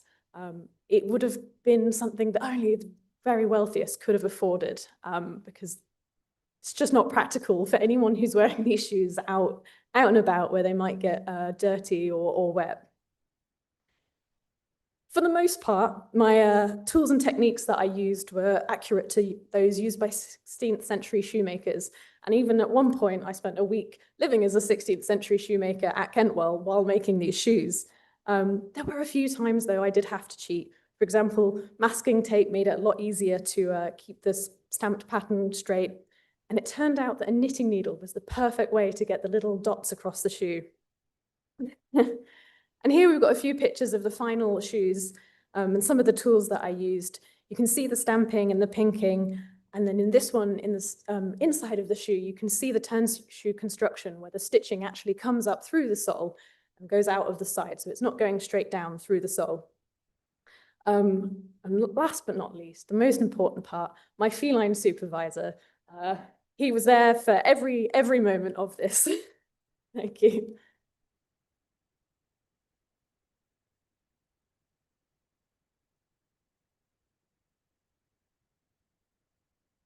Thanks very much, Eva. We will again hold our questions to the end.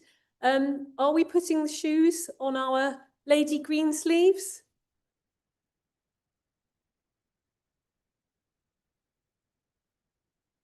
And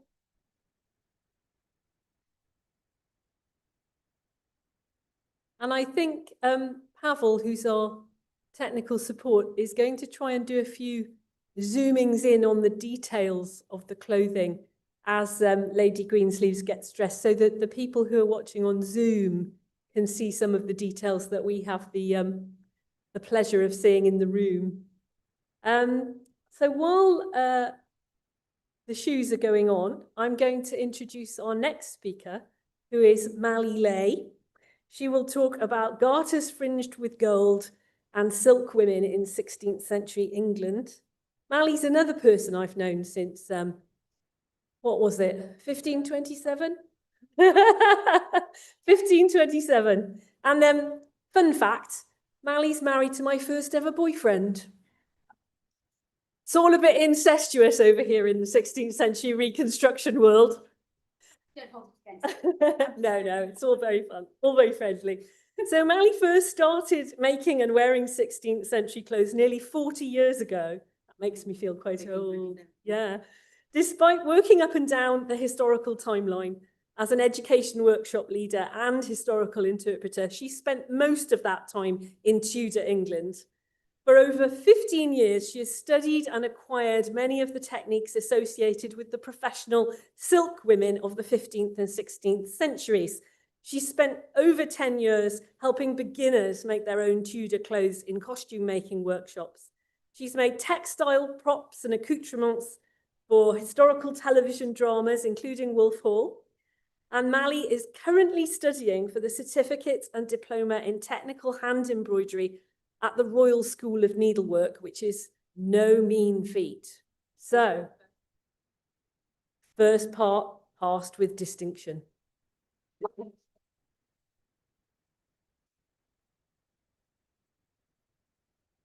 afternoon. Right. When I first said I'd do this, I was thinking just about the garters. So when I saw the programme a couple of weeks ago and realised it said, and silk women, I had a bit of a moment. But anyway,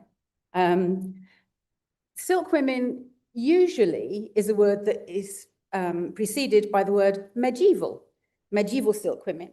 But actually, for over 200 years, they appear in their own right in sundry records, including accounts, royal wardrobe accounts, and worked on at least half a dozen coronations from the 15th century up to the coronation of James I. So medieval doesn't apply so much. During the heights of the 15th century, their trade was protected by royal statute from competition from foreign imports, and Henry VI deemed it a suitable occupation for young gentlewomen and other apprentices. Hold on, let me just move this one and have a look at her. You can admire her while I'm talking. They are also considered to usually be the purveyors of silk narrowwares, so ribbons, laces, tapes, and cords, plus buttons and tassels, all made out of silk. They did make narrowwares, sometimes including metal threads as well as the silk, but they were actually traders and merchants working in silk, and many more silk goods included embroidery threads, velvet in the forms of frontlets, hoods, and bonnets, silk trimmings for book bindings, saddlery, interestingly, furnishings, and armour that appears in accounts of James V of Scotland. Certainly by the 16th century, They appear in accounts also supplying linen and linen goods, bone lace wrought with silver and spangles, and black-worked embroidery, presumably because the threads used were made of silk. One of Elizabeth I silkwomen is paid for washing and mending some garments that were embroidered with gold and silver metal threads. And I don't think it's been mentioned yet because Sally's not here to talk about the stockings, but in the film it talks about Elizabeth I receiving her first pair of silk stockings and saying she will never go back to anything else. They are believed to have been given to her by one of her silkwomen, a woman called Alice Montague, in 1561. Silkwomen were professionals. They ran their own businesses independent of their husbands. Husbands appear to mostly be in the sort of textiles trade, so mercers, drapers, or haberdashers. They were exempted from the usual laws of coverture and traded as femmes sole. On the miners' side, this also meant that any debts would have to be covered by them and weren't the responsibility of their husbands. They took on apprentices and often passed their businesses on to their daughters.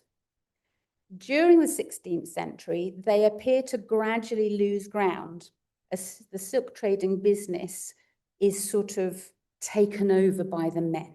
Let's be honest, it's a high quality, lots of good turnover, so they were just sort of dying to get their hands on it.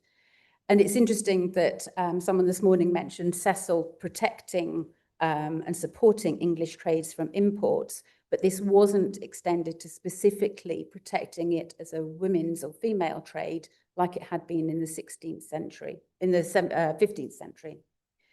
They never formed a guild, unlike some of their continental counterparts, and so really had no legal protections to stop people from other guilds sort of taking over their business.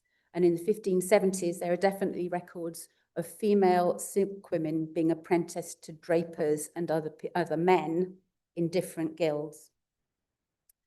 I was very disappointed, by the way. I did go to a book reading when Hilary Mantel was reading about Wolf Hall, and I was desperate to know, because in the book, she portrays Thomas Cromwell's wife as a silkwoman, and I was desperate to know that she had proof that she really was. No, she just heard about silkweaving and thought it might be quite interesting. So disappointed with that one. Anyway, this lady is a 16th century silkwoman, Alice Barnum. One of the reasons we know quite a lot about her, there was a book written called Locating Privacy in 16th century England, but she's quite famous because this is a very early and possibly one of the first family portraits, which sounds odd, but a very early family portrait. It was commissioned by her, and her husband's not in it. It's thought that at the time it was painted, he was actually in Antwerp or Bruges. He was over in the Low Countries somewhere, and maybe it was made for him to take with him. Her husband was an alderman and a draper, and between the two of them, they seem to have been quite sharp financially. There are definitely records of them being fined. I'm not completely sure of the ins and outs of it, but they definitely made the most of the fact that she was an independent businesswoman, as was he. And there is some financial confusion around the ownership of some property in West Sussex. They were, as a couple, very successful. One year they're recorded to have had an annual income of £1,000, which in modern money equates to about £390,000. So that's not bad, really, is it? Anyway, this is the sort of woman that our suitor would have gone to buy his garters for Lady Greensleeves. So I'm just going to go back to this one. There are quite a few people in this room who have dressed up in historical costume, dating from before the advent of elastic. And we have all known that moment of terror when we realize we have lost one, if not both, garters. Garters can be made of absolutely anything that you can tie. And certainly one of my hair tapes is significantly shorter because I had to hack a bit off for a garter. So I have to make sure I get the right one when I'm lacing my hair up. There seems to be quite a lot of information in this verse, fringed with gold and silver aiglets hanging on the end. I'm not sure about the blithe for to behold, considering that he should never have seen her garters before. Never mind. But anyway, and also thinking about the sumptuary laws, maybe they should have been kept hidden anyway, these fabulous silk garters. I only realized a couple of days ago in looking at this that it doesn't actually say they're silk. So yes, maybe I just made that assumption that they were going to be silk. So what sort of resources do we use when reconstructing clothes?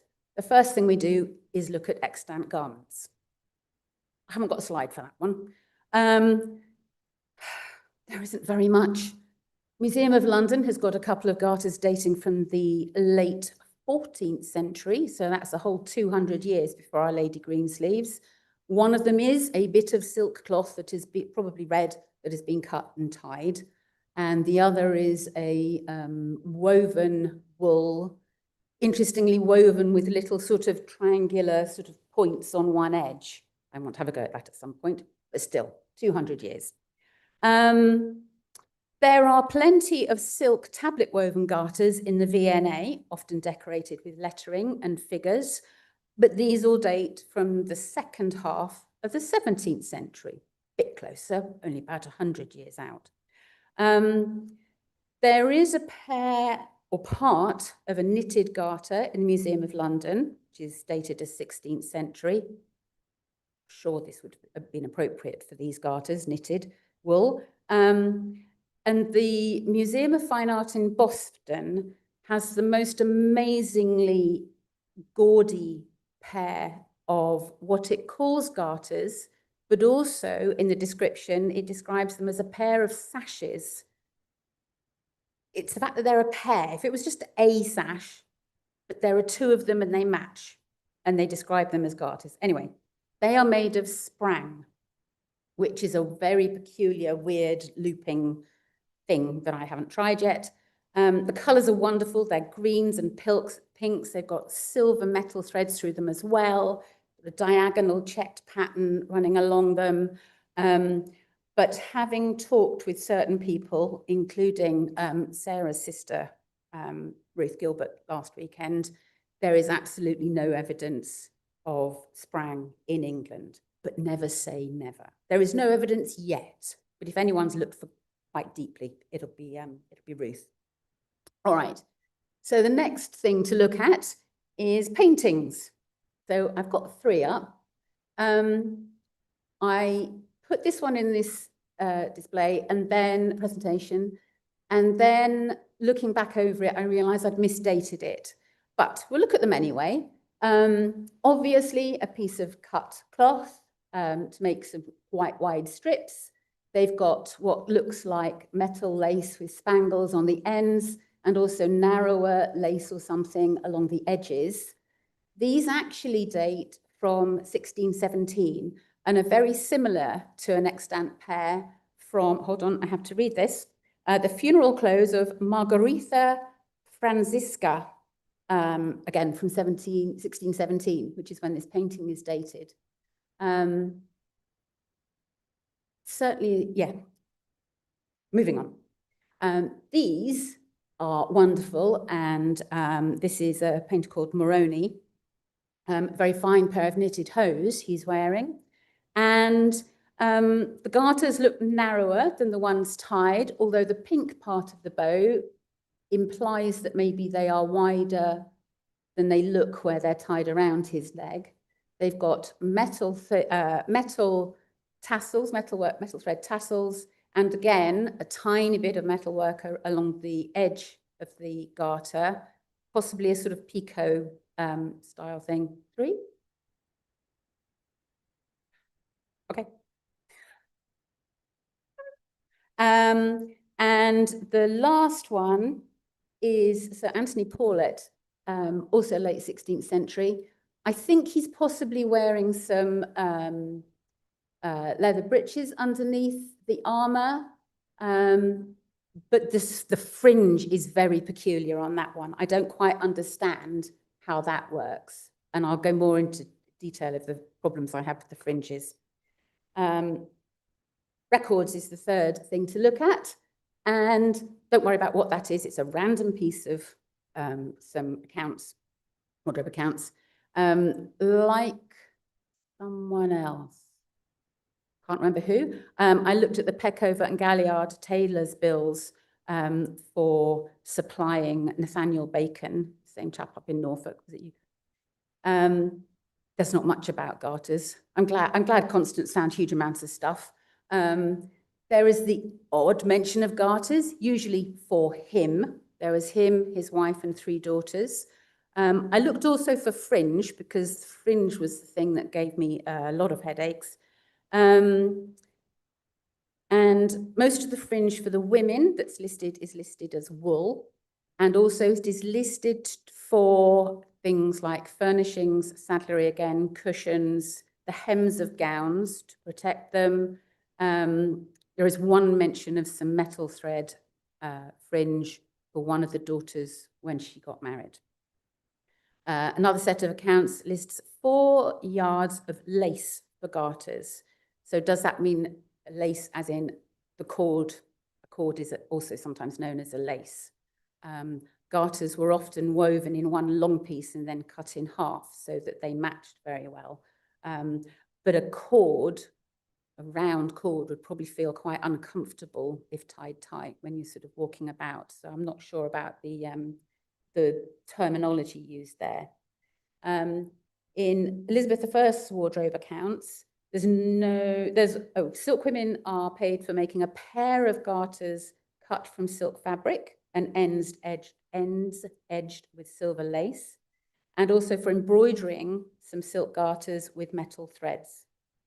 Whenever garters are mentioned, there is very little detail on how they are made. So, what choices did I think I might take?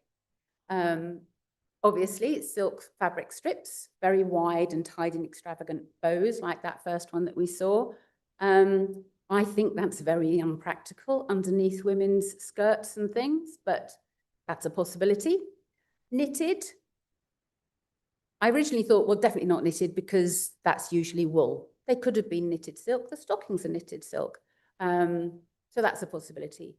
Finger looped, also unlikely. The thing about the knitting, actually, the knitted ones, that will stretch quite a lot. And if you're putting a fringe on it, a metal thread fringe, that's not going to stretch, which would sort of counteract the point of having knitted garters. Finger looped, again, that might give you a round cord, which would be uncomfortable, or you could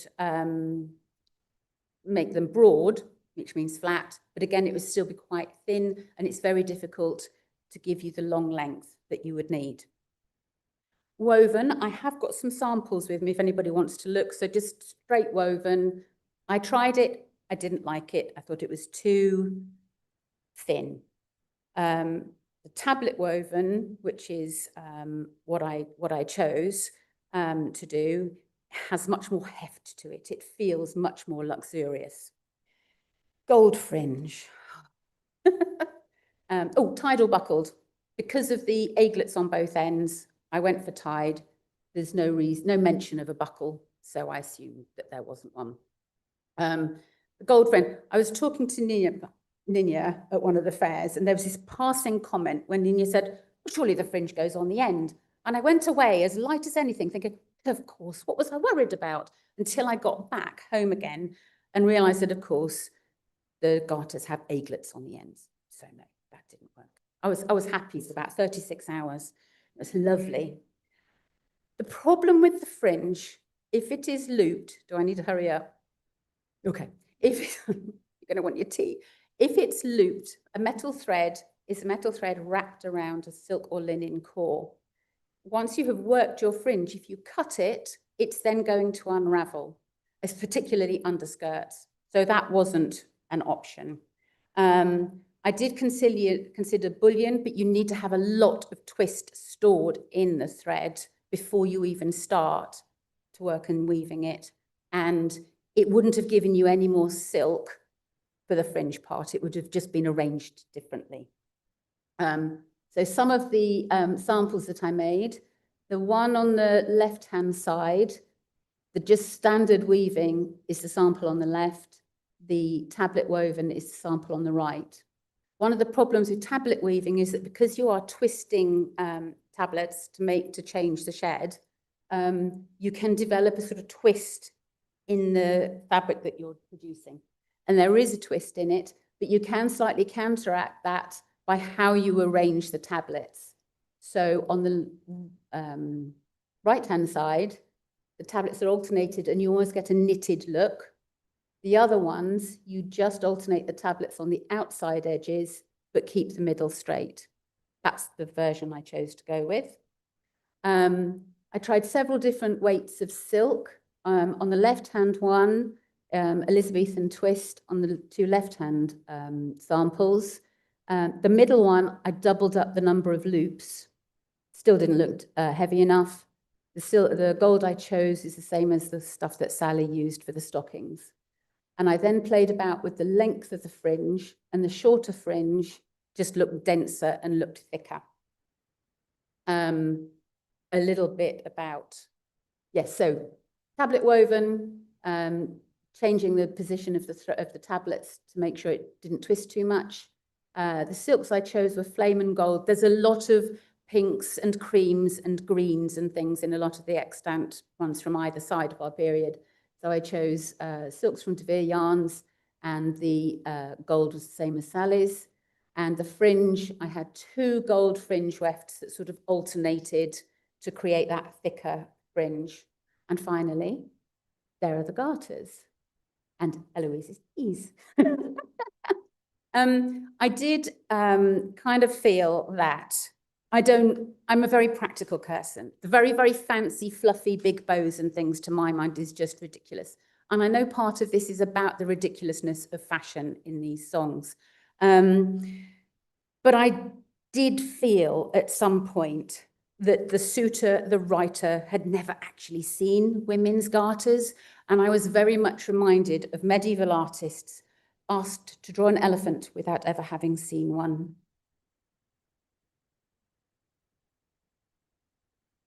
Sorry.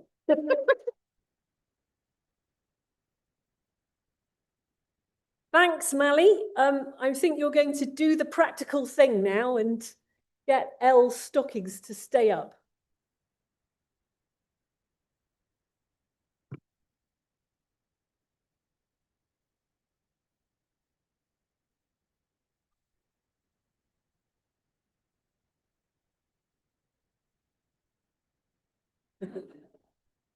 So while that delicate and very private operation is going on publicly over there, it's my pleasure to introduce our last speaker of the day.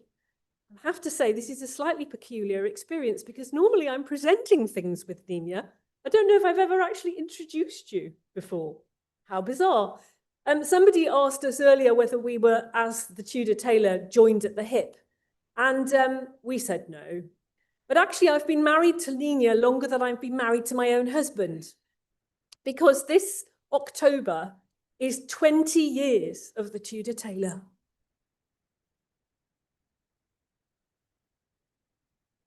So I think it's a tribute to what you can do with historical resources that we've managed to keep this going all this time. Nina has been busy being a historical costumier above and beyond what we do as the Tudor tailor, and I'm still in awe of the fact that she seems to be able to turn flat pieces of fabric into three-dimensional garments, which is not something I understand at all. She established her business doing that for museums and heritage sites in 1994 after gaining a higher national diploma in costume interpretation at the London College of Fashion. Her clients since then have included historic royal palaces, including me as JMD & Co, the Royal Armouries, the National Trust, English Heritage, the National Archives, Gainsborough's House, and most of you will know that Nina has been a telly star in the 6-part BBC television series A Stitch in Time, which was very enjoyable, and many people are sad that there has not been a follow-up series, so we must all campaign for that. She also has made the clothing worn by Harry Lloyd as Richard III in the film The Lost King in 2022. And as I've said, she's one half of the Tudor tailor. It's my pleasure to invite Nina to talk about the pièce de résistance, the Greensleeves gown.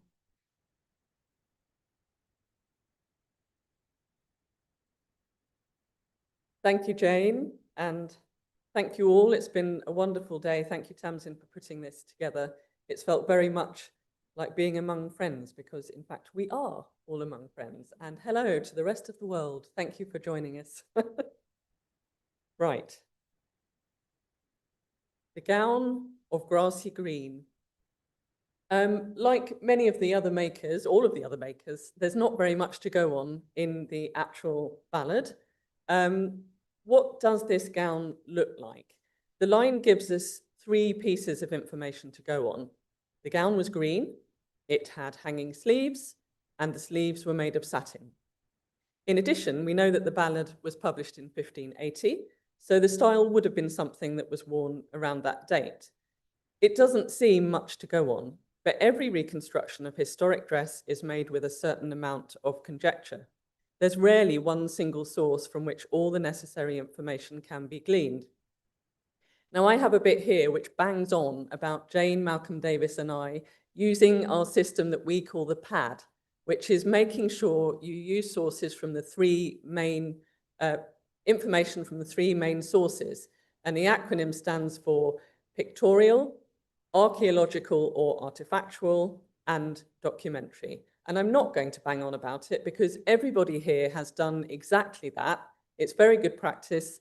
All of the makers, including Ivan and his food, have demonstrated the use of all of those sources.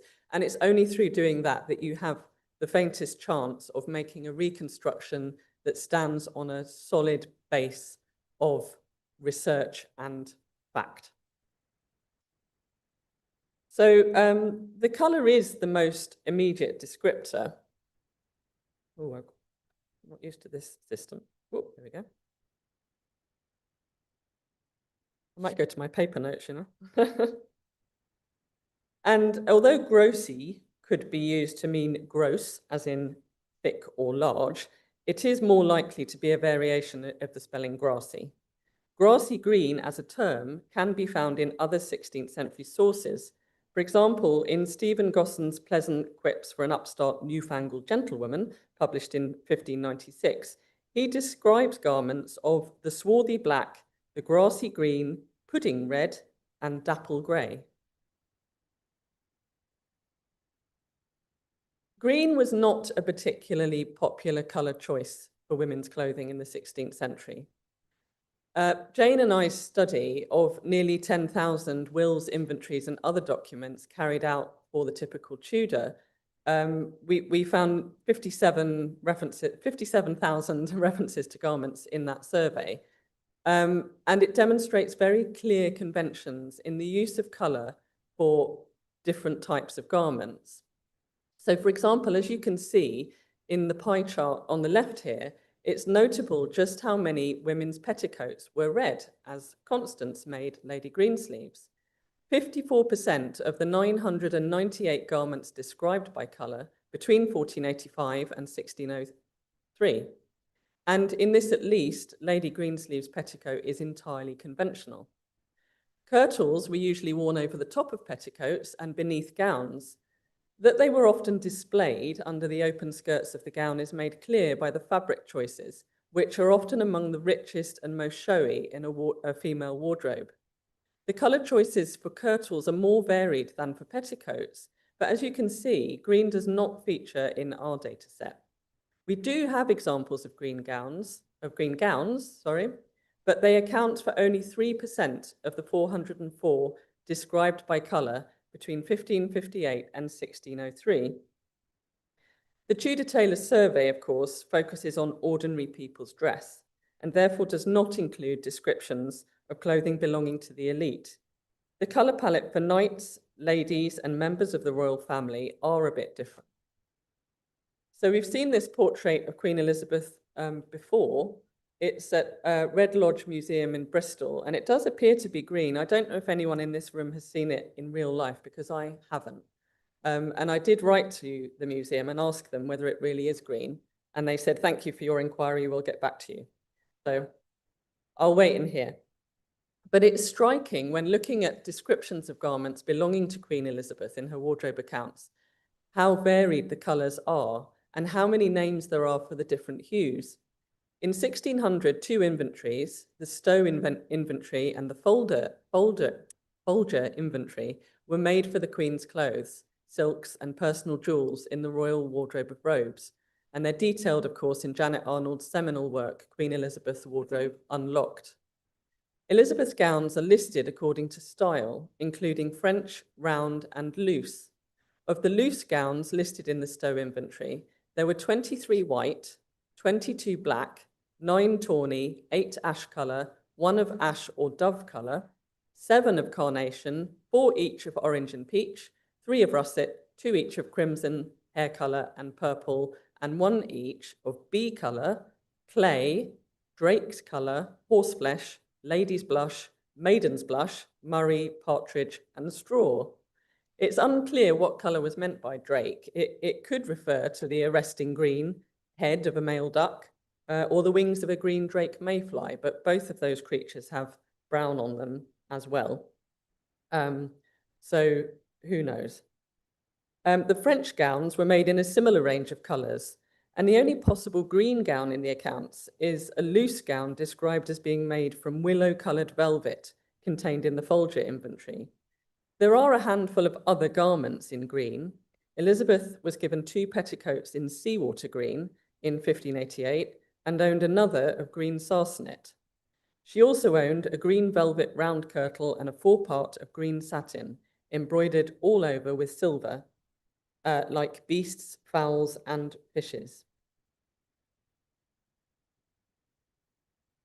When looking at Elizabethan portraiture, it is hard to find a depiction of a woman wearing a green gown, though there are numerous examples of children dressed in green for their portraits. Jane Palmer, the poster girl for this Greensleeves project, may be among the oldest among these groups of portraits. I think that's another whole discussion that would be very interesting, why children are often depicted in green. So the other 2 descriptions tell us that the sleeves are made of satin and that they are hanging by. Extant gowns and portraits featuring hanging sleeves all have them made from the same material as the rest of the gown. So a green satin gown with hanging sleeves is the most likely, as what was being referred to in the ballad. Satin is a term which refers to the weave rather than the fibre, and materials with smooth, shiny, floating threads could be woven from wool, linen, silk, or combinations of these.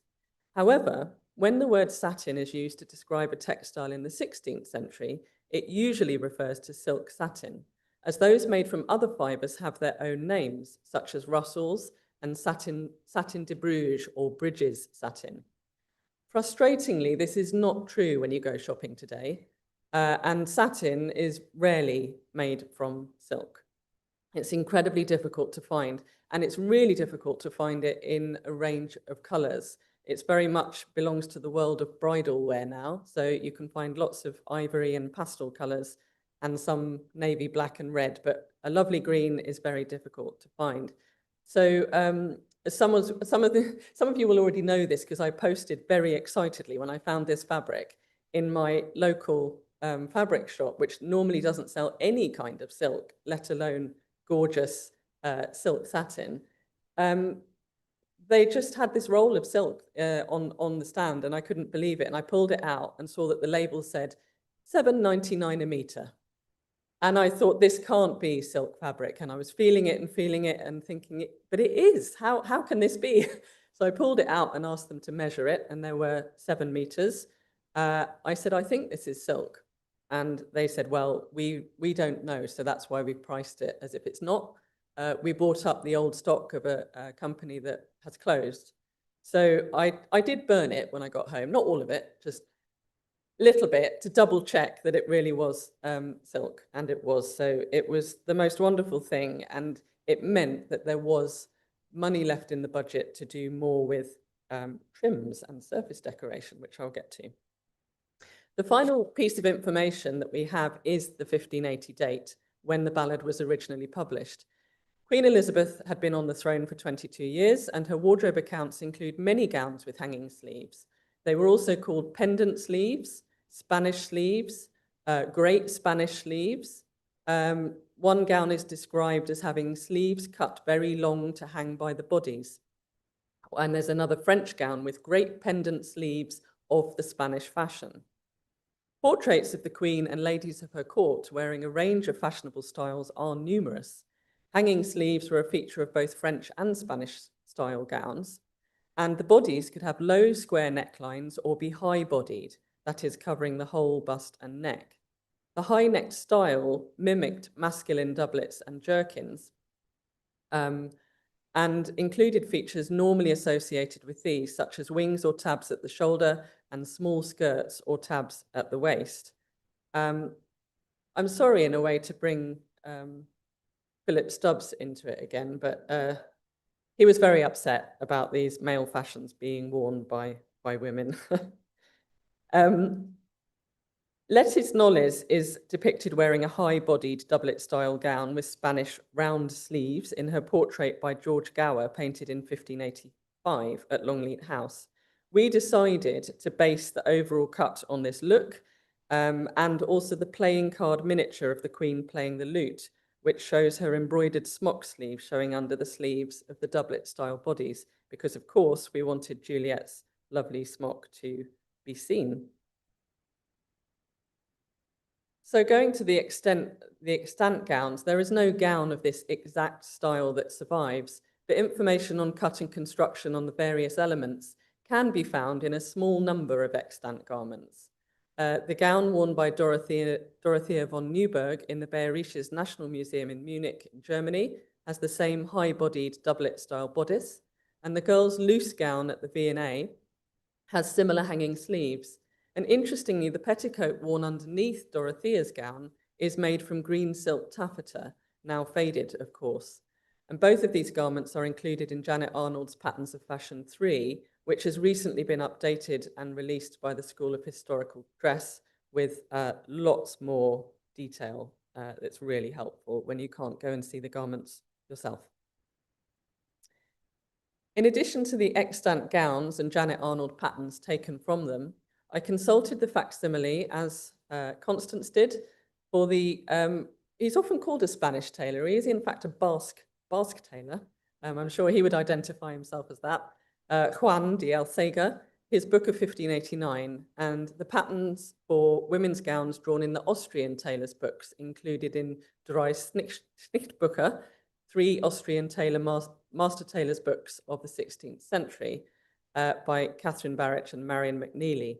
The Austrian books contain an interesting pattern for the doublet-style bodice with a dart below the bust, which I did consider, but I felt that since we were going for the Spanish style, Alcega was more relevant and I would stick with him. So to draft the pattern for Eloise, aka Lady Greensleeves, I scaled up the Dorothea bodies pattern from Janet Arnold and then used a cut and spread technique to alter the size. I then made a calico toile, which was fitted onto L over the fitted kirtle toile that was made by Constance. Once the pattern was finalized, I cut out the pieces in linen canvas. An extra strip was added to the center front to stabilize it, and the collar had an extra layer of stiffening as well.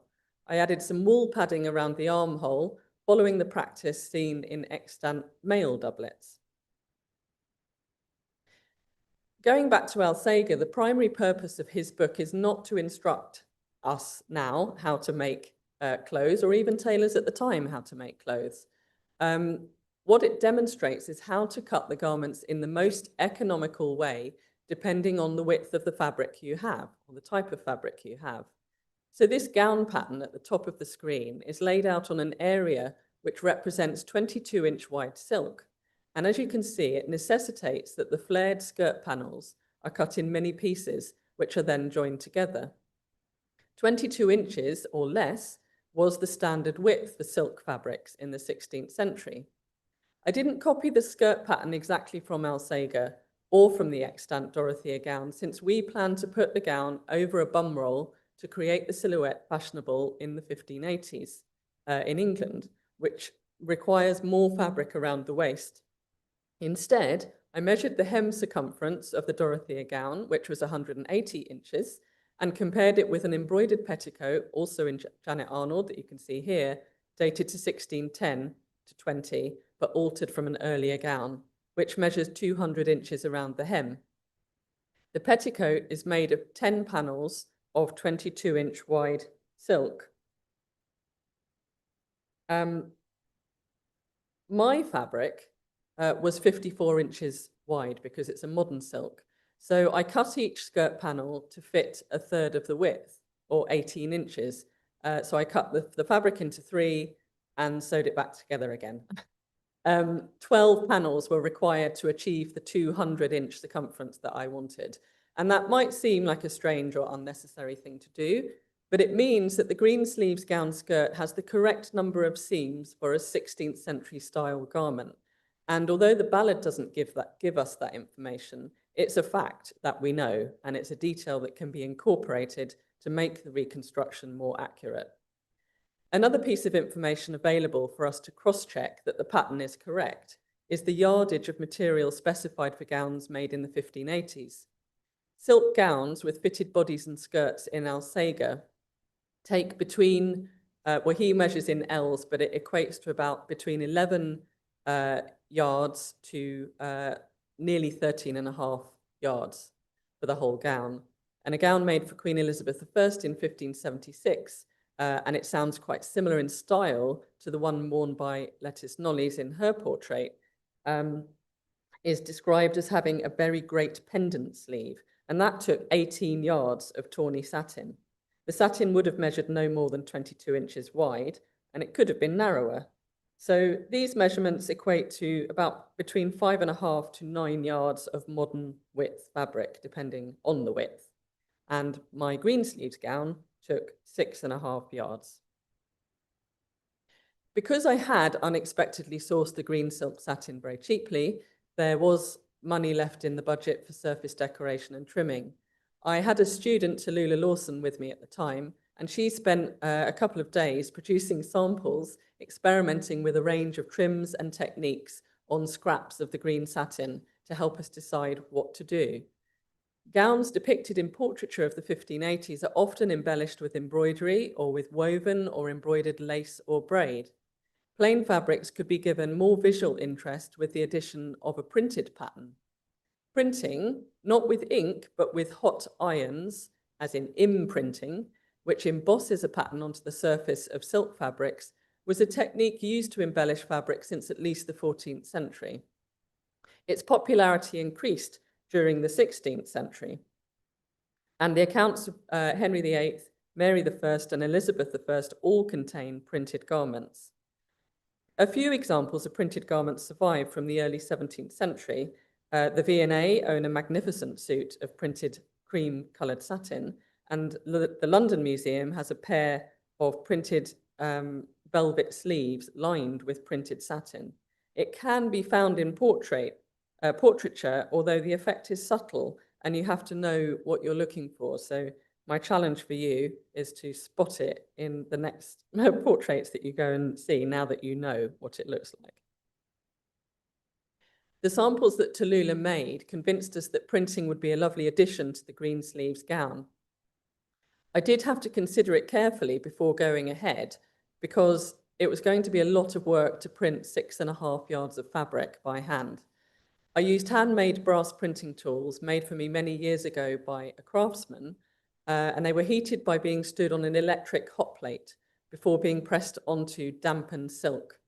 In addition to printing, the gown was bordered with a gold metallic lace laid over a green velvet ribbon. And unlike the printing, those trims would move the garment into another level when it came to the acts of apparel. But I felt that given the the gold girdle, which we'll come to in a minute, and the similarly other rich gifts that were being given, it was quite possible that she would have this metallic trim. The edges of the sleeve opening and the wrists and the top of the collar were finished with a folded strip of satin snipped at intervals into what are sometimes called piccadilles. Again, like the printing, there's no real extra cost in that, and it certainly wouldn't infringe any of the sumptuary laws. It's just a lovely way to finish an edge and add more interest. And another popular technique for surface decoration in the Elizabethan period was pinking, as we've already heard from Eva in the shoes. This had developed from the fashion for slashing garments in the earlier 16th century with long cuts through which decorative lining fabrics could be seen.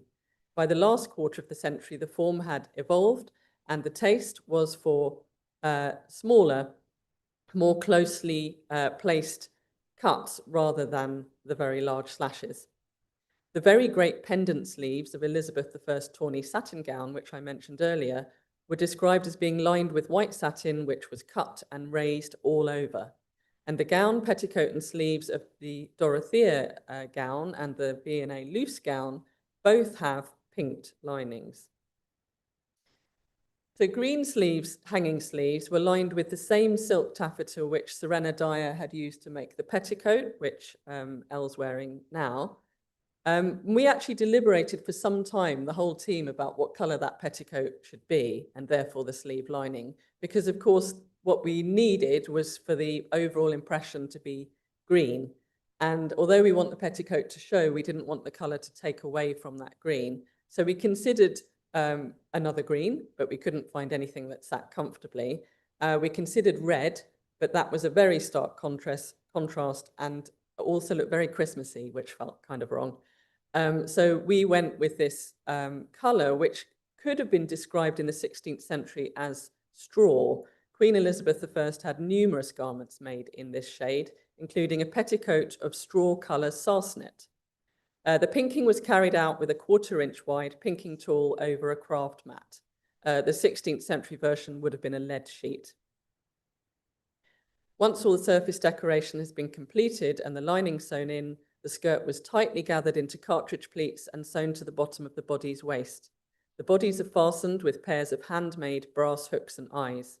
The tabbed wings and small skirts for the bodies were individually lined and finished before being hand sewn to the gown, and a buttonhole stitch bar was worked between each of the tabbed wings to control them. And very quickly, I was asked to make the girdle as well. And it was based mainly on examples seen in portraits which appear to follow the shape of the waist. At first, I was tempted to make the girdle in red velvet to fit the red in the description, but nearly every example I found was black. Pure gold is slightly red in colour, and the lyric is likely to refer to the quality of the gold rather than the colour of any other element in the girdle. And a clue to the method of fastening by being tied at the back can be found in this detail from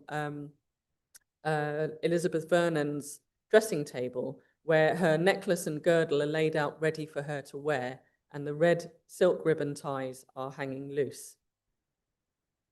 I made a pattern for the girdle based on the shape of the body's waist and cut it from buckram. I then covered the buckram with velvet before sewing on the jewels and the pearls. The back was lined in black silk.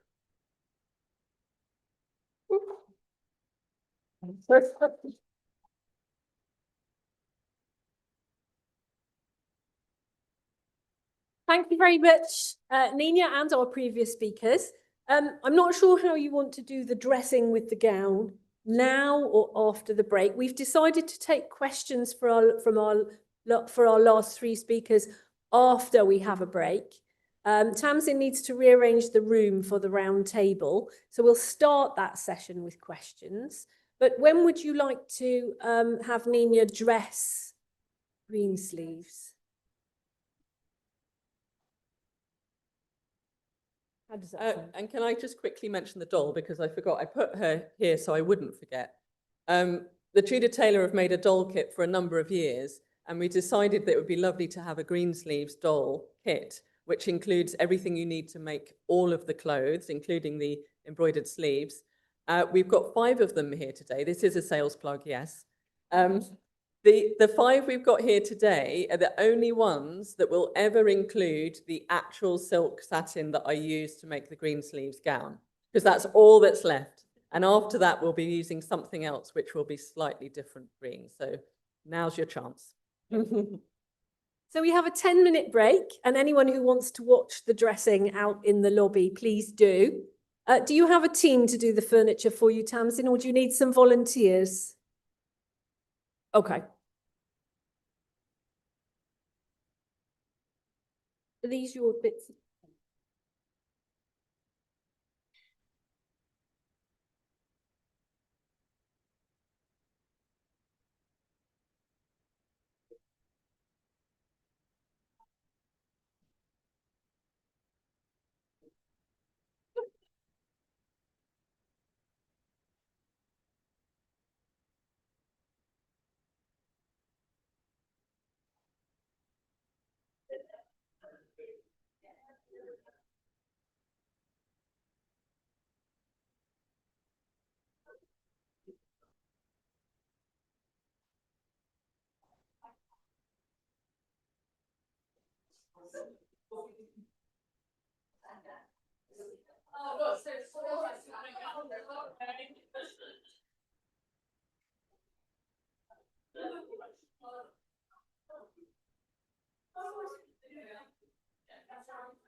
In the same way.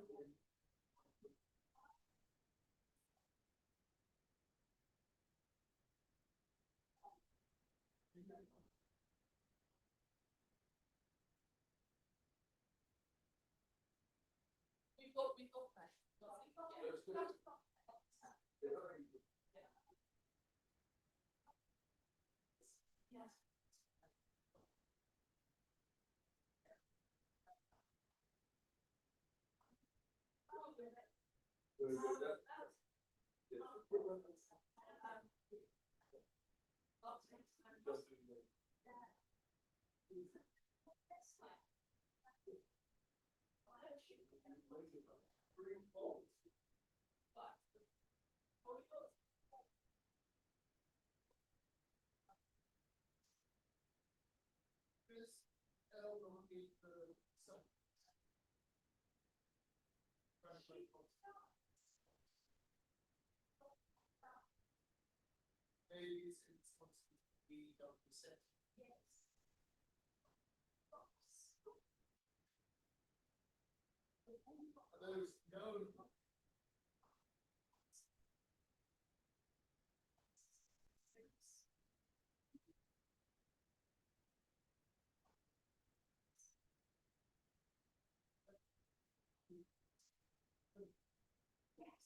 Yes.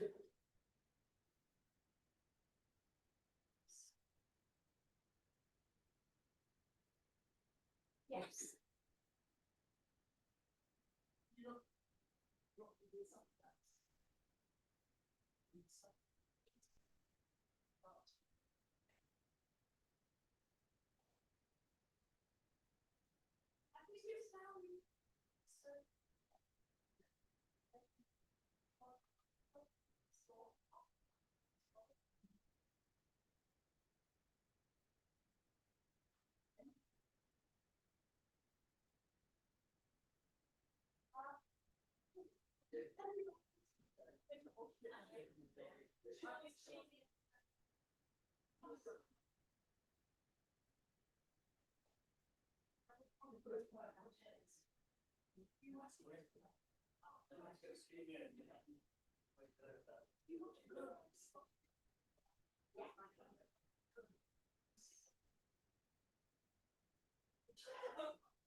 Oh, thanks very much.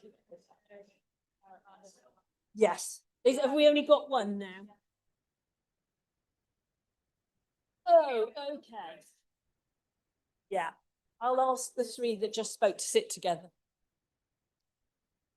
Do you mind gathering your co-speakers, because we're going to do your questions and you have to share the one microphone. So Mally and who was the other person, the last one?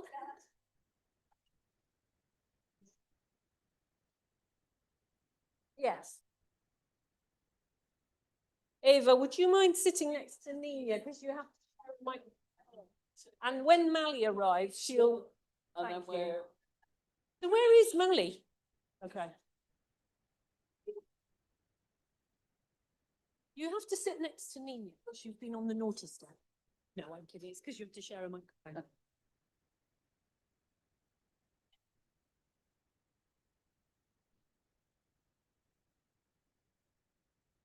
So thank you all very much for coming back to our newly rearranged room. What we'll do to start off with is have some questions for our last three speakers, Ava, Mally and Nina. I would like to try and get some questions from our Zoom audience if we have that capacity. But let's start with the room. Is there anybody who would like to ask a question of one of our three speakers? We have a microphone. There it is. Hi, is this working? Yeah. My question is for Mally, actually, because you mentioned more like, I think as a throwaway, that he like went and bought the garters. Like, was it possible to just like go to like a Silkwoman and buy them, or would you have to order them? I'm not sure. The Silkwomen's, I suspect something like that would have been a commission. They bought undyed silk as well as dyed silk, so it'd be standard colours. They would get stuff dyed specially, so that would be commissioned. I suspect because also there were gold threads involved, it would be a commission. But they'd have had stock of standard colours and standard sort of finger loop patterns and things like that. They'd have had standard sets. So I am taking a huge leap, I confess, and assuming that it would have been a commissioned piece. But yeah. Any other questions from the floor? Here's someone behind you there. Thank you. Hi. So Ninya, I know obviously this garment isn't like a heavy duty or like heavy wear piece, but in terms of the imprinting, how much of a permanent feature would that be? Or might there potentially be maintenance involved if that's a dress that's going to be worn over time? So sort of, will it come out or? That's a very good question. I mentioned in my talk that there are extant examples of printing, and so that the printed suit in the V&A, as Susan will be able to attest, the printing is incredibly crisp and clear. It's amazing how it survived. And to be perfectly honest, the printing that I've done on Greensleeves gown is not as clear and impressed as that. And I feel there's more experimentation to be done with sizing the back of the fabric. So there was a recent discovery of a printed sleeve in Nottingham, which was worn over the top of the farthingale sleeve that was recently discovered. And being able to actually see the back of that fabric and handle that garment was the first time that it occurred to me I think the back of this has been treated with something that hasn't affected the front of the silk. So they knew what they were doing, which I don't. So some experimentation, but it does, even without that, it does stay remarkably well, and particularly in velvet. I have a loose gown that I printed using the same tools when I was pregnant, nearly 20 years ago, and it looks as good today as it did that first day, because the pile of the velvet is permanently damaged. So yeah, I don't think they would need special treatments other than the way that you would normally treat silk garments, which is not to wash them in water.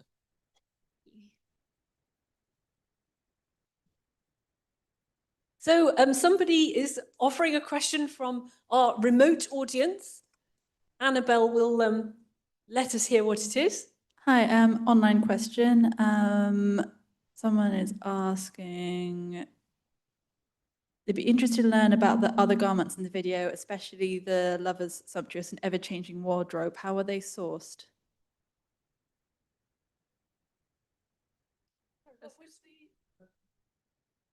It's a Callum question. Yes. Most of those garments are mine, or belong to the Lions part, which is a theatre company that Tamsin and I both work with. But the majority of what I was wearing was mine. And the pom-pom gown is an original 1920s livery coat from Eden Ravenscroft, unchanged for 600 years. Just as a bit of nerdery, the pom-pom's purpose is to be doused in perfume. So when walking in the Lord Mayor's show, the mayor gets a nice waft of perfume, because it would normally have been worn by the Sergeant at Arms or the city clerk. And it is silk velvet and grosgrain. Yeah, pretty much everything else was from my wardrobe.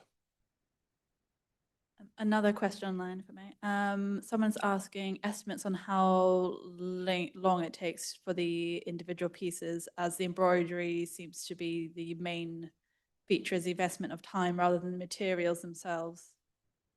So the chain stitch on the embroidery, which is what the majority of it is, it takes about 15 minutes to do 2.5 inches if I'm concentrating and not doing anything else. So I think the calculation there was it's roughly 150 hours per sleeve. Very roughly, because I'm not then taking into account how long it takes to do the little bits of the gold work and some of the French knots and things. So probably longer than that. And that's not then counting actually sewing the smock together, which is nothing in comparison to how long it takes to embroider it. I don't know about anyone else. Well, just for comparison, I worked it out that the coif took a total of about 110 hours. I could do one of those motifs in the course of a day, every day's work, and I've got to get one done a day in order to get it finished in time. But that's only an hour or so of that day. Anyone else embroidered anything?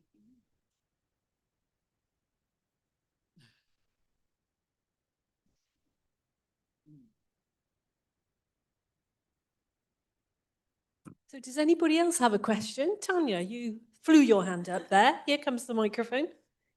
This is just a cheap follow-up. Have you all talked together and tried to add up the woman hours that actually were involved in creating an entire outfit? I'd say it's probably too scary. Anybody else? We haven't thought about it as a group yet. Maybe we head to the pub after this and start adding it up. Anybody else? Well, it's far below minimum wage. And the grant was £5,000. So that's a lot of hours.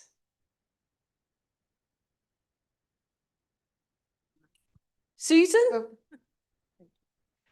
Yeah, and speaking of money and grants, I'm sort of feeling like the only person in the room who doesn't know the whole story of this project, and you know, how the idea of recreating the story of the song and all its verses in a video, and then doing the costuming. How did that happen, and where did that £5,000 come from?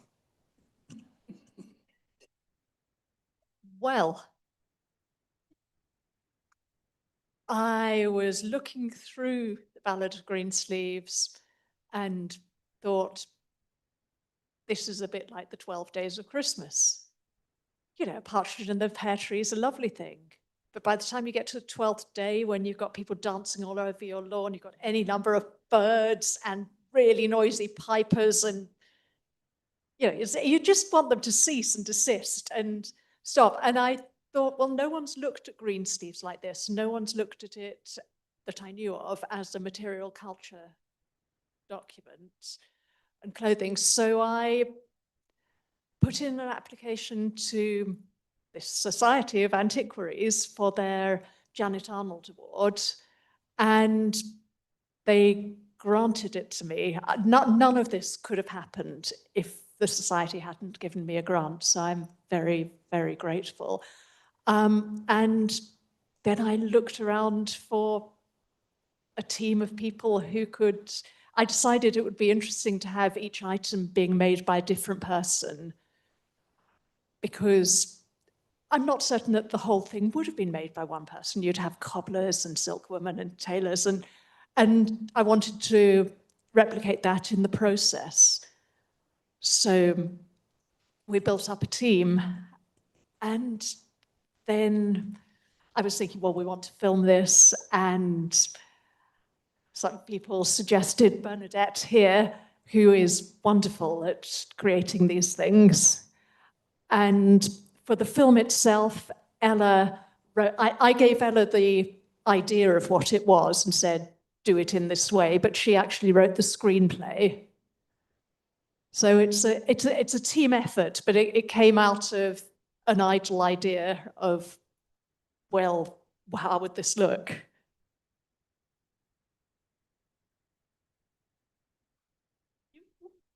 So we have only got 15 minutes left of our programme. And I know that the idea was that we should have a roundtable discussion at the end of the day. And I thought that maybe I could kick off the roundtable discussion by asking all of you to comment on the importance of craft in research into clothing of the past. So who would like to comment first on that? And some of you will know that I've been banging this drum for a long time. It's hard to integrate craft expertise into academic work because craft doesn't live in the academy. So who would like to comment first on that? Tamsin, maybe you should, because you made it happen. Well, I made it happen. I'm not a maker. I have ideas. I know what things should look like. I read documents, but I need other people to do the clever things with their hands. But I am a musician, and there's the same dichotomy between practitioners and academics in the music world. I remember being rather stunned on going to a conference on Ben Jonson, where we'd been asked to provide some music, and the speaker before me is an excellent scholar who has written, I can't remember if it's OUP or CUP, but he's written the book on music in Ben Jonson. And he spoke, and I found myself being relieved that we were looking at the same manuscripts in the same way. And then he said, oh, but of course the actors could never have sung this. They'd have needed professional musicians to do it. And then we performed it, and Dickie, who was our male singer there, he sang all the songs. And the lovely academic came to me afterwards and said, that's wonderful, because I've transcribed these pieces, but I've only ever played them on my keyboard. I've never heard them in reality. And it's that same, you can be theoretical, but you need to also do it, because how can you know what it works like? Who's next? Someone to speak out. I think it's something I was aware of when I started out, because I wanted to reconstruct the garments I saw in pictures from when I was a small child and looked at the paintings of Queen Elizabeth. And it took a long time to get anywhere near. I still wouldn't try Queen Elizabeth. I'd leave that to Ninya, I think. But I started reading 20th century costume histories, and I was reading remarks about pictures of people in clothes that completely ignored the fact that these were artifacts that had to be made and put on and lived in. And I thought, what are you writing about if you're not writing about clothes, if you're not thinking about them as clothes people have to put on? And I find all my approach now, I tend to dress very plain, ordinary people in very plain, ordinary clothes. But what I want is for them to disappear into the background because they just look like the people in the images I'm copying. And you have to understand how they work in order to do that. So that's why I think it's important, as well as simply the pleasure of making things. I have to rush home tonight because tomorrow morning I have an engagement in my local town of Oswestry at the local climate action group, and it's called Sewing in the Street. So I hope I can teach a few people how to put buttons back on their shirts tomorrow morning.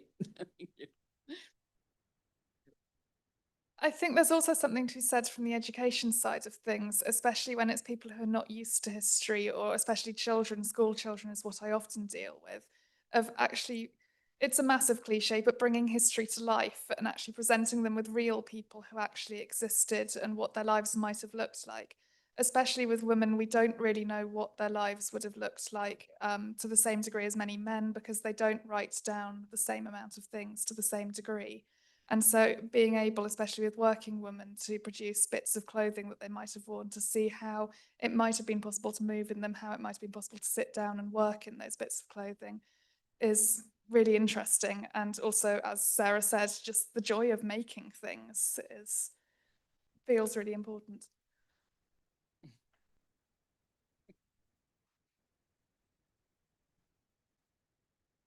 I also find it's useful when researching because it makes you ask completely different questions of your sources. So for example, the pumps, if I was just researching that in a purely academic, theoretical way, you know, I maybe wouldn't have looked at the quote where he says the soles are too thin, because as soon as I read that, looking at it as a maker, I start thinking, oh, if they're thin, then maybe it's just one layer, and maybe it is this construction. And then you sort of dig into the sources far differently than you would if you were just, you know, maybe looking at the, you know, oh, they were high status or something like that, you know.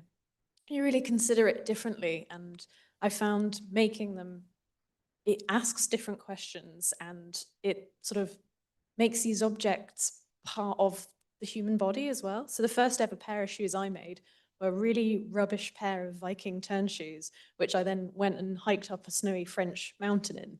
And I thought, oh God, I'm dead. But actually, it was the most comfortable hike I've ever been on, because I walked completely differently in the shoes. And I think it sort of reframed things in a way that, having just studied it in a book, I would never have come to that conclusion, that actually, you know, maybe they serve a different purpose, and they, you know, they're perceived differently to how we might, you know, particularly in the case of shoes, how modern day people interpret shoes. So I think if you integrate that academic research with the actual practical making, you get a whole new perspective that neither one nor the other can get on its own.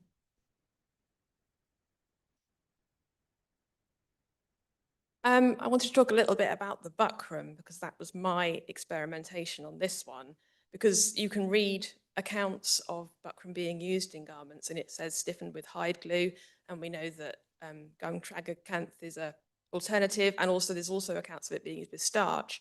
So I experimented in making all three, because you can read all of these things and say this is how they made it, but I really wanted to see how they behaved. And I was also curious, how long does rabbit skin glue hang around before it starts to go moldy?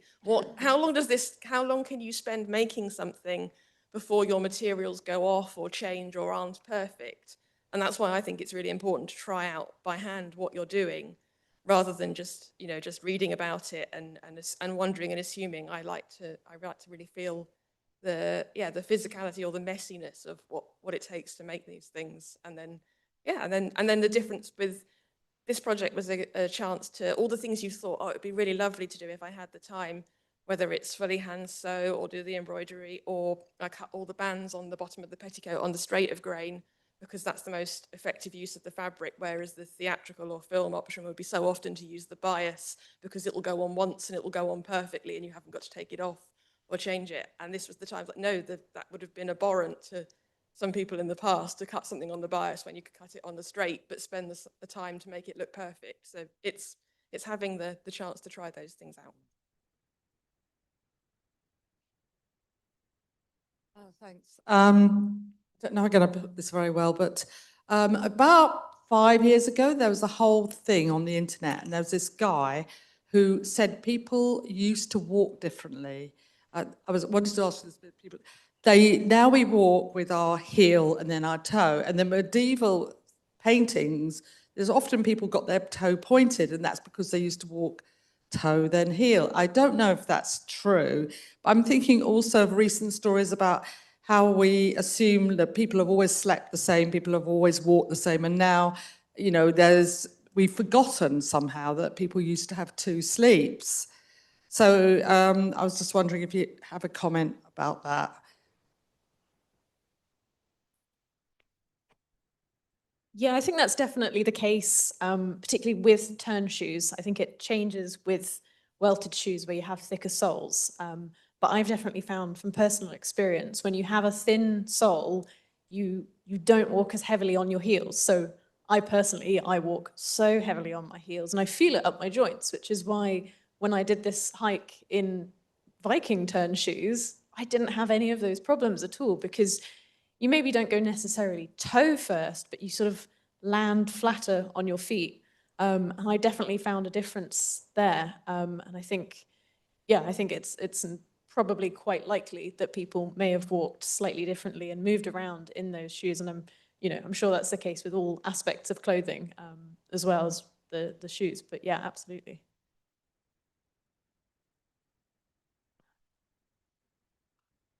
One of the consequences of working in period correct shoes on an oak stage at the Globe was quite a few actors were getting injured quite frequently.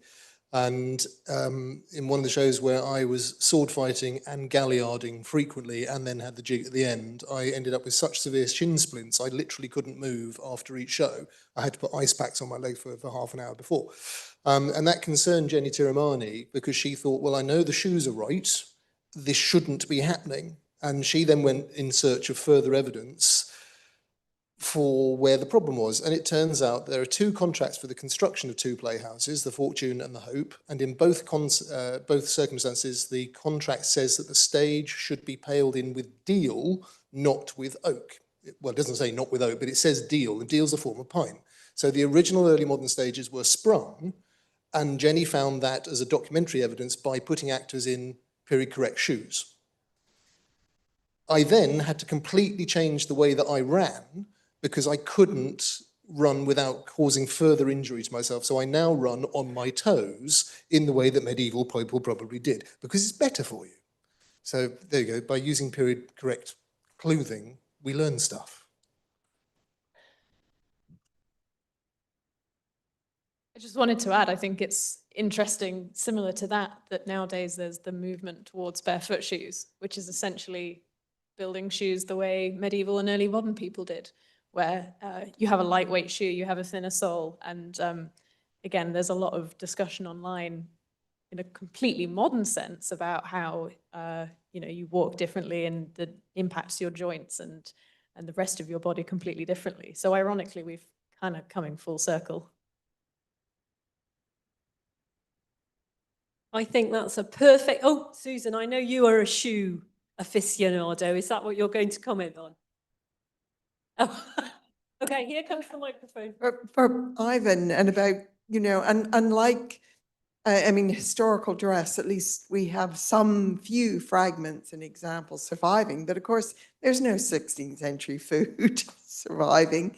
So you're researching from recipes and looking at not only how the physical, what consistency things would have been, but also what they would have tasted like.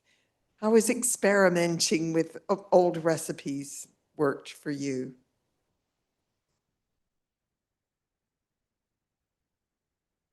My approach is very similar to Tamsin's, really, because there's a very strong parallel between the recreation of period music and the recreation of food. For instance, with music, you have a score. With books that contain directions to make things, you have recipes. And then, of course, then there are the tools. A lot of period food is dependent on equipment that you won't have in your kitchen now. I have a huge collection of it. I've got clockwork jacks that turn spits in my farmhouse kitchen, and I collect some very rare things, you know, which I've spotted when other people didn't. I've been doing it now for 50 years, so, you know, it was around when no one else was interested, which was good for me. So basically, the tools are rather like the instruments. You know, if you're going to play 16th century music, you play 16th century instruments. I remember when early music kicked off in the early 20th century, there were people playing it on piano, on a completely inappropriate instrument. And it's the same with what I call carry-on banqueting, which is the kind of the Hattie Jakes and Sid James approach to culinary history. So for me, really, it's been a voyage of discovery. I have collected a lot of equipment to make food, not just from the early modern period, but from Baroque and even up to 19th century. And I've got literally quite a few thousand objects, but it's a working collection. In museums, they won't let you. You go into a National Trust, you can't use that. You know, it's an accessioned object. But I've made my own personal collection, and I've got the most extraordinary things. I mean, there's a wooden mold over there to make gingerbread, which was probably carved in about 1609. I've got others from a little bit later, and other molds make everything from early ice creams to. So really, when I first started this, I was 13 years old, and I started by collecting early cookery books, and I've got a big library of originals. When I started doing this, there was no internet. You couldn't download, you know, a digitized version of it. I had to buy real ones. There were very few facsimiles, but they weren't expensive. And I've got an extraordinary library, you know. So it was the kit that really was the important thing. You know, I do a lot of roasting in front of the fire with all sorts of equipment. I love doing that. But this, in some ways, this confectionery is very much related to ornamentation, which has a lot of echoes and resonances with costume design. You're going to have the mother of all digestive biscuits through there, some Shrewsbury cakes, which are decorated with a comb, you know, that you might comb your hair with, and also a skewer. And you've got the same kind of punch decorations that you get, you know, on some of the garments that you've shown us. It's a kind of zeitgeist of aesthetics. And food basically changes through time, just like any other art. And the stamp of the period when it was made is stuck on it. For instance, you know, there are Renaissance pies, which are done in Renaissance style with ornaments, strap work. You see pastries in paintings. I've seen equipment to make them, which are really Mannerist. And there's such a thing as a Baroque pasty and even a Rococo mince pie, because the kind of ornament that was used to decorate architectural features, picture frames, clothing, it's very closely related. And that's what interests me. But the big thing for me is the material culture of it, which means two things. Material culture of the kitchen end, where it's made, but also how it's presented at the other end, at the dining area. And our museums are full of wonderful ceramics, Majolica from Italy, porcelain, you know, from France and the German-speaking world, Victorian sort of pieces. And they need to be reunited with the food that was served on them. And that has been my main thrust. And I've worked in some of the greatest collections in the world. I worked in the Met in New York 3 times.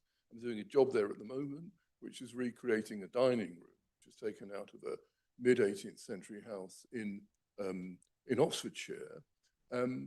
So I get into the most incredible toy cupboards, really, you know, and they let me get things out of the case and they let me show how food was served on. And for me, that is my main interest.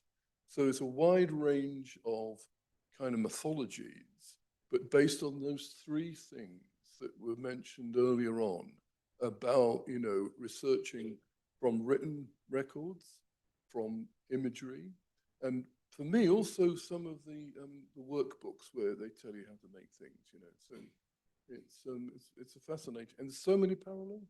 Anyway, that's enough for me. And I think probably the corollary of food is drink. And I believe that we have a reception to go to. And we are just 5 minutes over our time. I think maybe Tamsin, do you want to have the last word? The other thing I wanted to add is there is drink, but with the drink are some Tudor dainties made by Ivan. So he will talk to you about them when we are in the other room. And what I would like to do is get everybody to show their appreciation for Tamsin's imagination in putting this day together and the project as a whole.